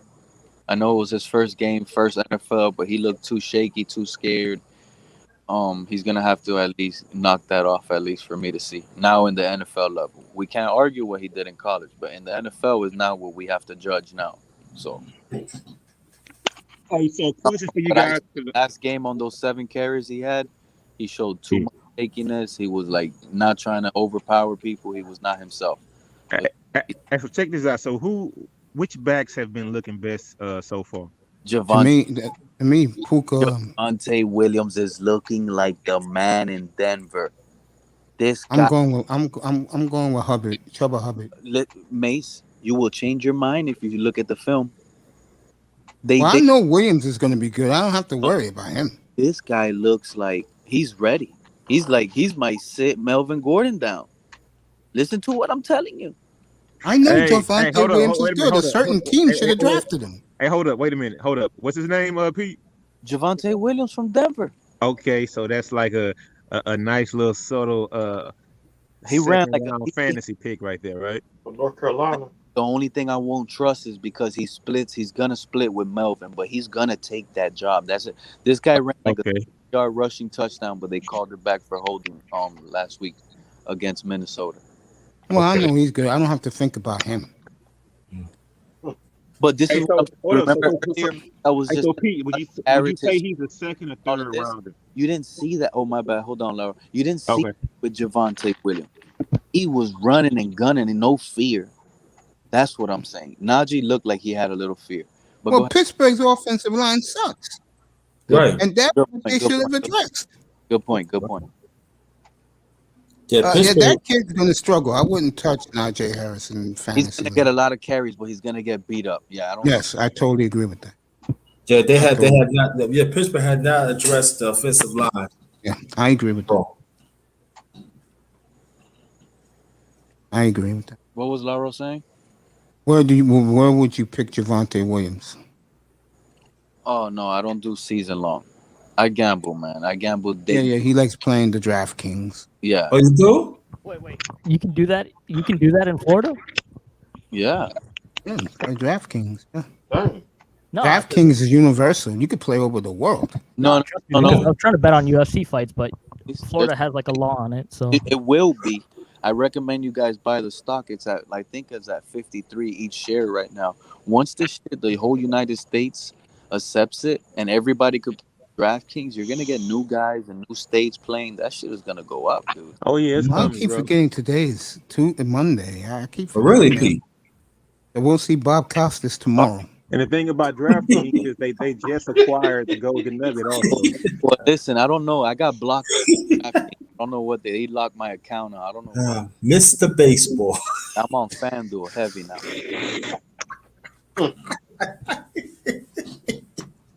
Yeah, have you Hey, guys Pete. top 100? The NFL top 100.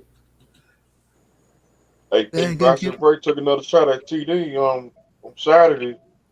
He did another one, bro. Yeah. Hey, TD caused that on his own, man. Damn. Oh man, there are times I would want to go over there and say, "Nigga, what are you gonna do? Buy up all these fucking simp niggas?" Hey, Hey, Mr. Miami, I went off on Master at Work because Master at Work. I went on some Chicago. Oh, me and you're gonna talk in a second. My bad. I went off on some Chicago Bear dude because he disrespected Finsanity 5. That's a female. Man, she's a dog. Yo, bro, back up. What did he do? Dang. He disrespected Finsanity 5. What he said about her? I couldn't remember. He disrespected her something, but it was still football talk. But he kind of disrespected. It kind of like was nasty talk towards a female. So I was like, "What?" It was the other day. Go listen to it on Master at Work's panel. You know what that tells me? I jumped up there and I went, "No, you little fucking Bear fan. You tell me what's the last thing the Bears ever did?" And I started screaming and going off on his ass and screaming. And then this dude started going off on me. And then I went off on his ass because I was like, listen, you're over here calling T a bandwagon because he's creating other channels, creating a business. But yet, you like a team you don't even live nearby. So don't even call nobody a fuck. You never even been to a Patriot home game. And then that's when he kicked me off. He got mad. I don't know if that's true, but I was just trying to get under his... So you say he's a hypocrite? He's one of these young guys, but he's out there, man. He's funny to me, man. That dude live in the basement. Let me get back to this. Lo, you there, bro? Yo, what up? All right, we're talking business now. It will be up tomorrow. I just want to put some tweaks into it with the scoring system. When you guys wake up tomorrow morning or during the morning, the league will be up. I will be on tomorrow morning around 8:15 in the morning, eating me some big jumbo beef burgers for breakfast. Hey, put the link up, though. All right. Okay, all right, man. Cool point. All right. Hey, you ought to put the link up in the chat, bro. Do it so far. Okay, when I get when I get it done tomorrow morning, I'll put the link up in the room. So, and I'm gonna put the number of the league, like they have like a 6 code number, what league, like number of the league. I'll do that tomorrow morning. Number, folks, $102 ahead. I got Lauro, I got JB. Itest is gonna jump in. He thinks he can beat me and you, Lauro. What do you got going on? Oh, we're gonna have a 10-team fantasy league, $102 per man. Winner gets $600, second place $300, third place $100. You know, I've never done a season long in my life. That shit is the shit. I know you love the money, but there's nothing more competitive than. You'll see it with me and Lauro, folks. And Itest is talking a lot of shit. I don't think the league full jump in, Pete. It's just $100, man. Yeah. No, I know it's easy. $100 ain't nothing, bro. I ain't say you. All I said was Itest is talking a lot of shit about me and Lauro. He's gonna whip our ass. That's cool, man. We gotta make sure the league is full, though, Mace. The league will get full. Trust me. Okay. We're in it right now. There's one thing about fantasy football, and Pete can attest to this. Pete, how many you say play the one you play? About, I'm not joking. The number about 6 million people a day. Listen, that shit's a gamble. There's a $3 contest. You get a chance to enter a lineup. With $1 million, you could win $1 million. Put one lineup, but there's going to be 1.3 million people playing. There you go. And that's in that alone. And you're only allowed of a maximum of 150 lineup. I'm gonna go in. I'm gonna do 150. I'm maxing out. So that's me and Pete. Yeah, Pete, you want to do the fantasy show Friday night? We could probably do the fantasy show. Yeah. All right. I'll have my nephew do the thumbnail. That'll be Friday night. Me and Pete will do it. Anybody want to come up? But we gotta wait to the final depth chart, so we could actually do the show really good, mate. So we could talk about matchups. We could talk about what we're gonna see. How can we predict these games? You know, and have all these guys up here. Okay. We got final cuts and all of that.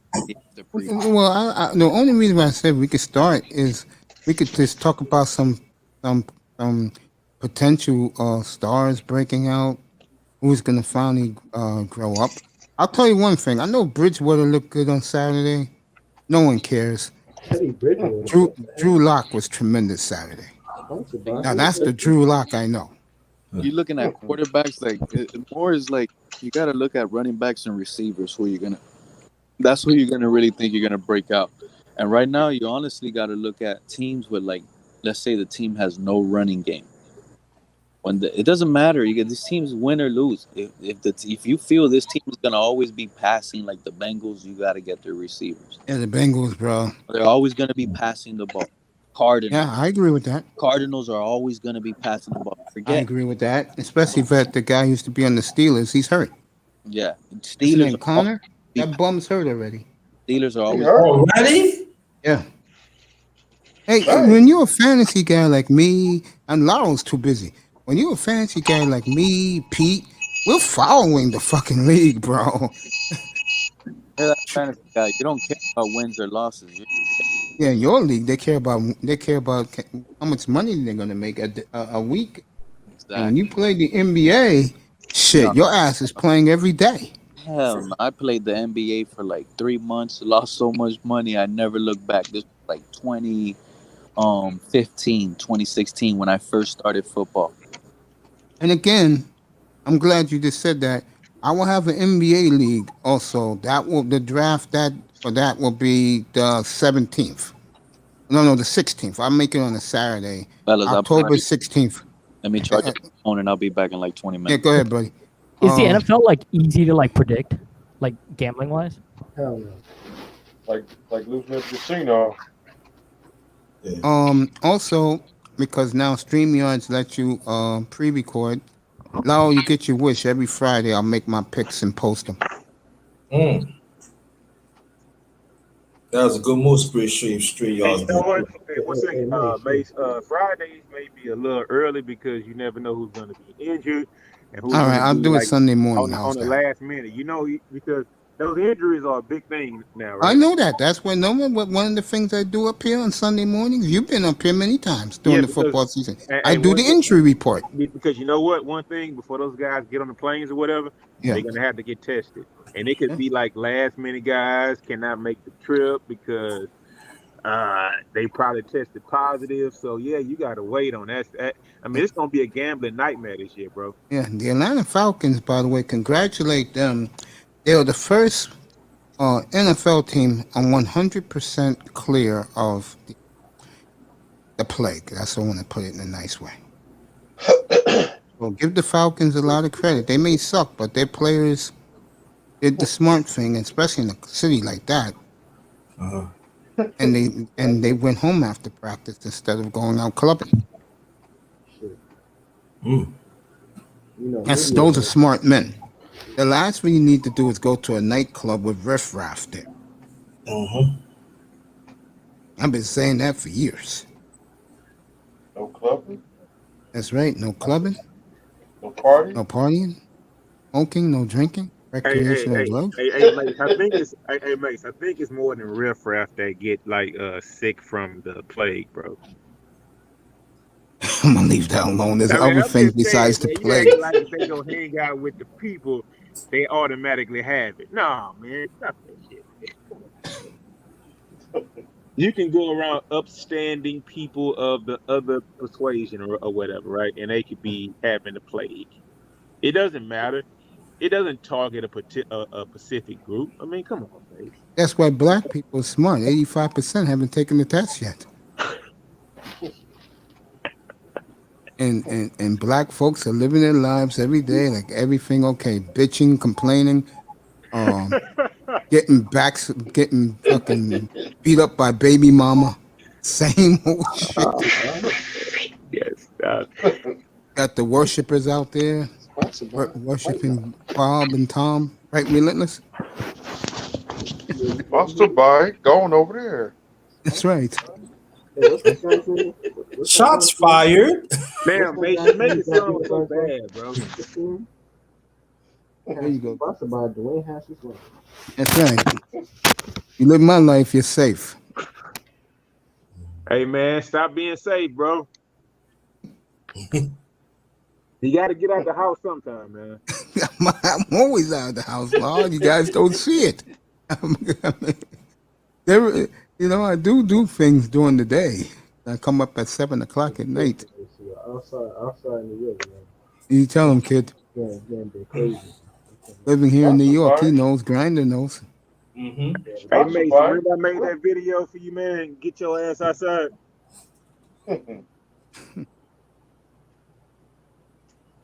Remember that, Mason? Well, the video I had made for you, man. Oh, I loved it. Yeah, when you was at Arrowhead Stadium. Nah, with the boat. Oh, yeah. Don't get me started with that, Law. In Miami? Oh, God. I can imagine the ambiance on that boat. That's it, man. That's all, man. I can imagine the ambiance on that boat. Hey man, look, we still hitting Miami, dog, for the Texans game, man. You need to come on down there, bro. Is your crew going to be there, Law? Yes, they are. So I'll be right here. Oh, I'm right in this room getting ready for the pregame show on Sunday. Hey, man, get your ass outside, man.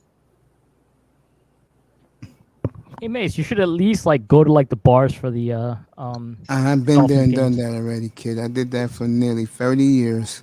Yeah, but just go to the sports bar and enjoy the game and get good wings and stuff. Ain't what New York ain't what it used to be. That's right. Hey, Brandon, what was the hot spots in Brooklyn back in the day for sports bar? Man, they ain't there no more. They used to be one in Ecstasy in East New York.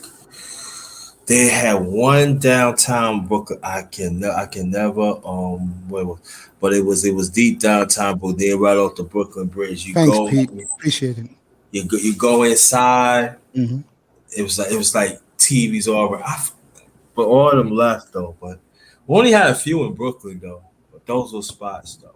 But if you're in New York though, for Sundays, isn't that the big brunch day? I believe so, but the one cool thing about New York is most teams are represented.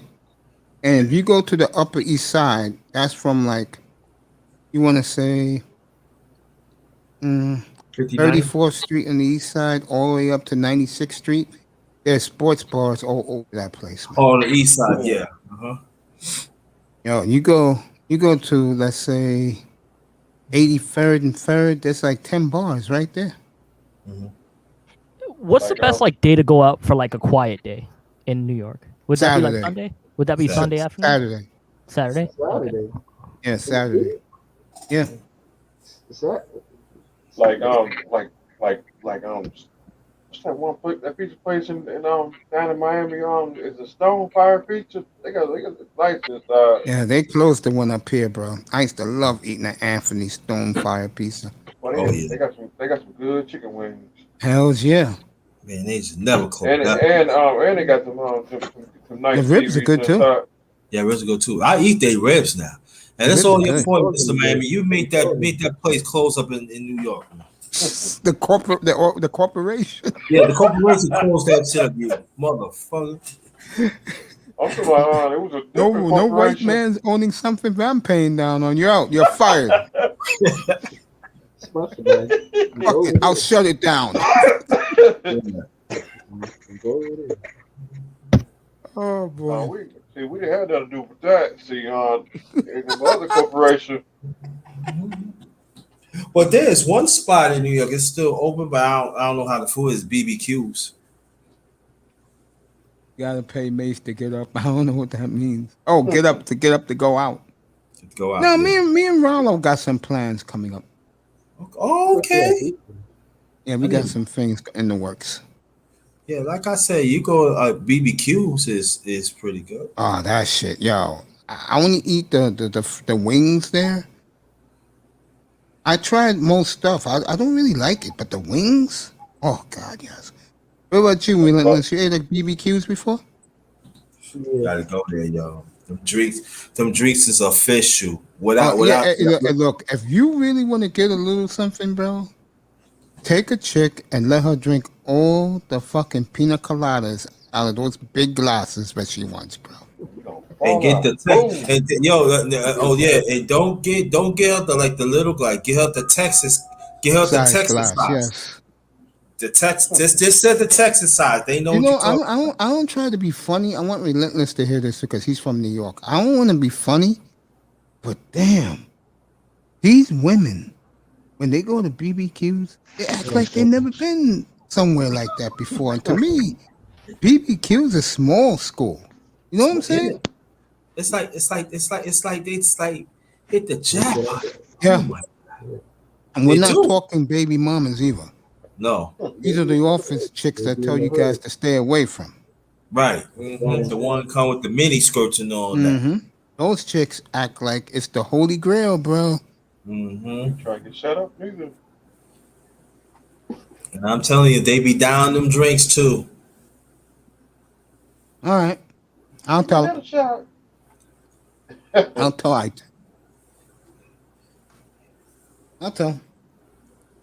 I said, you know, for both of y'all, maybe $45, $50. Yeah, bro. And you know what women like also? Especially not at BBQs, because BBQs don't got nothing expensive like that. No. When you tell a chick she can have anything you want in the menu, you're gonna really find out her character. Yep. I want that steak dinner. Because if she ordering shit clean that menu. to order shit, and a lot of these bitches are like that, bro. And you're like, yo, this is the last time I'm seeing this hoe. Hey, Grinder, what's that place in Brooklyn with like all the startup restaurants, like in one place? What? All the startup restaurants in one place. I don't know, Brooklyn. I'm gonna let him answer it. What he's trying to say, Grinder, is where's the spot now in Brooklyn where, and Relentless, you can jump in this too, because you go down there. What's the spot in Brooklyn where all the hot restaurants are like all together? No, like the startup restaurants, like it's like right near the Barclays Center.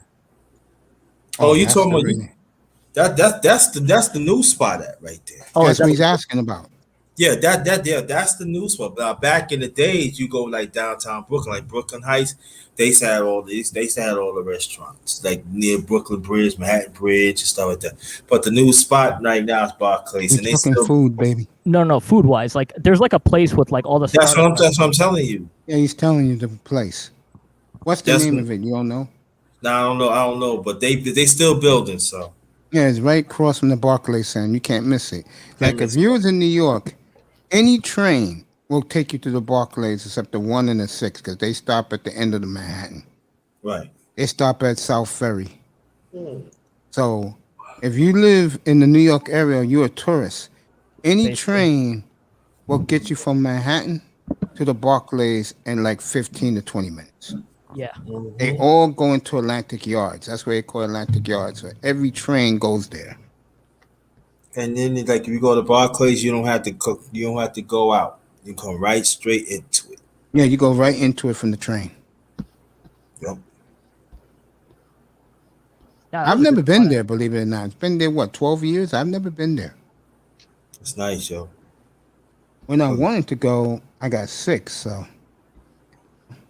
Now, in New York is like so I guess like one high end spot was Bagatelle. Is that the name of it? Nearly got like hustled there. Supposedly it's like $500 for like a brunch or something. Is that? Like I don't know that spot, but that would probably be in Tribeca. Yeah, that's at the end of Manhattan. Before you can see the Brooklyn Bridge like right in front of you. Yeah. I guess I wasn't dressed nice enough for that spot, and got like surcharged. Nola Wiles with us, the great Dr. John Carter. Oh, thank you. What's up, brother John Carter? Thanks for showing up to my live, man. Appreciate you come to New York nice. I'll take you to the Chicken Box, and I'll also take you Mace, one of the best pizza spots in New York. Mace, I don't think he's ready for that chicken spot, man. Oh, nicer. She's not ready for it. Oh no, they get addicted, man. That they get addicted. I'm trying to tell you. You're at your relentless. You eat at Laurel. Thanks for coming, bro. You eat at you eat at Kennedy's or Crown. Mr. Kennedy. Huh? You ain't got Kennedy's a crowd, yeah. everybody know Kennedy. Yeah, Toya had me dying. Toya was like, "You gotta get me a chicken box." I said, "I'll get you anything you want." tell you, there's what tell you. I'll get Now, anything you want, how bro. much better is it than Popeyes?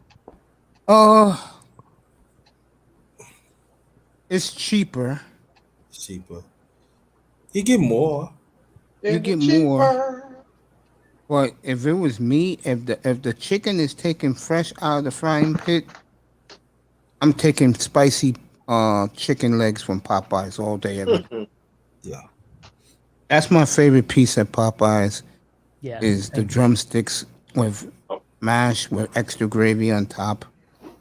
It's a fries. No, I'm the nicer. You can get it. I'm just saying you get addicted to them chicken boxes. It's official. Yeah, I want you to know. Do you see the size of ice cream that Mace had? She missed that. How much is a 20? How much is the 20 piece? 20 piece is I think it's $15. That's cool.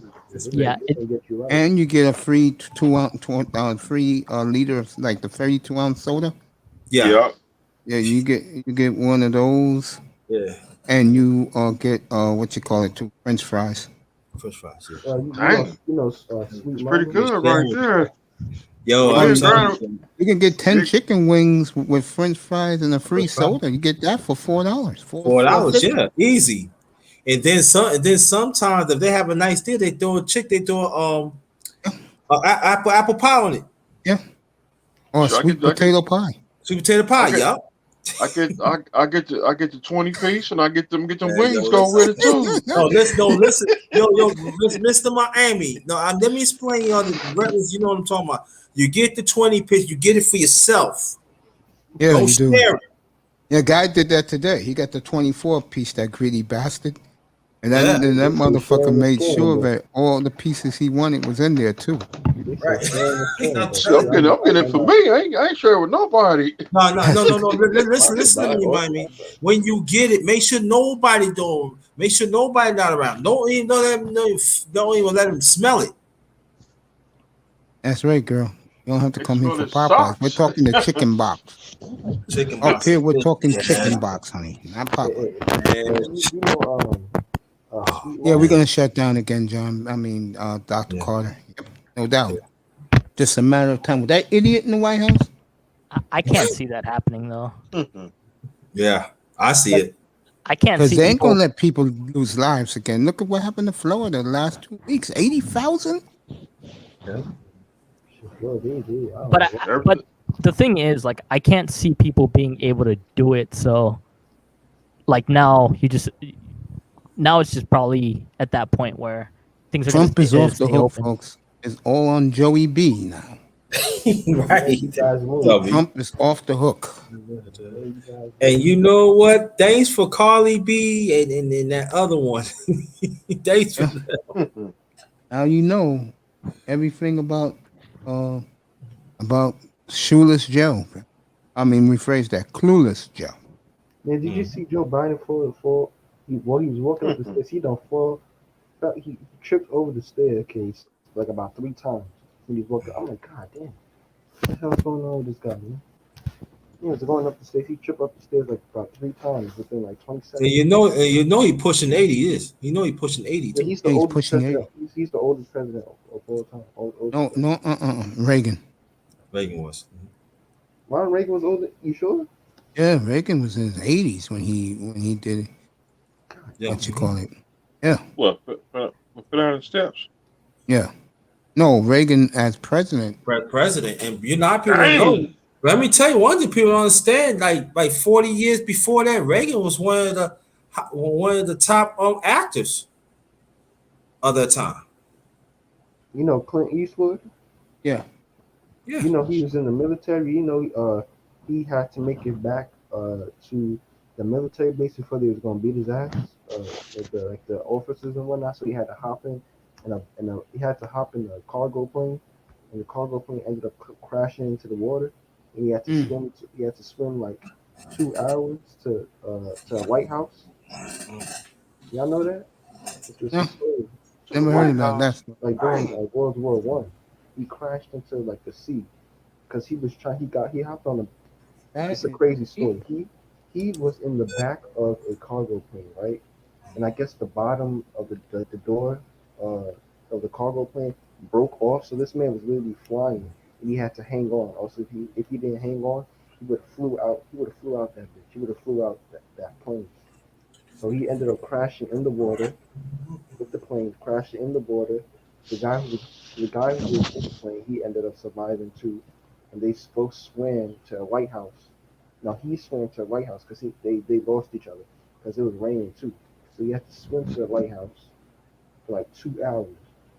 And when he got there, like he almost died because he couldn't even swim. Like he said, if he would have had to swim like a couple more minutes, he probably would have drowned because he was so tired.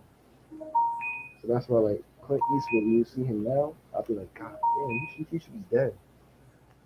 But then he went on to become like a famous director.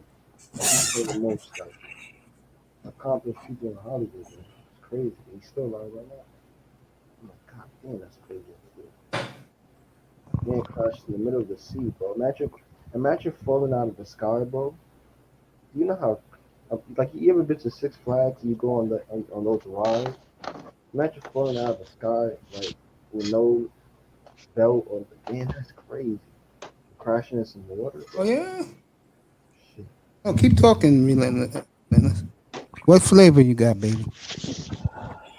Relentless, I mean, keep it depends talking. on the pilot, right? It depends on the pilot. Like some pilots, Everything depends on the pilot and the airplane. Yeah, but guess what? Clint Eastwood, he was hiding in the cargo section of the plane, so the pilot had to. The pilot didn't even know he was. The pilot did know. I can't remember the story, but Strawberry pop. In the door to the cargo area of the plane broke off. So it's literally like the air was. So he couldn't even breathe because the pressure of the air flying through the sky. He couldn't even breathe. After falling down, imagine falling in a plane, like in a helicopter plane type shit, with the whole door wide open. You know how much oxygen coming through that shit, bro? You can't even breathe. Hells yeah. That shit's crazy. And he crashed into the. I'm like, God damn. And they was like, oh, this guy turned out to be a famous director or whatever. And I'm like, okay. Wow. This guy. And then there's like Clint Eastwood, and he won a medal for that. Really, John Carter? Wow. Political propaganda? Let me play back up. Political.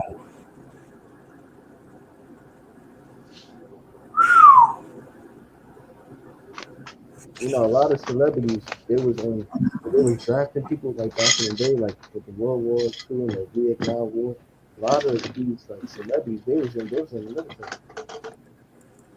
I want that's great.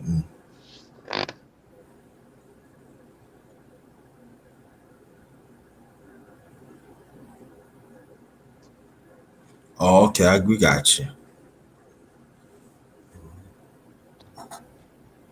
Well, tomorrow night we got hoping to do some another member of the corporation. Oh yeah, you gonna announce another member of the corporation? Yeah, two new members. I got another member. I got another member. I'm gonna go ahead and introduce him to you. He's a new member of the corporation. See, we let brother Griner do it. Let him do the honors. He wants you to announce the two members of the corporation, bro. New members. I gotta know. I gotta know now. You can't put it on me. I might not like the mother. To pull his ass out. I'm second command now. I don't like you, motherfucker. You don't do that. Nah, that's all right. Nah, just let me know. Let me know. I introduce. You're not talking about the drunk. He's on the panel. the newest member of the corporation. Show your love for brother. Bargoff? Yeah. Show your love. No, I ain't showing no love. We gotta grill him. No. We cannot just Bargoff speech. Are you going to be part of the corporation? Yeah, we gotta grill some questions here to Brother Grab. You know, you've been around Mace family, like that. We just want to let you know. He's a big member of the family. Yeah, all right. So I'm just gonna ask you one question. See, you down with the corporation? You got to be in it. Cannot slip. I'm honored. I know Melina's going to be part of the corporation. Mace. I'm telling you, when Mr. Miami told me 2 months ago, he said, I'm sorry I had to drop down here, Mr. Miami. He said he cannot wait to get Mr. Molina. Okay. All right. Is Relentless going to be part of it? I'm already. He's a member. Oh, he's a member. Time out. Why I don't know about these things here? Yeah. Matter of fact, I'm over to the front of Brother Griner. Lennox is a member. He's a member of the Miami. I love him. He's a member of the corporation. I love this guy, man. Everybody show your love. Everybody show your love. I ain't showing no love because you didn't let me know. How you can put me second? You want me to be in the background, bro? Come on now. What's up with this, man? You give me a title. You give me a title, and I can't enforce it. What's up with this, man? You have only a name that you're the vice president. No, I can't be no name. You doing everything else, Mr. Miami. You trying to treat me? You trying to treat me like I'm HN? Are you treat me like an HN? You know what I'm talking about.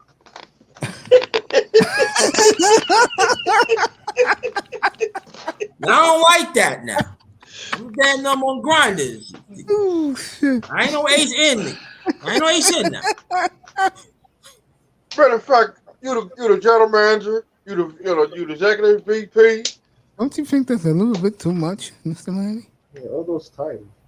All right, let's walk into the corporation. Welcome to the corporation. I already had my initiation. I just had to let you know, Relentless, that I've been here for. I got points to get the title I got. I'm just letting you. That's messing. Hey, Relentless.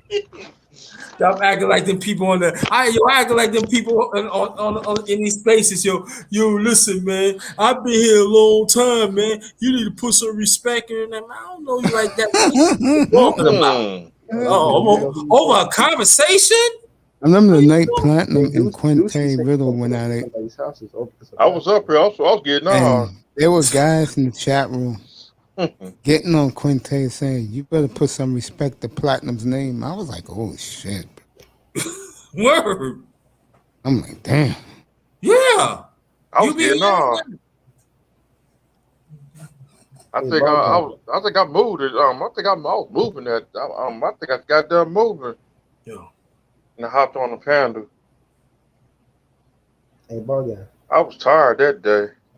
So Relentless, did you know like people actually survive plane rides, like by like hiding in like the it's like the wheel well in like the wheels of the plane?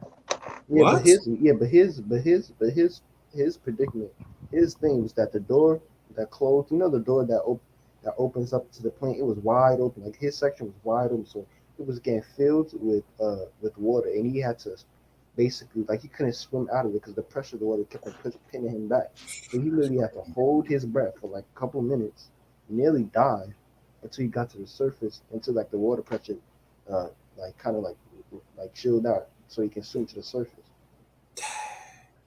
Yeah, that's it says like crazy. It says like 1 in 5 people survive. 1 out of 5 people.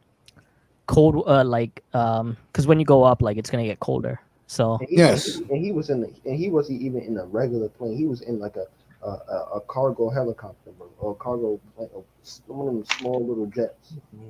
So when that shit hit the water, fast, hard as hell. And Again, God bless those people today trying to get out of Kabul. And Yeah, you know, man. a couple of people fell off the plane. Oh, It was sad to watch. Yeah. That's crazy. That's on Biden.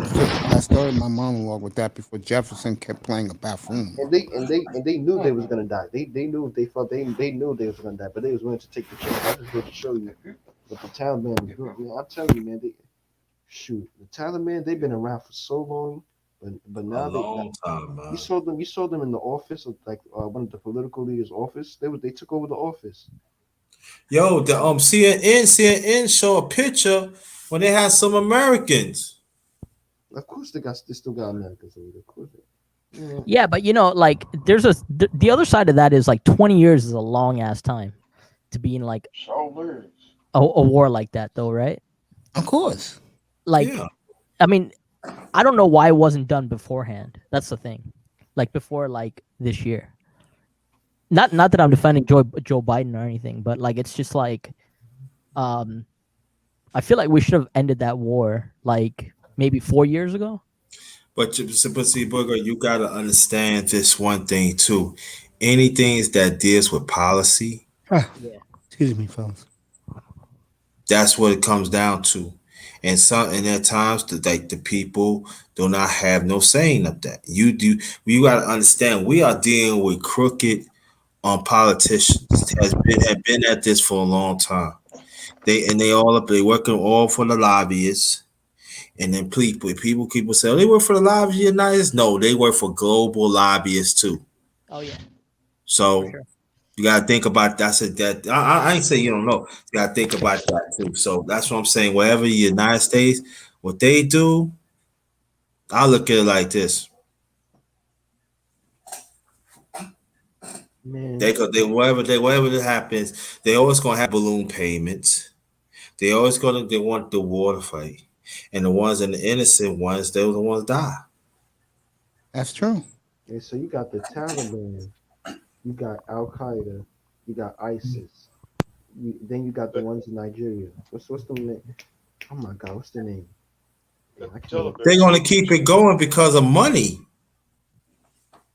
And you know what? I always thought like these terrorist groups, their main focus, their main thing is to force their beliefs and their religion on other people. Is that what they doing? That they're doing all this stuff? Well, I don't know, man. International policy is kind of difficult. Like you're in the U.S., right? Like, but you still want bases in other places, right?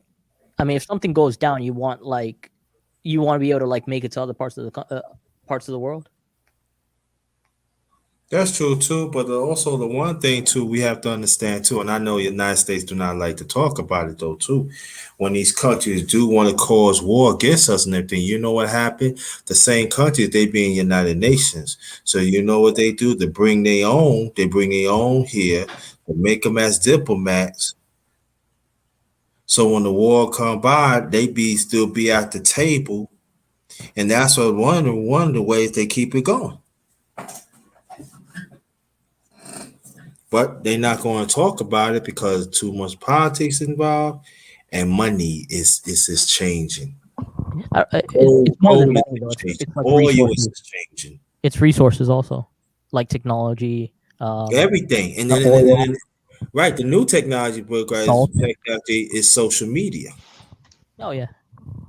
That's the new resources to talk about. I mean, they do want gold, they do want oil, they want all that and everything. But the new one is social media. What's the resource in Africa? Is it silica? It's silica. Gold and diamonds. And diamonds. That's in Africa, right? Like for all the minerals, gold and diamonds. That's why every mineral goes in diamonds in Africa. That's why you see a lot of countries they be into Africa for centuries. Yep. The minerals is what make Africa what it is. And the sad part is the people there are so I'll say it. They're so ignorant. They don't realize. Well, it depends Again, on- we got problems with our own. That's what's like. I tried to tell that to Pete, and it's a shame that the white man has so much control of this planet. Man, when you go to when I go to Ghana, man, West Africa, you see a lot of Asians there trying to start the, I don't know what they trying to do, trying not take over, not like it's the 17th century or some bullshit, but when I say take on, they trying to start their own stuff. They're trying to build something in somebody else's country. You know what I'm saying? It's been done for years. Yeah, they're building it for China, bro. There's a bunch Yeah, in Ghana. I'm like, what the hell are y'all doing here? You know See, what I'm saying? Africa's interesting because there's parts of Africa, like if you obviously, I think like if you're like going somewhere, there's parts of Africa that are like really nice to live in, right? Like I mean, like South Africa, like I think some of the most cultural people I meet are from South Africa. Yeah, but South Africa. Well, why does South Africa have so much Caucasians? But it's like right in the middle of everything. That's part of it. That's the other advantage of that of being in South Africa. If you go, Yeah, but see, also we got to think about South Africa when Mandela was living. He was the president. He was a president of South Africa. What it mean? What he wanted more black than what it was supposed to be. It's supposed to be more blacks to be in control, more blacks to be entrepreneurs and stuff like that. But come to find out, the policy has never changed, and that's why you see the underhand labor racism that still happens in South Africa that nobody don't want to talk about. I ain't gonna say not. I said quite a few people don't want to talk about but it's always been there. It's just a Passover. That's all it was. That's all it is. You look at the Olympics. You look at South Africa. There's a lot of white Olympians that represent South Africa. Yeah, racist. That's probably the most racist country in the world. Country in the world. Yeah. They do believe in the master race down there, boy. Yeah, go ahead, Paula. No, I agree. Like I do find them to be kind of difficult to talk to. Like a lot of the Indian friends I have that mention South Africa, they say that is a hard place to live in. But I ain't going over there. For the most part, like every time I do meet somebody from there, they're pretty well like knowledgeable about the world in the sense like they're just right at the center. They're 1 hour away from like London. I think it's like their flights. They can take flights all across Europe. They can take flights to America. Like it's like right at the center. So in that sense, it's like an advantage in that sense. You know how like Mace wanted to like live on an island, right? Like he was trying to like move to like Curacao and whatnot. There's a place in like South Africa called like Mauritius. Is that the name of it? Mauritius. Mauritius, yeah. That place is supposed to be really nice to like live in. I'm concerned Suriname or whatever. I'm going to Cuba. I don't know about Cuba.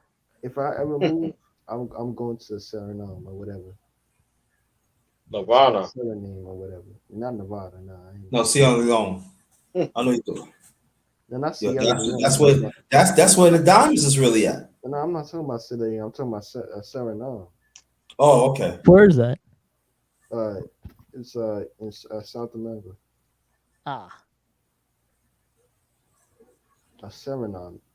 Hey, you know Bargav, you know this because we into soccer. You know Ronaldo. Yeah. You know Clarence Seedorf. Who? You know who Clarence Seedorf is, right? Yeah, I do. Those people they are from Surinese descent. So you know how you go to the Netherlands? Well, not go to the Netherlands, but you know the Dutch people, right? Yeah.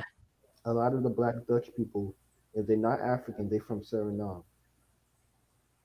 So you see Denzel Dumfries. Do you know who Denzel Dumfries is? No. He plays for PSV. Okay, so do you know who Bergwijn, Steven Yeah, Bergwijn? Bergwijn. He plays for Tottenham. He's from Suriname. That's the country I'm talking about. That's okay, Dutch. Yeah. So a lot of the melanated people you see in the Netherlands, their descent is from Suriname, so they look black. They look black, but they from the Netherlands. But really, that's what a lot. In Suriname, they speak Dutch, so it's kind of like Jamaica and the UK, or like, yeah, you know what I'm trying to say, right? They go. Yeah, I know what you mean. I feel like the best thing to be is like Belgium. Belgian. You pretty much speak everything, like Lukaku. I have a friend that I grew up with. Belgium. Oh. In Belgium, there's a lot of Congolese people in Belgium because of King Napoleon. What's his name? King Leopold or something like that, right? In the Congolese massacre, we used to cut people's hands off. So a lot of the Congolese people, like a lot of the black people, a lot of them come from. Oh, I know. Yeah, I know what you're talking about, Liz, because they was in, I forgot what part of Africa. It was back in the early '60s. They used to cut people's hands off. Used to cut people's hands off. Yeah, they was in Africa. Yeah. They don't really teach you about the other stuff. But King Leopold, man, I didn't learn about him until my senior year. Yeah, and also they was in Africa back in the 1900s too. They were doing it. Yeah, they was in Ethiopia. They was in Europeans. Man, let me tell you something about European history, bro. Listen, all of European history is just going to other countries and taking over. That's all it is. I'm sorry, that's all it is. Like in Europe, what do they teach them? That because you are European, you should go to other places and take over. That's all European history is. If you really and also go more your point, brother Redlands. They even cut little boys, little girls' hands off. Yeah, they had them in chains. In chains, y'all. In the textbooks, they have them in chains. Textbooks, y'all, exactly. They catch you stealing, or they catch you trying to run away. They sit there, cut your hands off, and then sit there and take a picture. Yeah, but like nobody actually has like a non-violent history, even if that makes sense. Like, I mean, even unless you're Switzerland. They're stealing over there. Yeah, unless you're like Switzerland or like Finland. Yeah, they mind their business.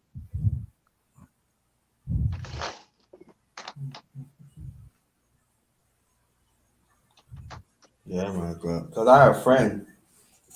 He went to Amsterdam. Everybody did, Amsterdam, this and that. He said, yo, when I came there, and he talking to me, he said, he had fun in his life, man. He said, man, it's so much weed over. Yeah. He said, so much weed. He said, yo, it's so much weed over there. And he said, the women, and he told me the women over there is fine. Hey. Yes, he showed me pictures. I like. He said, yeah, bro. I'm go to Amsterdam. He said, yo, go to Amsterdam, yo. They love the brothers, it's funny. Like, what was it? It's like Luka Doncic, right? Luka Doncic signed that contract like a couple weeks ago, right? I think Doncic, like with the multimillionaire contract, and the Mavs like flew to Slovenia. Ooh, I would hate to they flew to Slovenia. I thought it was kind of funny because it's a business trip, so they're gonna pretty much put everything on business. Yeah, he didn't want to be there. He wanted to get the hell out after this year. And next thing you know, they gave him the administrators like flying to Slovenia to get this deal done. Yeah, he wanted to leave. He didn't want to be in Dallas no more. Speaking of the Mavs, this man right here is one of their biggest fans. Yeah, it's like that's my next destination, Texas. Yeah, I really want to go to Texas. Yeah, I'm going to Texas in like 2 months. Relentless, go ahead. Say what you said. I'm gonna comment on Waldorf in a minute. Go ahead, Relentless. No, I was just saying I would want to go to the UK. I want to go back to Houston. Actually, I'm actually gonna go there, like Houston, real soon. Oh yeah. Oh, you gonna live there? Nah, just for like 3 months. Oh, okay. So I was hoping to check out like the F1 race and like see like Galveston. Oh. But I don't know. Like I don't know what Texas is like. I mean, I want to see the Tex-Mex food. I mean, you hear all the things about Texas, but like, I mean, it's gonna be like a new adventure. Well, I don't know, Burger. You might like it in there. The ladies put them thick lanes on you. Say, oh, no more Florida for you, though. I've been to Texas. They said Texas big. Somebody said, yeah, Texas big. Texas big, it's laid back. Yeah. Mm-hmm. I feel like it's gonna be kind of similar to Florida, though. And it's country. They said it's not. Like Florida and Texas are supposed to be like very similar. Mm-hmm. Yo, they began Texas certain part of Texas gets hot. Yeah, that's hot. Hot. It get hot in May. It was one time I went down there. I went down there in May. It was hot. I'm talking about they got that heat. How about Louisiana? Y'all from Louisiana? I've been in Louisiana.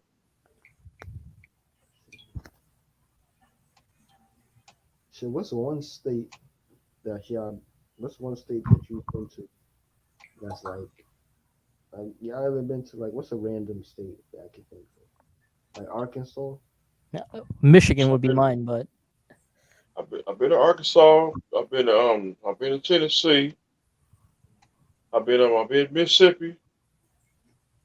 Ooh! And you still talking about it? Dang. yeah. How do those places compare to Florida though? What place? Miami, Coral Gables. Well, Coral Gables is a bit different. Yeah, Coral Gables it's like another world. It's like another world, yeah. But I'm not ever put back over there in the Coral Gables. Hey, what's that island? What's that island like just outside of Coral Gables? You go to jail over in Coral Gables. You know that? You remember that? Huh? From Bimini? You know, that's like some island. That has like boats. It's a Key West. It's a Key West. No. What's it? The Florida Keys or something? That's like some story of like boats, like people who came from England. They try to come on shore, but the wave just took out all the boats or some shit. They ended up dying. It's like their souls is like on Florida Keys, and they still trying to get it. I tell you one thing, I don't want to be around no Florida Everglades. Hell no. I like the Bermuda Triangle. That's funny, actually. They said See, I don't know. Like West Palm Beach for me is like interesting. If you ever that whole like the whole east coast of Florida, it's fun actually. Like going down the different parts of the coast. Wait, so Tallahassee is north, right? Tallahassee is north, yeah. That's north. That's like the part. Like it's like it's fun to go there for like college games. Wait, what's or you travel if you're traveling. Yeah, if you're traveling, but it's like is that what the Gators play? Or the Gators play? No, the Gators play in Gainesville, so it's like 5 hours north of Orlando, and then Tallahassee's further west. And then University. So let me ask you: is Orlando's right off 95? Yeah. Yeah. Okay. Yeah, Orlando's like. So how far is Orlando from Miami? 4 hours. Like 400 miles. That's it. Yeah. Yeah. Like it should take you 4 to 5 hours. Wow. I thought it was like so. That what about Tampa? Tampa's 2 hours from Orlando. Yeah. Really? Yeah. Oh, okay. I know Tampa. When I was with the ex, we was in Tampa for 3 days. Man, that thing rained 3 days. I was like, where's Broward? So where's Broward County or whatever it's called? Broward's like a little bit north of Miami, so it's not. It's like, is it like North Miami? It's like North Miami, basically, right? What part again? What part again? So there's like Miami has like 2 different parts. It's like it's crazy. Like there's when you do bus rides, there's a place called North Miami. And then there's like South Beach. And they're pretty like it takes about like an hour and a half. Is it like an hour and a half about depending on traffic? Yeah. Now I went to my Miami. It was North Miami. It was no way. I know you heard of Collins Avenue. That's that's one of the that's like South Beach. So you have to That's cross South Beach. South Beach. That is South Beach. Like South Beach. Yeah. Collins Drive, Oceans Ave. Yeah. No, Collins Avenue. Ocean Drive. See, I've been to Atlanta. I've been there. Atlanta's cool. No. Supposedly you get the Atlanta. best chicken in Atlanta. Yep. I maybe went to this Waffle House in Atlanta, boy. I did not want to leave, man. I was calling the waitress. I seen the Miami the Metro Dade Police Department police station. Mm-hmm. They got a police car upside down like on the building. No, Georgia's Like downtown Miami. Yeah, I went to Miami, man. I had fun. Oh man, so much on South Beach. When they said about South Beach, they ain't not lying. Oh man, it's so. You shake your head, man. Get crunk. I mean, I know. Yeah, man. You won't have a knot in your head, man. A knot in your neck, man. I tell you, on the real. It is the one place you can spend like a lot of money and you have no idea how you're spending it. Then you wake Real up cap, Wednesday. and then you might run into something real nice too. I remember it was like we the ex guy in the Auburn, right? And we was in this bar in South Beach, and then all of a sudden she said, "Yeah, you want to have fun?" I said, "I ain't about to have fun." No, we got a party right across the street. Over there. It was with it too. Yeah, man. I wish I was fried something back in the. Okay, so where's the Versace mansion? Where's what? Where's what? The Versace mansion. Isn't that like isn't that like North Miami? What's that? Versace mansion. Actually, it's in Miami. That's probably his neighbor. He probably lived right across the street from the Versace mansion. No, that's on Ocean Drive. I actually haven't been there. That's all about Ocean Drive. Yeah, what about Daytona Beach? That's like way farther north. It's like way further north. Yeah, I've been to Daytona Beach too. Daytona Beach was when I went there was like I think it was mid 2000s. They were building up and it was real nice. But it had this hood part, and they food was official. That's where I go. That's where I go when I'm on I-95. You're gonna be tired, so you drive to Tallahassee. Yeah. Hey, the only thing that sucks about Miami is like the waves. It's not really like. It's not probably. I don't know. Like, what do you think? Like, do you like surfing in Miami? I ain't trying to come lunch. She ain't trying to. You forgot they got them killer sharks. So you're trying to say George be reappearing? Tomorrow swimming. Yeah. No, I ain't going. You gotta take advantage of that. I ain't going swimming. I ain't going no swimming though. I can see. I see real good. I see the waves real good. Okay. That's all. Yeah, that's me. I ain't going inside. I do like the ocean. I like the ocean, but you ain't gonna see me getting that one. I ain't getting in it. But now they are actually they did some scientific studies like 20 years ago that actually sharks also they adopt to warm water. That's why you're seeing them in certain places like in North Carolina. It'd be this beach was open. There was like 4 or 5 people getting killed by sharks. God damn. Tiger sharks. Dang. Yeah, they was showing up. They was having lunch. They closed the beach down one day and they came back. I'm like, well, is y'all crazy? Yeah. It was a big thing. What are the beaches like in New York? They got certain beaches that are scattered. You got Orchard Beach in the Bronx. Let me see. In Brooklyn, you got Manhattan Beach. We got Manhattan Beach. You got Manhattan Beach. You got Brighton.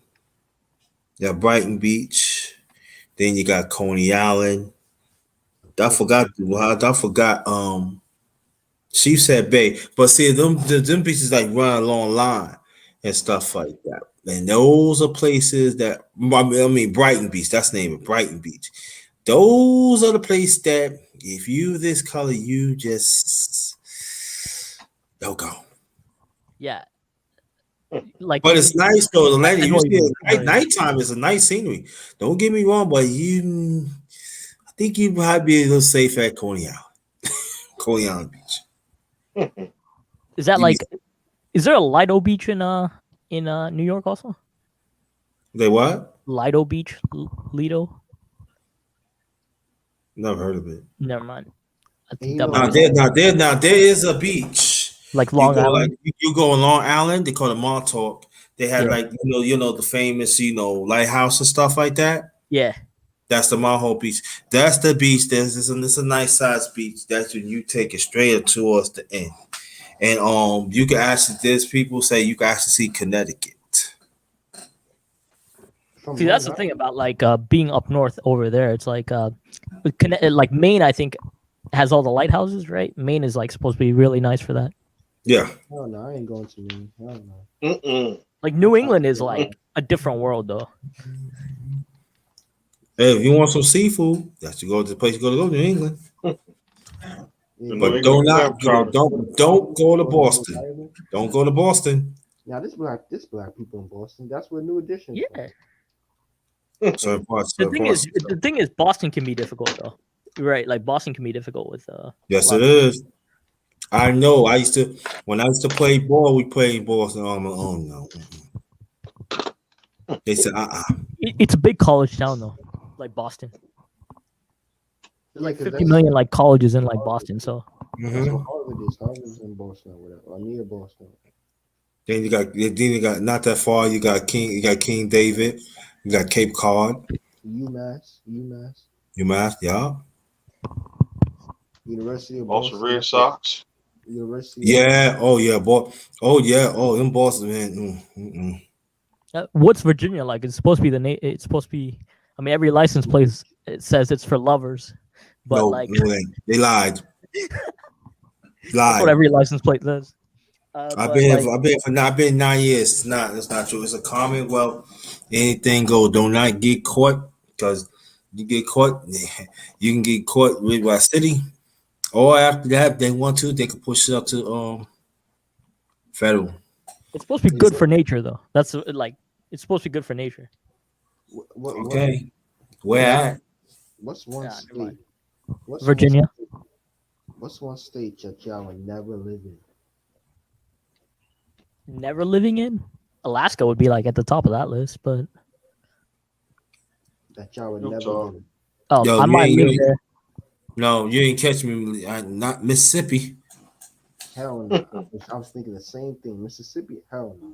No way. I go there to visit. They said what they rather. I'd rather deal with Virginia than Mississippi. Or like Kentucky. No, like isn't Mississippi like still has like the whole Southern tradition down, like Southern values down there? Oh yeah, I feel like Iowa. I feel like Iowa would be kind of bad. It's like when you go to Mississippi, you get your you go to Mississippi when you go to Mississippi, you get your gas and keep on trucking. And make sure you have full tank too. Yep, and pass through. And make sure you have some food like McDonald's. Yeah, but relentless. I feel like there's like 5-6 states like that. You know, Indiana, maybe. I would say Indiana. I would say more southern states like Mississippi, Idaho, Tennessee. Tennessee. Now, Indiana. That's where the Ku Klux Klan at. Indiana. Born in Indiana. Yes, that's where it comes from. Ain't Indiana more like Midwest? It is Midwest, but that's where the Ku Klux Klan really is. Right next to Michigan. Cornfield, man. It's just cornfields, like going across. Yeah, man. That's from Indiana's another place I ain't going. No, not me. I ain't going over Indianapolis. Yeah, like this. They say, hey, you got some money for you. I'm in Virginia. I said, yo, give me the money. I stay in Virginia. Peace. You know what? Even traveling. I feel like Utah would be kind of difficult. It is difficult. It was difficult for who? Utah? It depends who. For people of color. Yeah. You want to know what I was thinking? Even driving upstate, I'd be getting uncomfortable. Don't you go up there, boy. They got the Cascade Mountains in there, boy. They let you know. Shoot, like, hey, road trips, like, we pass through. Yo, especially you drive springtime, you pass through. You go to Canada, you pass through. Yeah, so I feel like, you know, what like Montana would be okay, but I think like Wyoming would be kind of bad. I don't know. That place get real cold. Boy. South Dakota. Come here. Like all those states have the least. All those states I just named have the least diversity. So when you go and Dakota, North Dakota, and South Dakota too. Yeah. And November, December. Yeah, but the thing about Dakota that sucks in general is the weather. It's like extremes. Cold, extreme cold, and extreme hot. You know the least diverse state in America. The least diverse state. That's probably Mississippi. It's Vermont. Oh, I agree. Yes, true. Yeah. And also Maine is not that far from it. I mean, West Virginia should be like right up there, though. Yeah, it is up there, West Virginia. And you know who make up the population of Vermont? 98%, 98.5% of people of Vermont are Caucasian. The other are Native American. Would you guys ever live in either Alaska or Hawaii? I live in Hawaii, not Alaska. I take Hawaii. I hear Hawaii is just hard because it's like isolationist, basically. Yo, stranger. Yo, what's up, computer geek, man? What's up, my boy? Hey, What's going on now?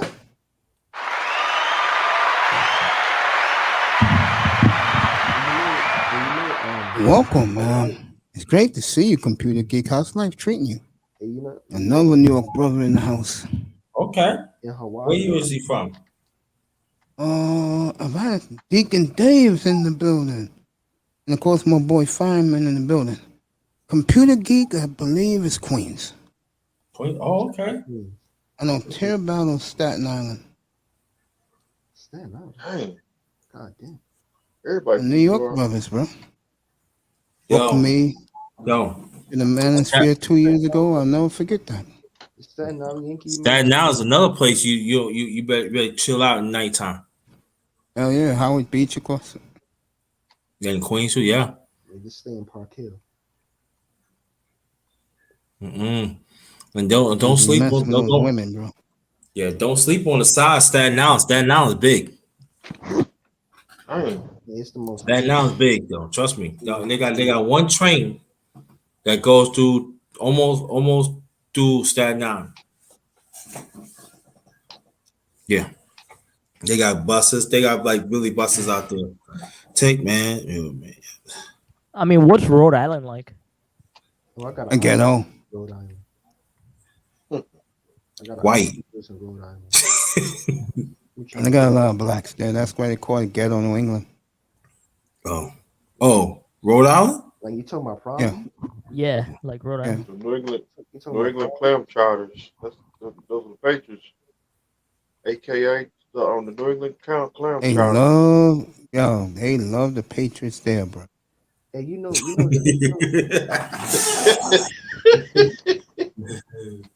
Any team who take on the Patriots, you better be ready. Yeah. If you see a referee going over to Bill Belichick, I say, oh, so here we go again. That means, you know what that means, Mr. Miami? Click in, shot fired. They finna cheat. Yo, I'm telling y'all, people know, and then you gotta think about Ross. Man, listen, that's I'm telling y'all, man. You go if you with the Patriots, they with you, but still be careful. Peter Geek, it is so good to see you, man. I mean that. How about Buffalo? How's Buffalo? Is Buffalo cold? Yeah, it's cold. But it's snowing. You don't want to go up there in the wintertime. Syracuse, you don't want to go up there.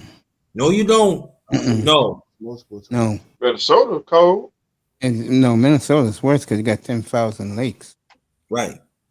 But New York. It was one time I went there in like November 2011. It's cold. It's basketball. The basketball team had to go from Buffalo State to Yo, do you know how much snow they get, man? They can get up to 25 inches or 30 inches, 25 below zero, and that's warm. Dang. From where I was, Buffalo, from where we were, Buffalo is like, it's not that far from like the border up to Canada. Not at all. No, it's right there. Buffalo to Canada. Mm-hmm. Yep, Queen Elizabeth Bridge. Yep. I mean, somebody. So I nearly had to move to Watertown, New York. God damn. And I'm like, I found out like the snow, like the average snow of that place, and I'm like, there's no way in hell. Yeah, Florida, no way. Yeah, there's two. A lot of people don't understand. There's two Niagara Falls. They got Niagara Falls, New York, and Niagara Falls, Canada. Yeah, the Niagara Falls, Canada. When I went up there last year, the Niagara Falls, Canada, it looks real nice. It looks way nice. Yeah, it was nice, bro. Yeah. From Buffalo, that's a short trip. I'll let you guys rumble on to 1 o'clock. That's it. I like I mean, I don't know. There's also like a Lake Superior, right? Like Canada and like US. Yeah. You guys ever been to the Upper Peninsula? No. Do you ever heard in New York the Catskill Mountains? Yeah, I have actually. Don't go there. Is that like? So I'm guessing that's like the Upper Peninsula version of like New York. Like really good nature, but like in the summertime.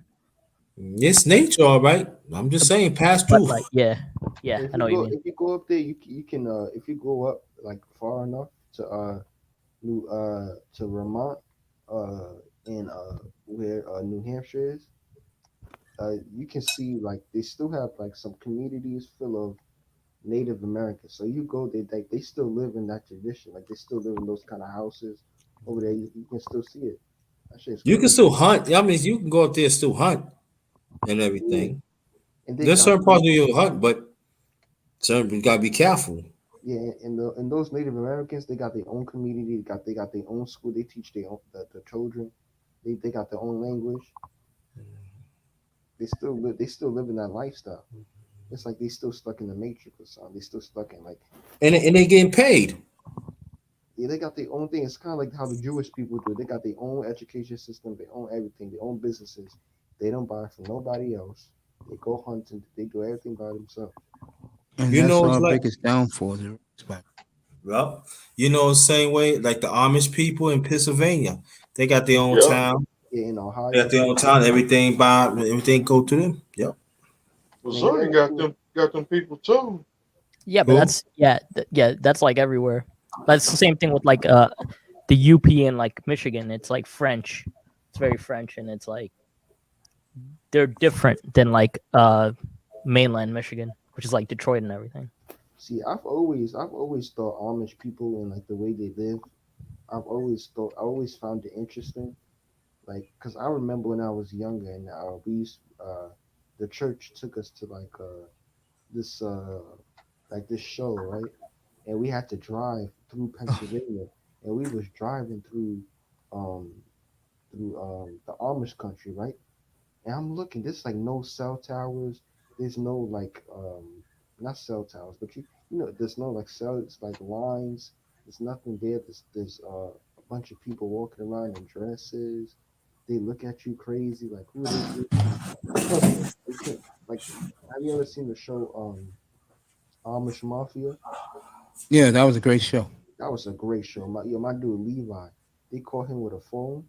They caught somebody with the phone. Man, the way they beat that dude ass, oh my god, they don't play around with that shit. And Levi was running everything. And once Amish people like come out, once they escape, they're so like socially awkward. They don't know what to do because they whole life. It's true because they've been so closed up so many years. Like they don't even have phones. They don't even have regular phones. They caught up with a phone, and oh my god, I felt so bad for this lady. There was a little girl. Well, not a little girl. Just maybe a teenager, and I guess she was doing some sort of, like prostitution. Once they ran through her house, caught her, started trying to rough her up and stuff. I'm like, God damn, they don't play around with that shit.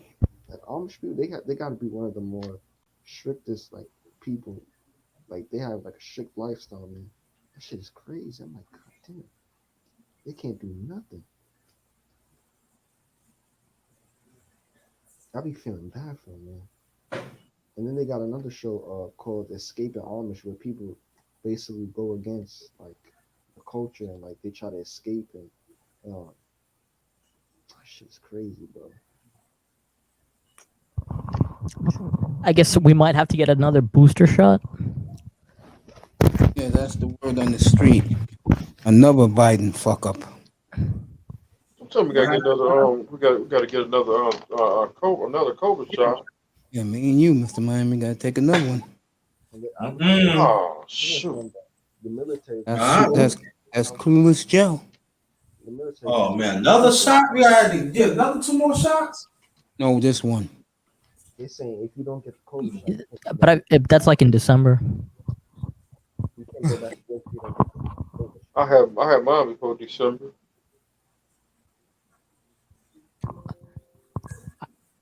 You'd think it would be over by now, effectively. That second one got me that day. Man, where is the Delta variant? I haven't seen it. Where's it at? Is it only in Florida or something? Like, I don't see it. Like in Florida, in Florida, still in the red zone. Yeah, it's pretty bad in Florida right now. I mean, like I had a friend of mine say, like, like there's like all the ICU spots are booked. Like they had to like move people out. They had to like move people out of the hospital. There for like regular treatment because COVID just filled up the entire hospital. So wow. Jackson Memorial Hospital. Yeah, I've always said that even though COVID is very dangerous and is breaking records and all that, I've always been grateful to a certain extent. I know this might sound weird. I've always been grateful that Ebola was not as contagious as COVID. Because if Ebola was as dangerous as contagious as COVID, oh my goodness, I don't know where we would. I don't know what would happen. I don't even want to think about it. Because Ebola was so bad, bro. It's worse than COVID, bro. So it's the randomness of it, right? Like, I mean, you could be like, you get COVID and you could have like 2 days you need to spend at the hospital, or like be in the ICU for like a week. COVID. Ebola is so bad. If you caught that, well, you get done. That's it. You're done. At least, that's why she got to wear that mask. Yeah, and I think the key is that not the key. I think that when they start shutting things down, I really want to know the stimulus is that conversation is going to start back. Shit, man, Ebola was crazy. People bleeding from inside, man. But the way how it is, this economy, it's not going to improve anytime soon. It's not. 2014 with the two the white guy and the white lady, they caught it, and then the world started going crazy over Ebola. You remember that shit, man? That shit's crazy. I remember that shit. It's like in Virginia, there's like if you get your if you can get your shot twice, there's people actually walk without a mask, but there's still you have to wear the mask inside the store, and a lot of them don't even do it. I wear my mask anyway. I'm like, nah, I ain't taking it. I am not taking my. Yeah, man. I'm like, yeah, wake up. They very loose, and then they come say, And you got people saying, "Wow, why we? Well, I'm tired of being in the house." So you rather be dead then, huh? Now, but some people they need to go outside because of their mental. They have mental health problems. You know, the divorce rate went up because of quarantine. Because now a lot of people they spending more time with their wives and their husbands. They like, oh, I don't really even like this person no more. They were divorcing. Well, they gotta do something. Well, that's the thing. Like, I mean, you know, there's some people doing really, really well, and then there's like other people like not. But yeah, some people they need just to spend more time with each other, and some other people they realize how much they don't really like their spouse. for me, like the thing that's like, I shouldn't say good about this thing is like the travel is like, you know, like the travel every day for work. Oh is like, yeah, it's less than especially like you got people taking flights, man. Shoot, and he says there's some people say the price actually cut in half for a round trip ticket. Let's see, I wonder how China's doing. I don't know if China they still going through. I know India, like a couple months ago, didn't even have their bad. All right, guys. 1 o'clock, and that'll be night. Yeah, but that's the thing. Keep talking. But that's the thing with us, though. We have so much access to vaccines that half the people don't want to take. So it's. I believe it. That is so true. Mm-hmm. Hey, Boga. Because that's the thing about it. People want to travel. I told people, how about you want to travel? You got one way or the other, gonna make you have to take the vaccine. That's true.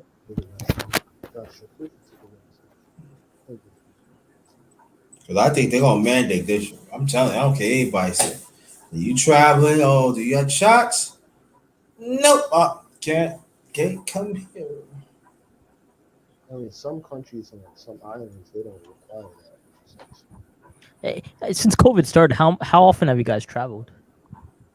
Not at all, bro. I cannot travel until Memorial Day weekend next year. Oh. Man, no wonder why you try to go to Miami. Well, I can travel in the U.S., but like if I want to go to, let's say, Aruba, I can't go. I can't go. Well, most likely I'll probably be in New York soon. It depends how my second brother feels in the hospital. I don't know, but I'll probably be up there soon. Where you at now? Huh? Where you at now? I'm in Virginia, unfortunately.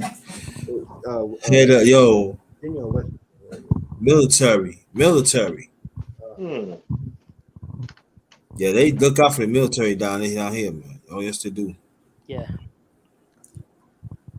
That's what's up. So I've only traveled like twice, and that's to go to Michigan and then back. But I did some traveling when I went to Alabama.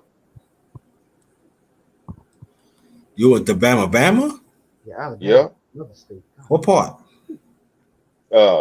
Like Newbern. Oh. Ooh, that's nah, it's like funny because like I think about like life now, right? Like versus last year, because last year I used to like, all right, grocery shopping 7 a.m. No one's there. That's right. What man? No one's there at 7 a.m. Pretty much empty. Now it's like, all right, well, I can go out. I can actually do grocery shopping at regular times. Traveling's a difficult one. I actually take more Ubers now. Okay. Than like last year. Because last year you couldn't find an Uber in Michigan. I couldn't find an Uber in Michigan when I was there. What drew you to Michigan? Why Michigan out of all the states? I had to work up there, man. Oh, so you live in Michigan? Kind of. It's I did last year actually, so I officially like moved out of that state. But yeah, I went up there for work, and then I spend half the year up there usually. How many trailer parks? How many trailer parks do you see in Michigan? Just I can name the because everything's miles, right? So between 8 and 12 mile, there's places in Michigan that are like very rural. Because they even say Trailer Park, Michigan. That's the capital of the trailer parks. It's not like God. Be that many trailer parks in Michigan? There's decent amount, man. There's definitely a decent amount.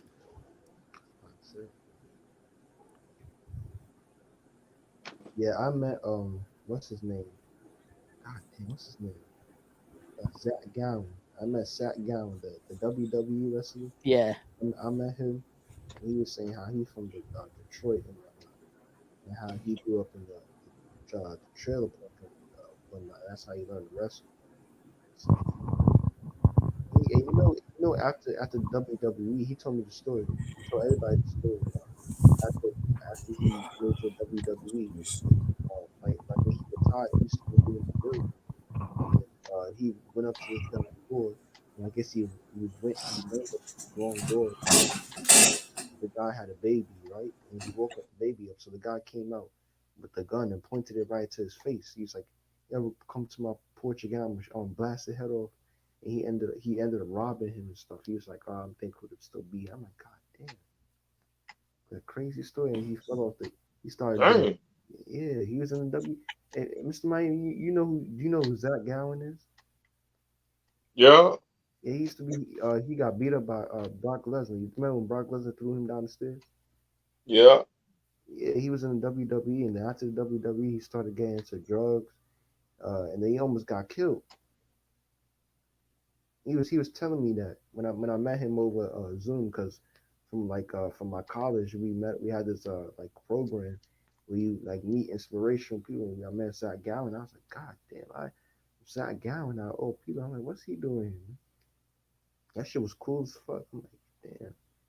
His story was like inspirational. How like he turned his life around and stuff, and how like now like he talks to Brock Lesnar, how they talk about the past and whatnot. It's like, damn, that's crazy. Like he's like I was the only wrestler who had one leg, and how I got famous and how he got all the attention and like how he was messing around with all types of chicks. I'm like, oh shit, shit's crazy. It's like, damn, man was living a life and then he fell off.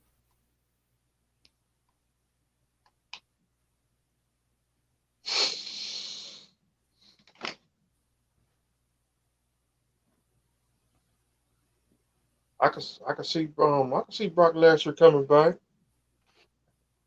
Yeah. And Brock Lesnar, he man, what position did Brock Lesnar play in football? Was he a linebacker? Like defensive end. Shit, imagine getting hit by Brock Lesnar. God. Yeah.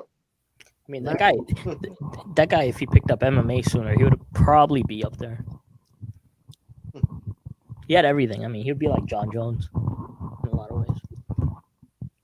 John Jones is the GOAT. I said it. He is the GOAT. He is. Well, yeah, he is actually. But a lot of people don't like to hear that. But John Jones is the greatest fighter of all time.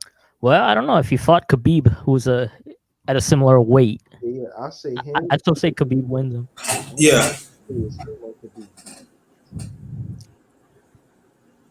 Yeah, but I'll be honest. Like, what's that guy's name? Kamaru Usman. He's actually pretty impressive. I'm not gonna lie. If you want to talk about who's the most entertaining, it's Conor McGregor. You don't talk about this. And Conor McGregor is slowly ruining his legacy. Sit back and relax. Because he's ruining his legacy. The same thing I said with Floyd Mayweather. All right, good night, y'all. Have a good night. Good morning. Take care, all right, brother Garner. Peace. All right. I don't know. There's a lot of good fighters, man. I mean, that's a tough sport. I think you like by the time you hit like your prime, like you only have a couple years left. Yeah, I know you're not. Yeah, Grinder. Good night, buddy. Yeah, go ahead, fellas. Yeah, I know Mason Bargav and my. I know you guys aren't into boxing, but that Pacquiao versus Errol Spence, man, that's I'm gonna be watching that fight. Yeah, I think that's gonna be That interesting. fight's been canceled, fellas. Wait, nah. Wait, yes, what? it has. Errol Spence has. Let me show you. Been canceled? Let me come back up. Yeah, Mace be coming with some breaking news. Right here, his orbital bone broken. He'd be out for 4 or 5 months. Dang. The hell? What did he break? His bone right here, Ah. or his eye. What Oh shit! His sparring partner hit him there. I feel bad for him because he had like the whole crazy car crash. You feel bad for him. I lost a fight for Saturday night. I mean, there's still a fight this week, right? I think there's still a fight. He's fighting some scrub. I'm not watching. I'm not paying for that. Yeah. SummerSlam Saturday. I need to go be the governor of flipping Philippines. He's gonna make like $50 million every fight, though. Yeah, but shout out to Pacquiao. I mean, I don't know. When you think about it, he did beat that. Is it Thurman, the other guy? Yeah. I like Terrence Crawford though. I'm a big fan. I like him a lot. A big Crawford guy. There was a point where Deontay Wilder. There was a point where I was really rooting for Amir Khan. Yeah. And then it gave like us South Asians a chance, right? Like, yeah. I mean, because I'll be honest, like I think with boxing, I think you get the hands, but with him, it's like you get it with the Canelo Alvarez fight. That was insane. Where he just tried to go up a weight class and then he just got knocked out.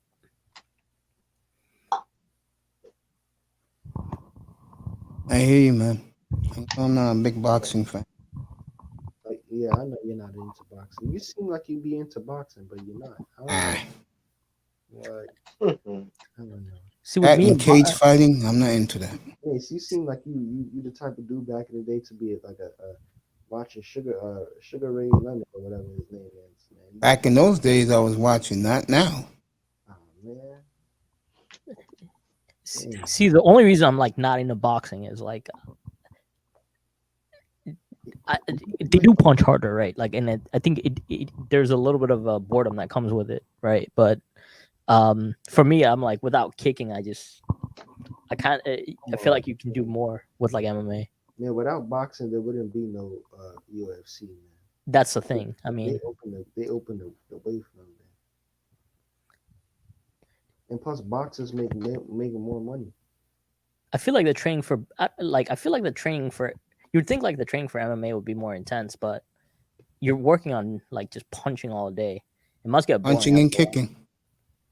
No, like when you just train boxing, you just focused on like. There's a lot of feet involvement with boxing though, but they do the boxing like punching bag and stuff, the sparring partner, but also the moves they practice. And plus, boxers they make way more money than MMA fighters. Who do you guys think is in better shape though? Typically, I'd probably say MMA fighters. I'm gonna say MMA fighters. Just look at their bodies when they walk on the ring, and no homo.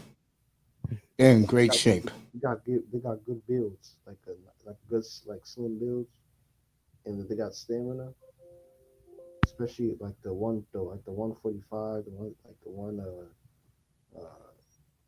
170s. The thing about like boxing though, that's different. Is like there's just so many more body shots. Yeah. And they do wear on you like after a while. Out to Little Rock again with the Cash App earlier this evening. Appreciate them. And I think the best heavyweight right now is Fury right now. I think he's the best heavyweight. Even though I'm an Anthony Joshua fan, I gotta give to Fury. Fury has always been the best heavyweight. And I know a lot of people would like to sit there and hype up Wilder. I'm not gonna say Wilder is better than Fury because he's black. I'm gonna say it because Fury's a better boxer. Like he already proved that twice. Yeah, that fight's canceled also. Yeah. Which one? Fury and Joshua. Yeah, and Wilder, that's canceled too. Yeah. That should happen late September. Wilder was gonna lose that fight anyway, right? He's gonna lose that. I don't know. I don't really care for those guys, but I know one person that does. And when that fight happens, I'm gonna reach out and try to get her up here, and that's Jessica X. Yeah, I like boxing. Boxing. He is a huge Tyson Fury fan. Boxing. It's entertaining, man. So y'all gotta get on boxing.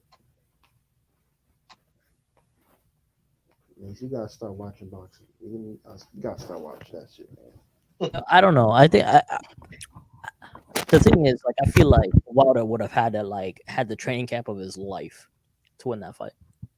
Yeah, but naturally, he's more of a power. That fight will happen in September. I will have it up here. And I'm going to tell you guys something right now. I consider you two big part of this family up here. When I do that fight, I'll let you know how you get in. So nobody gets in trouble. You know what I mean? What I mean by trouble is YouTube. I see. So you gonna get links, basically. Yeah, believe it. That's my purpose of doing this, bro. Hey, Bargath, man.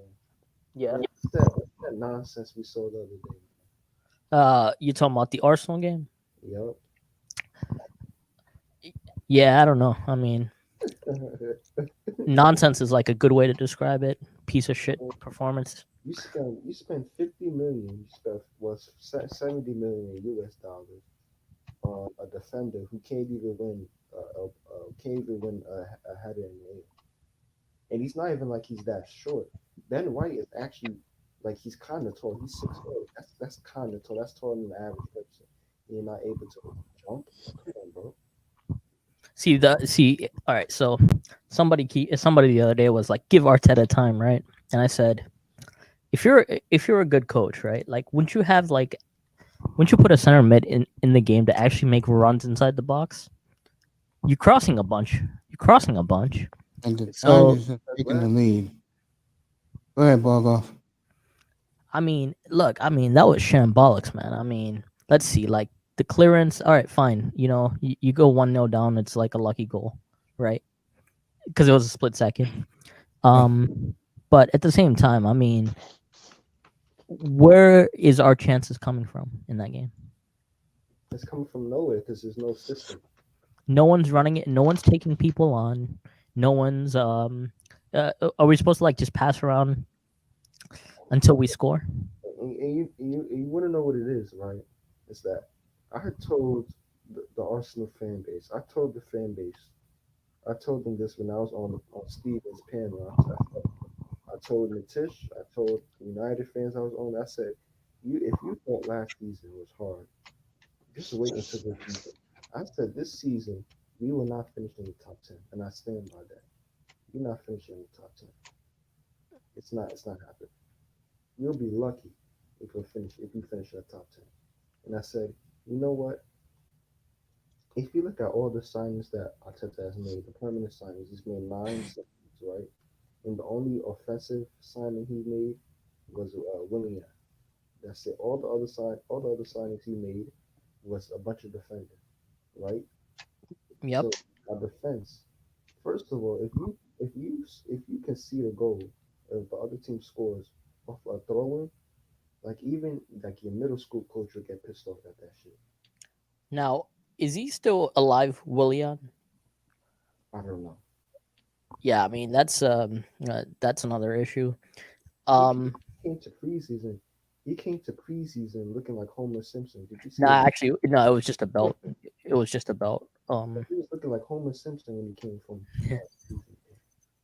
I'm like, oh god.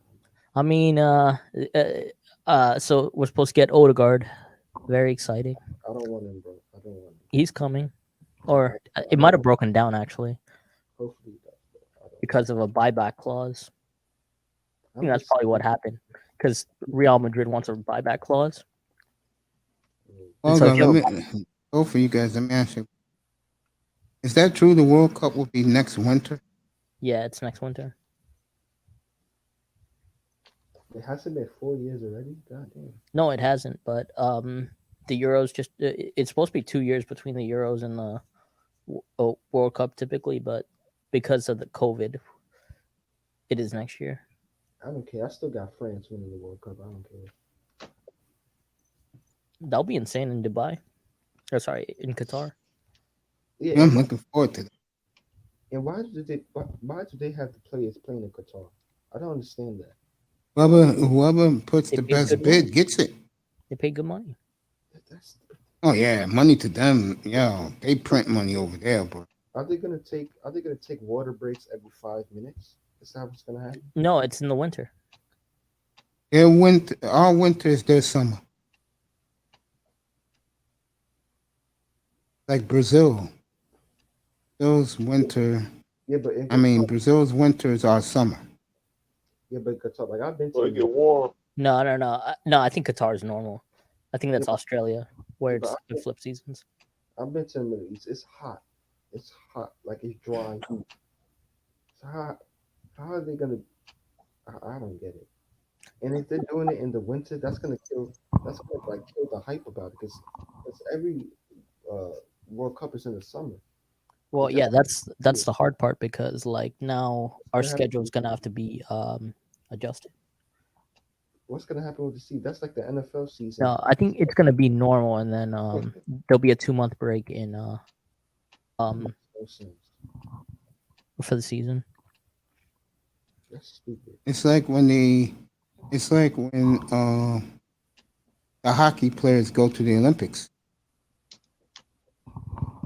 Hey, in the middle of the Relentless, season in February for the Winter Olympics. So they put a halt to the season for like 3 weeks. Pray to God, like I have a feeling like Lukaku's gonna score a hat trick this week. Yeah, he will. And you know what? I don't want to sound like a broken record, but listen, you see those guys like the higher ups like Edu and Vinay, they don't care about the fans. They don't care about what the fans think. See the fans like me, you, Mel, Steve, they don't care about what we gotta think. If they cared about what we think, they would contact the owners and say, let's invest some money. Listen, they all know the coach is crap. They all know that shit. Like it's clear to see that the coach doesn't know what he's doing. Well, the thing is, Kroenke's probably instructed them to just be a mid-table side. Listen, we will be a mid-table team. Listen. No, but that's what he probably that's his expectation. If you win something, cool, but like just be a mid-table side. Do you guys like Stan Kroenke? The only team I don't know, like is the LA Rams. And since that Super Bowl, the LA Rams haven't done shit in the NFL. Stan Kroenke, if you ask him which team would he rather have win him a title, it would be the Nuggets. Oh yeah, because it doesn't. But the Nuggets is Josh Kroenke's team. That's not Stan Kroenke's team, right? That's Josh Kroenke's team. That's his son's team, right? I think it's like weird because they have like 5 teams, and I think It's like the Pigulas in the NFL and the NHL.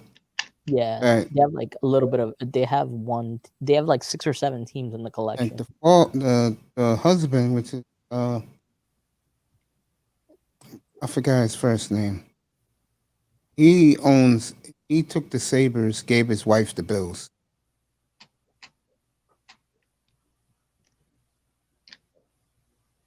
It's just like Stan Kroenke doesn't care about his investments overseas. He doesn't care about Arsenal. I'm telling you, these owners, they don't care. Like you can go outside the stadium and protest, but at the end of the day, you're still gonna buy your season ticket. So he's looking at he's sitting in his penthouse.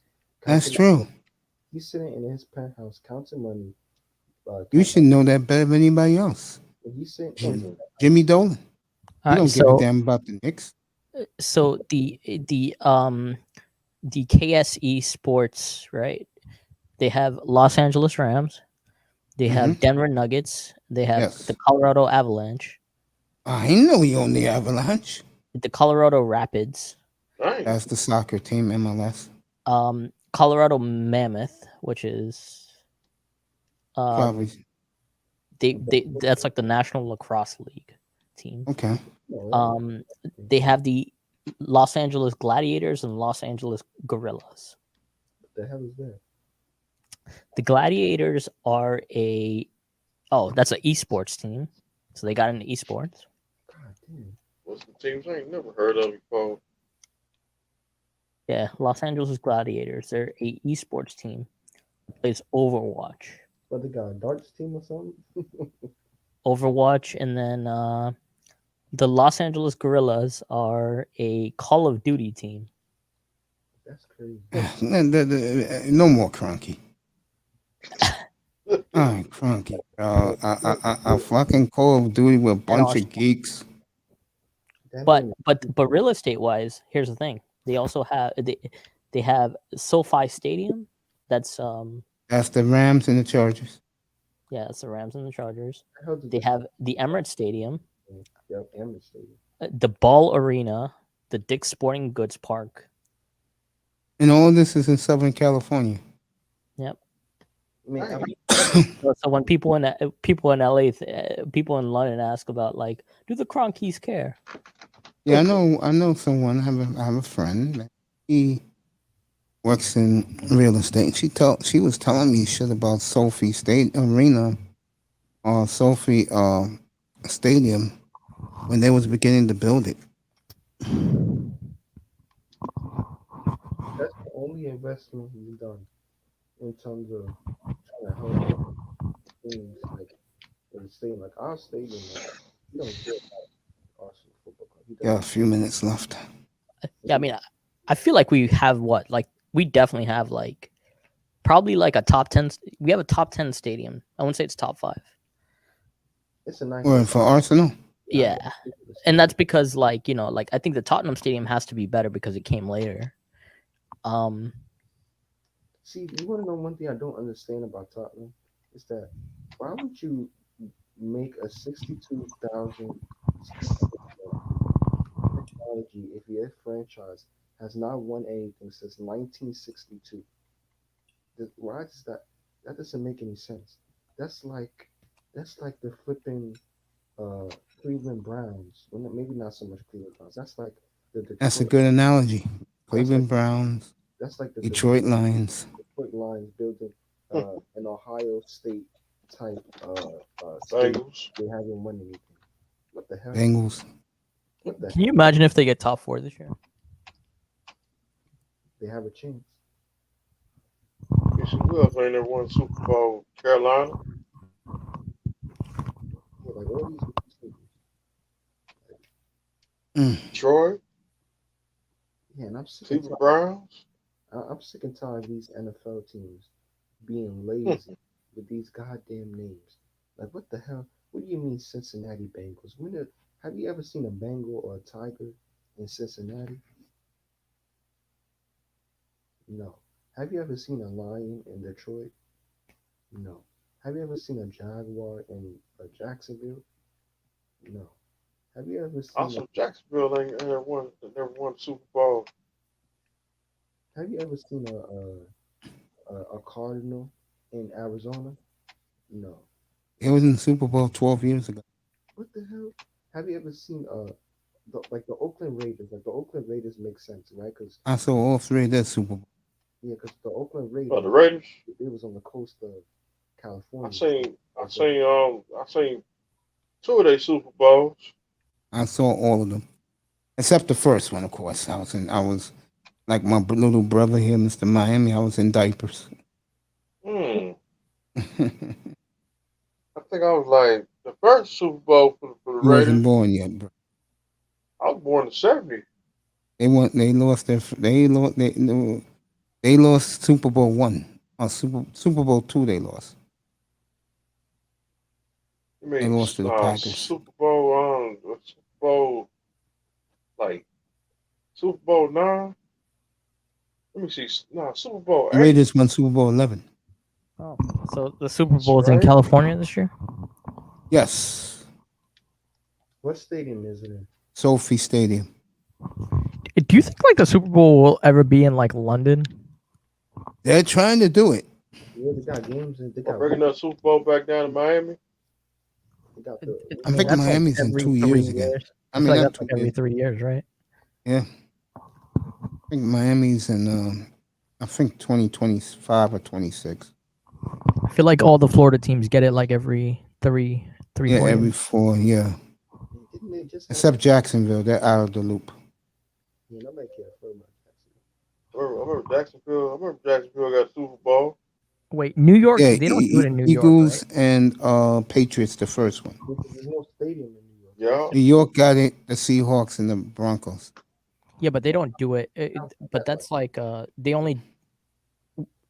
So they do it because I guess it's a hard one because of the winter travel.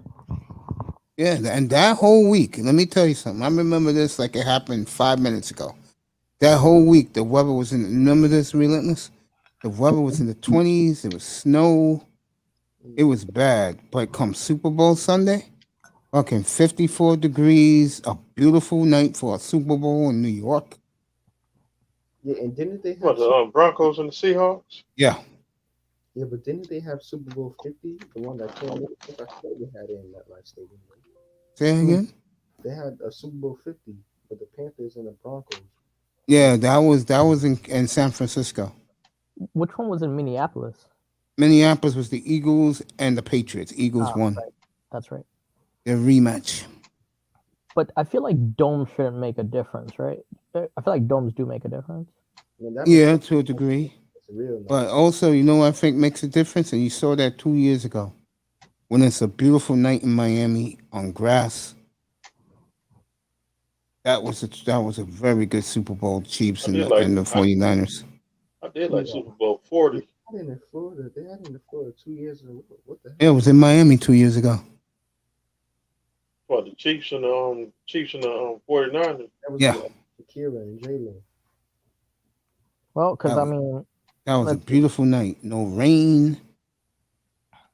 80 degrees. and then Dallas would be like the other one, right? That was a disaster. They're never going back to Jerry's World. What happened with that? The roads were icy. They didn't have no Uber wasn't big then. They had no cars to get the people to the parties, to all that stuff. In January? Not super high. Mhm. Get some gas. Does it Yeah, get that was that Green cold? Bay and Pittsburgh. Does it get Oh. that cold in Texas? Oh yeah, that's Yeah. That was a good Super Bowl. Yeah, but the roads and conditions were bad. And Dallas wasn't prepared for it. They had this. Remember that, Mr. Miami? They had the snowstorm. Yeah. They wasn't even prepared for all that stuff. snowing in Texas. That's how you Yeah, know. I mean, is Pro Bowl still a big weekend? Not anymore. Matter of fact, guess what they do now? You're gonna laugh. They play the Pro Bowl on Madden. No joke. Yeah, on Madden, they got the Pro Bowl right before the Super Bowl. And the Super That Pro Bowl Yeah, 'cause born. I used to think it used to be like right before the Super Bowl. It used to be a week after. It's the week before, but the players don't really care about it, so they're playing it on Madden from now on. Players love that shit because they have their egos, bro. See them being played on Madden. Yeah, Odell Beckham, when he was on Madden 16, I used to have that game. I used to go crazy on that game. How is that? I guess. Yeah. Like last year Pro Bowl. Yeah, this born. past season, Pro Bowl was on Madden. Yeah. What do they do? Like a simulation? I ain't gonna even watch the Pro Bowl no more. It's gonna be like that from now on. Man, Mace, I was gonna ask you, did you see the top ahead. 100, the top 100 NFL? Top 100. Yeah. We're gonna find out this Sunday because so far I don't like what they've done. Yeah, man, did you see that BS? They had Justin Herbert ranked number 56. Are they crazy? They must have lost their damn. You love Herbert, don't you? No. No, Herbert's a good player. Justin Herbert at the rookie of the year, by the way. Justin Herbert at number 56. Yeah, Herbert's a good player. You need to tell me out of the 100 plays in the NFL, you got Justin Herbert, who threw for 4,000 yards and 30-something touchdowns as a QB, first year QB at number 56. Telling you right now, Grinder left. Zach Wilson is the real deal. Eye test confirmed that last night. Yeah, but he ain't getting nowhere near that record. But wow. I mean, what he did to the Giants the other night, first team defense. man. We supposed to have a good defense, man. I was watching it. I'm like, what kind of 3rd and 8, 3rd and 9, getting it with no problem with that laser beam arm he has. I don't think he's the best quarterback in that drive, but listen, if he keeps doing what he's doing and the Jets don't fuck it up, because we all know the Jets are a retarded franchise, they got something on their hands. Jordan Love looks spectacular. We'll see him against Zach Wilson on Saturday afternoon. Have you seen Jalen Hurts? I saw him the other night. He was okay. Yeah, his footwork is atrocious, by the way. It really pisses me off. Like, I like Jalen Hurts a lot, but this like That's why Philly got those 3 number 1s. They can go get any quarterback they want to. Like, they're trying to hype up this duo with Smith. Philly can get anybody they want. And the Dodgers win the game 2-1. Ever since they lost Deshaun Jackson, that receiving core has been looking shaky. I don't know. Like, Eagles is just a weird team, man. Like, it was Super Bowl winners, man. And I know, fellas, I am going to bed. I'm just going straight to bed. I want to thank Calvin Rogers, Fireman, Deacon Dave, Computer Geek, Nicer, Beautiful Nicer, People in the Clouds. Of course, Grinder, Manzano was up there. Prince Pierre was up there. Pete. Wait, is Manzano? Wait, hold up. I got a question. Is Manzano's name Anthony or Tony? Say again? Is Manzano's name Anthony or Tony? I don't know. Because, like, when he comes up here on the panel, his name is Tony, but in the chat, his name is Anthony. So I don't even know what to call him. He does what? Like, in the chat, his name is Anthony. When he comes on the panel, his name is Tony. So I didn't even know. Is it Tony Manzano or Anthony Manzano? I don't even know. Yeah. I got to ask him that. He like to ask him a question. I'm about to ask him a question. And ask him tomorrow night. All right, guys. I was going to go in the morning, but I need some rest. So I will see you all tomorrow evening. Sponsored by. And Glenn, you can do the sponsor. Yes. Sponsored by going over there.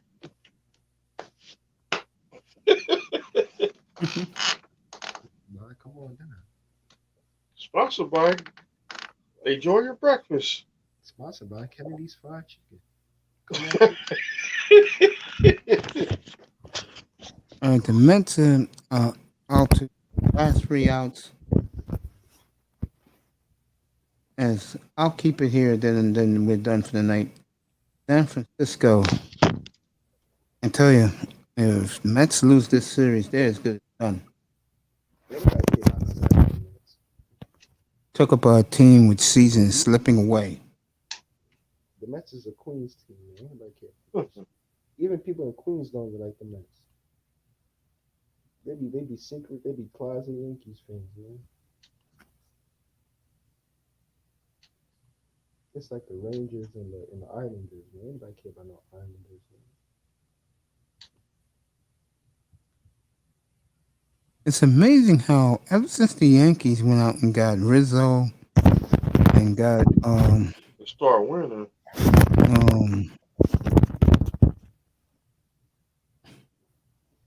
I forgot the Joey Gallo. The Yankees have ascended and the Mets have fallen apart. As it should be. Nobody cares about the Mets, man. Come on. They can barely fill up the stadium. It's like that with the Marlins. Went out. They won last night. They can't even fill up their stadium, New York Mets, man. Same thing with when the Jets play, they can't even fill up their stadium. Nobody cares about the secondary teams, man. No, it's not true. It's going to change.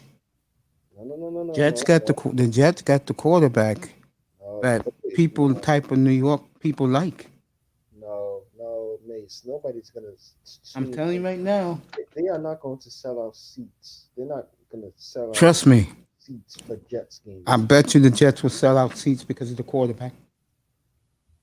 And you know what's going to see happen? because the Giants quarterback sucks. You're gonna see the media. Giants don't have Odell Beckham. If we had an Odell Beckham or somebody like somebody who's a marketing, someone who can market, who can the Giants market right now? Nobody. Without us. Because the person they could market, he's hurt all the time. Yeah, Barkley. Yeah, he's Yes. running back. Running backs are the person supposed to be hurt. They getting hit the most, man. But who they gonna market? Danny Dimes? Everybody know that dude a clown, man. God damn, man, I should have known. You should never trust a quarterback that goes to school. Nope. That goes to Duke. Man, people go to Duke to play basketball, not football. What the hell wrong with you? True. Duke. That's like me going to Clemson to go play basketball. What the hell's wrong with you, man?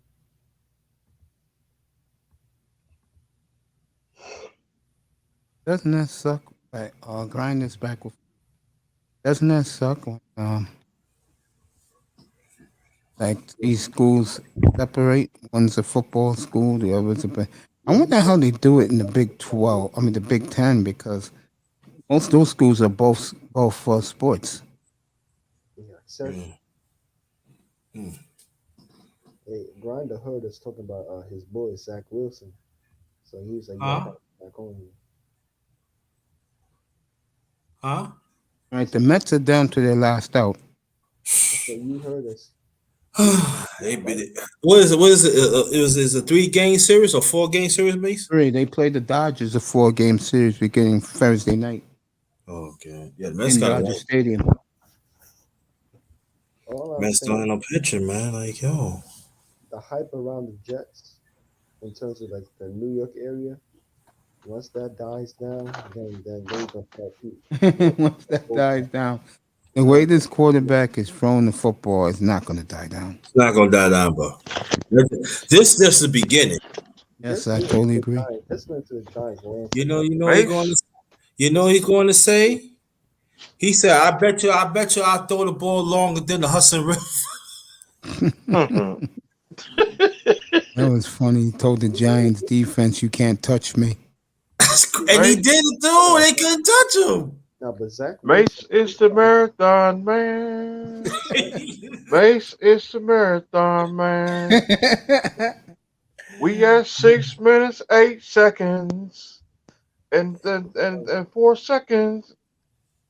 Mace is the marathon man. That but Mace, let's be honest. I'm telling the rest of everybody else.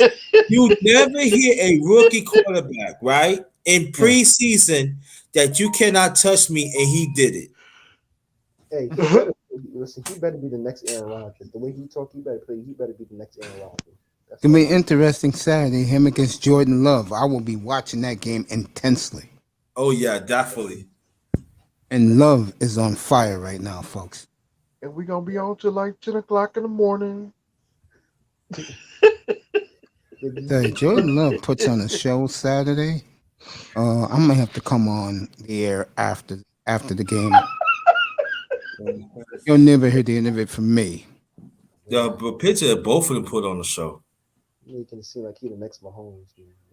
That's what I said. That's what I said last year. Let the Falcons fans, you better be ready Saturday because y'all finna. What time the game come on? 4:30. Oh, Saturday. Yeah. Oh. All right, that's it. San Francisco wins again. What score? They win 7-5. A big comeback for the Giants. And on Mace, can I guess this one? Tell them right or wrong. Yeah. Mets pitcher through the middle of the innings fell. Yes. There you go. Told you. The Dodgers got 2 of the best players in the world in Trey Turner and Max Scherzer. But the Giants getting Chris Bryant. Wow. I didn't understand. Why the Mets? Why did I didn't think the Mets couldn't get Chris? They're bigger than. Mets could have got Brian. Signing A-Line. Oh, yeah.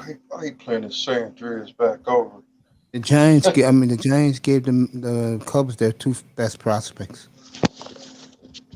As he said, he'll stay in San Francisco because it's close to Vegas and Reno. So it's like an hour on the plane to Vegas. Right. By plane, about you drive. I know All that's right, that's about the reason 3 why they hours. won tonight. Chris Bryant hit 2 monster home runs. So San Francisco, the best record in all of baseball, continues to roll. What's their record? I think San Francisco now. There's no one close to them either. But they beat the shit out of the Astros last weekend. Yeah, anybody care about no goddamn Astros, man. That's what I mean. Astros on the road. All right, guys. I'll catch you next time. I gotta Hey, go. bug off. Come up here when you get time, brother. Yeah, for sure. I'll see you guys. Appreciate you being here tonight, brother. Thank you. Thank you so much, man. A great bug off.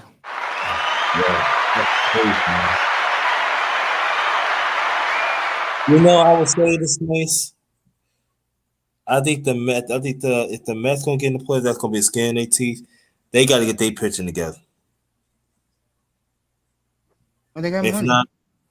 not, they going home. All right. As of tonight, Tampa Bay got a 3.5 game lead on the Red Sox and a 5.5 game lead on the Yankees. Blue Jays have been slumping lately, so you can get White Sox got their division wrapped up. Astros and the A's. Wait, who's better, the Cubs or the White Sox? The Cubs are rebuilding. They're out of it. Yeah. Didn't the Cubs win like the World Series a couple years ago? Let the Astros and the Dodgers on each other. All right, in the National League East, with this Met loss, they are a 500 team now, and they're 4 games behind the Braves. As the Braves are beginning to surge.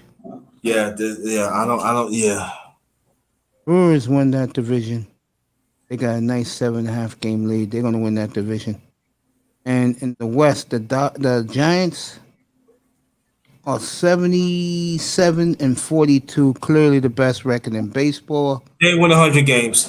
And the Dodgers are 4 behind. The Padres are falling apart. They are 10.5 behind. Reason why that is interesting is now the Reds are just a game behind the Padres. So give the Reds credit. They roll back. Yeah. Hey, how's Oakland doing? My team. How's Oakland doing? Oakland, let me look at the Yankees record real quick. I'll tell you why that's significant. Oakland is 68-51. They got a 2-game lead on the Yankees for the last wild card. Yeah. Come on, Yankees, man. So the A's are hanging in. Remember, next weekend, it's the biggest series in baseball next weekend. Yep. Oakland and the Yankees, they'll play 4 games in Oakland. And whoever wins 3 out of 4 of that will win the wild card. Come on, Yankees. Come on. Let's go, baby. So no Brad Pitt. Brad Pitt ain't coming to save us. Let's go, Houston. No Brad Pitt. So if you're a Yankee fan, you're an A's fan, at the Coliseum next Thursday night, like this Thursday night, is Mets Dodgers. And you know, I'm not being funny. There is a very good chance the Mets can lose every game this week. As they should. Yeah. Yeah. And if that happens, not only the season's over, that GM and that manager are in serious trouble because Theo Epstein is out there. Yeah. And the Yankees, when the Yankees were collapsing earlier, they had plans to bring Theo in. Now the Mets can do it. Yeah. Because this is a total collapse. All right, y'all. Of the New York Mets. And I'm telling you, Epstein would come to the Mets. Yes, he would. Hey, May. Yes, he would. Yeah, go ahead, buddy. Stay safe out there in this crazy world. I would love that too. Yeah. I'm gonna holler at y'all later, man. Don't give Yankees nothing. I don't want the Yankees to get nothing. Relentless likes the Yanks here. Relentless ain't like you. He likes his New York teams, but different. And am I right? The only other team he like outside of the Knicks is the Lakers, right? Yeah. That's it. I do agree with the pundits. Miami Heat for life. Miami, Dolphins, yeah, Hurricanes, yeah, Miami Heat, yeah, and the Astros. I will do the Marlins. Lakers. I will do the Lakers Wednesday night because again, I think they spent their money too quickly. I do believe that. Now, all the guys they got only cost $15 million. But the point I'm making is they should have tried to get some younger guys. Mm-hmm. That's a nursing home team. Man. Yeah, it's a nursing home team. Yeah, and I don't think where Laker fans like Prince and Ty Church is missing is that they underestimate how motivated Golden State is. Mm-hmm. I mean, they ain't nothing but fourth seed. I think Golden State's gonna have them. I think the two teams in the NBA, unless a trade happens to the 76ers, I think Brooklyn and Golden State could have monster years. Anyway, so most of my teams are the New York teams.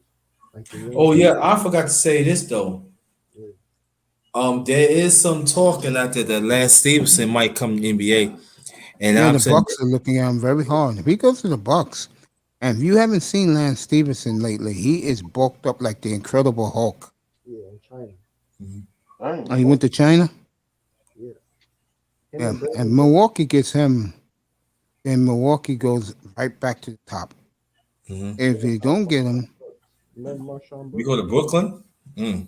And Brooklyn's interested, and the I think the Clippers are interested. I would like the Knicks. But I don't think he won't come to the Knicks. Nah, he gonna come to the Knicks. He gonna come. I will say this again about the Knicks, and I want to hear Relentless point of view. Me and Grinder did not like their off season at all. Nope. Why did we give Evan Fournier $78 million? What the hell is wrong with that? What, Eric Fournier? Yeah, $78 million. I totally agree with that. I don't understand that. I was very disappointed in the Knicks. Like the most Evan Fournier, the most he can do. Like they must have saw his. I'm very disappointed at the Heat. And you disappointed what the Heat did? Tomorrow in the season. That season's away, man. The Heat is going for a title. Yeah, I don't like Kyle Lowry. I do like their free agency. That's what I'm talking about. The Heat, in my opinion, the Heat was the winners. He's the winners. Like I was saying, it's like if you getting players right for assets, right, and land something big. Okay, I can understand that.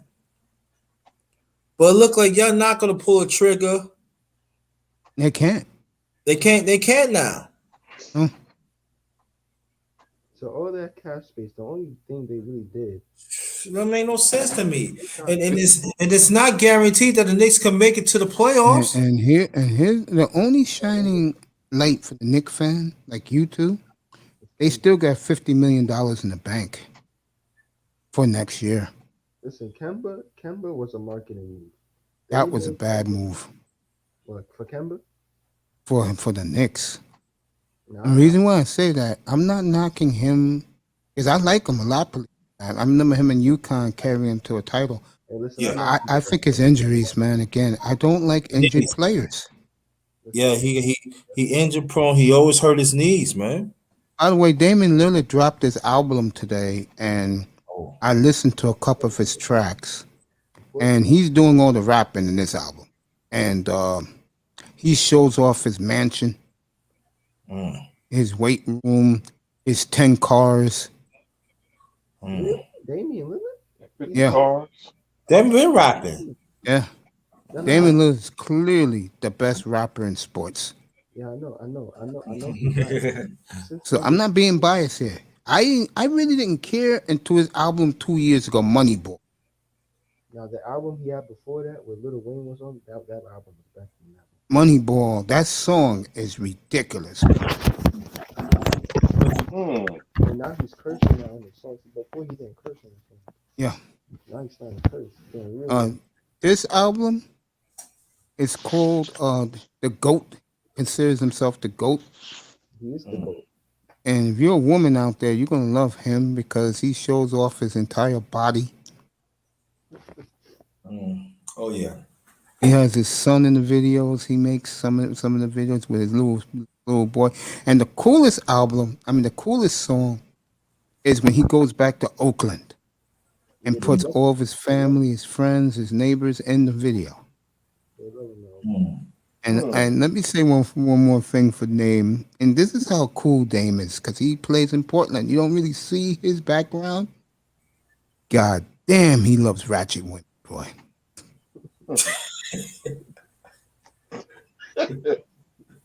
Reminds me of Allen Iverson so much. You know about Allen Iverson. He loved ratchet chicks. Which back in those days we called them chicken heads. He loved those chicken heads. Yeah, he loved the chicken, man. He loved the girls with the corns on their toes and the flip flops. Yeah, I'm not kidding. He did. The dirty ankles and shit. Yeah. And the dirty feet. Yeah. Sponsored by Shaniqua. Yeah, Shaniqua. Yeah, those are the type of chicks Iverson likes. And now looking at Damon Lillard in his videos, that's the type of women he likes too. Sponsored by White Karen. Stay away from and Keisha. So the Nick, let me tell the Nick fans, you're gonna hear the first the Mace Taggart experience. Dame is not coming to New York. No, maybe next year, which I think will be a year too late. This was his time to get out. Right now. But now we got the city boy. Now we got Sound Views Finest. Sound Views Finest. South Bronx Finest. Yeah, he loves this. Fucking Grinder got his boy back. And he got him on his birthday too. Listen, I told you, Kemba Walker, when he went to OKC, he's going to find a way to come to the Knicks. He's going to find a way, and I said that. And he said, know what you're hearing from this young man, Grinder? He said, what he said, I can't hear. No, but like his passion, he's showing the New York sports fan, but he's a Knicks fan, the passion that he loves his Knicks, bro. Listen, I love the and I love me some Kemba Walker. There you go. I love my Miami Heat. I remember last year I had a Legion of Knicks up here when I started my platform. And Legion of Knicks can be very pompous, and guys couldn't understand it. And I tried to explain to those guys, but that's how the New York sports fan is. They like to hear themselves talk. They love their teams. And I'll tell you, I'm going to try and get him up here. And I want you up here too, Grinder, because he's a huge Jet fan. I can imagine how crazy he's going right now for Zach Wilson. And Jets media, he's a big Jets fan. Yo, New York media. Yeah. I think after Saturday night, their opinion has changed on Zach. Well, that was ridiculous. It was one thing, it was 3rd and 2. Fucking 3rd and 8, 3rd and 9, 3rd and 12, and the fucking laser beam, like Ita said. He went from the right side of the field to the left side of the field and threw a laser beam for a first down. Danny Dimes can do that. He just throw it. Jets media, he always be on the AFC East round table on Wednesday nights. And think of like this though: the Jets gonna play the Giants twice in the season. Grinder, this is for you. Go ahead, kid. You want to do a little trade? You like trades, right? I know you like trades, right? It was a good one, yeah. How about you trade Wilson and we give you the great Danny Dimes? You like that? That sound good? Dame? Now how about you give us Zach Wilson and we give you future Hall of Famer Danny Dimes. You like that? I don't know about that. That's a good ass trade. And knowing the Jets, y'all probably do the trade. Like that's a good ass trade. I like that trade. Nah, I want the Jets. Keep Zach, and we find what thing. You don't want the next Eli Manning? Nah. Hey, Griner, if we do a trade, give us Zach for Tula. Hell no. I'll take Tua. Yo, you smoking? I must be on crack. Gonna do that. I'm on crack. I'm not on crack, dog. I ain't giving it to. Like I had to, yo. Now, or let me see. Give us a running back, and we'll give you number 37, Gaskin. We can't take Gaskin on. Who's 37? Gaskin. No, I don't know Gaskin. No. Hell, Gaskin. That was forget all that. After the fifth week, he gonna have just 200 yards. I don't want that motherfucker. I had that one. I don't want no Gaskin. Keep him. I don't want that movie. We all right with Elijah. You know or just give a y'all general manager for Stephen Ross. No. Stephen Ross. No. I tell you, that quarterback plays decent or plays well. Stephen Ross is off the hook. And then those two guys will be on the clock. And I always do Stephen Ross. I'll do it for you, Mr. Man. And I just want to say this for our fan base. I did not like the running game either. I heard your cries, I heard your complaints, and I was not responsible for that. My responsibility threw 30 touchdowns this year. So I will tell you this right now. If I don't see improvement in the ground game, these two people will not be in the organization. Well, what week? Next year, if it's his Thanksgiving, they'll fire him. They'll fire both. How many yards though? If Stephen Ross is saying it, you better see 1,000 yards. You know, this fan base has suffered enough, and these two men will not be back. The fans deserve it. I owe it to the fans. I owe it to the community.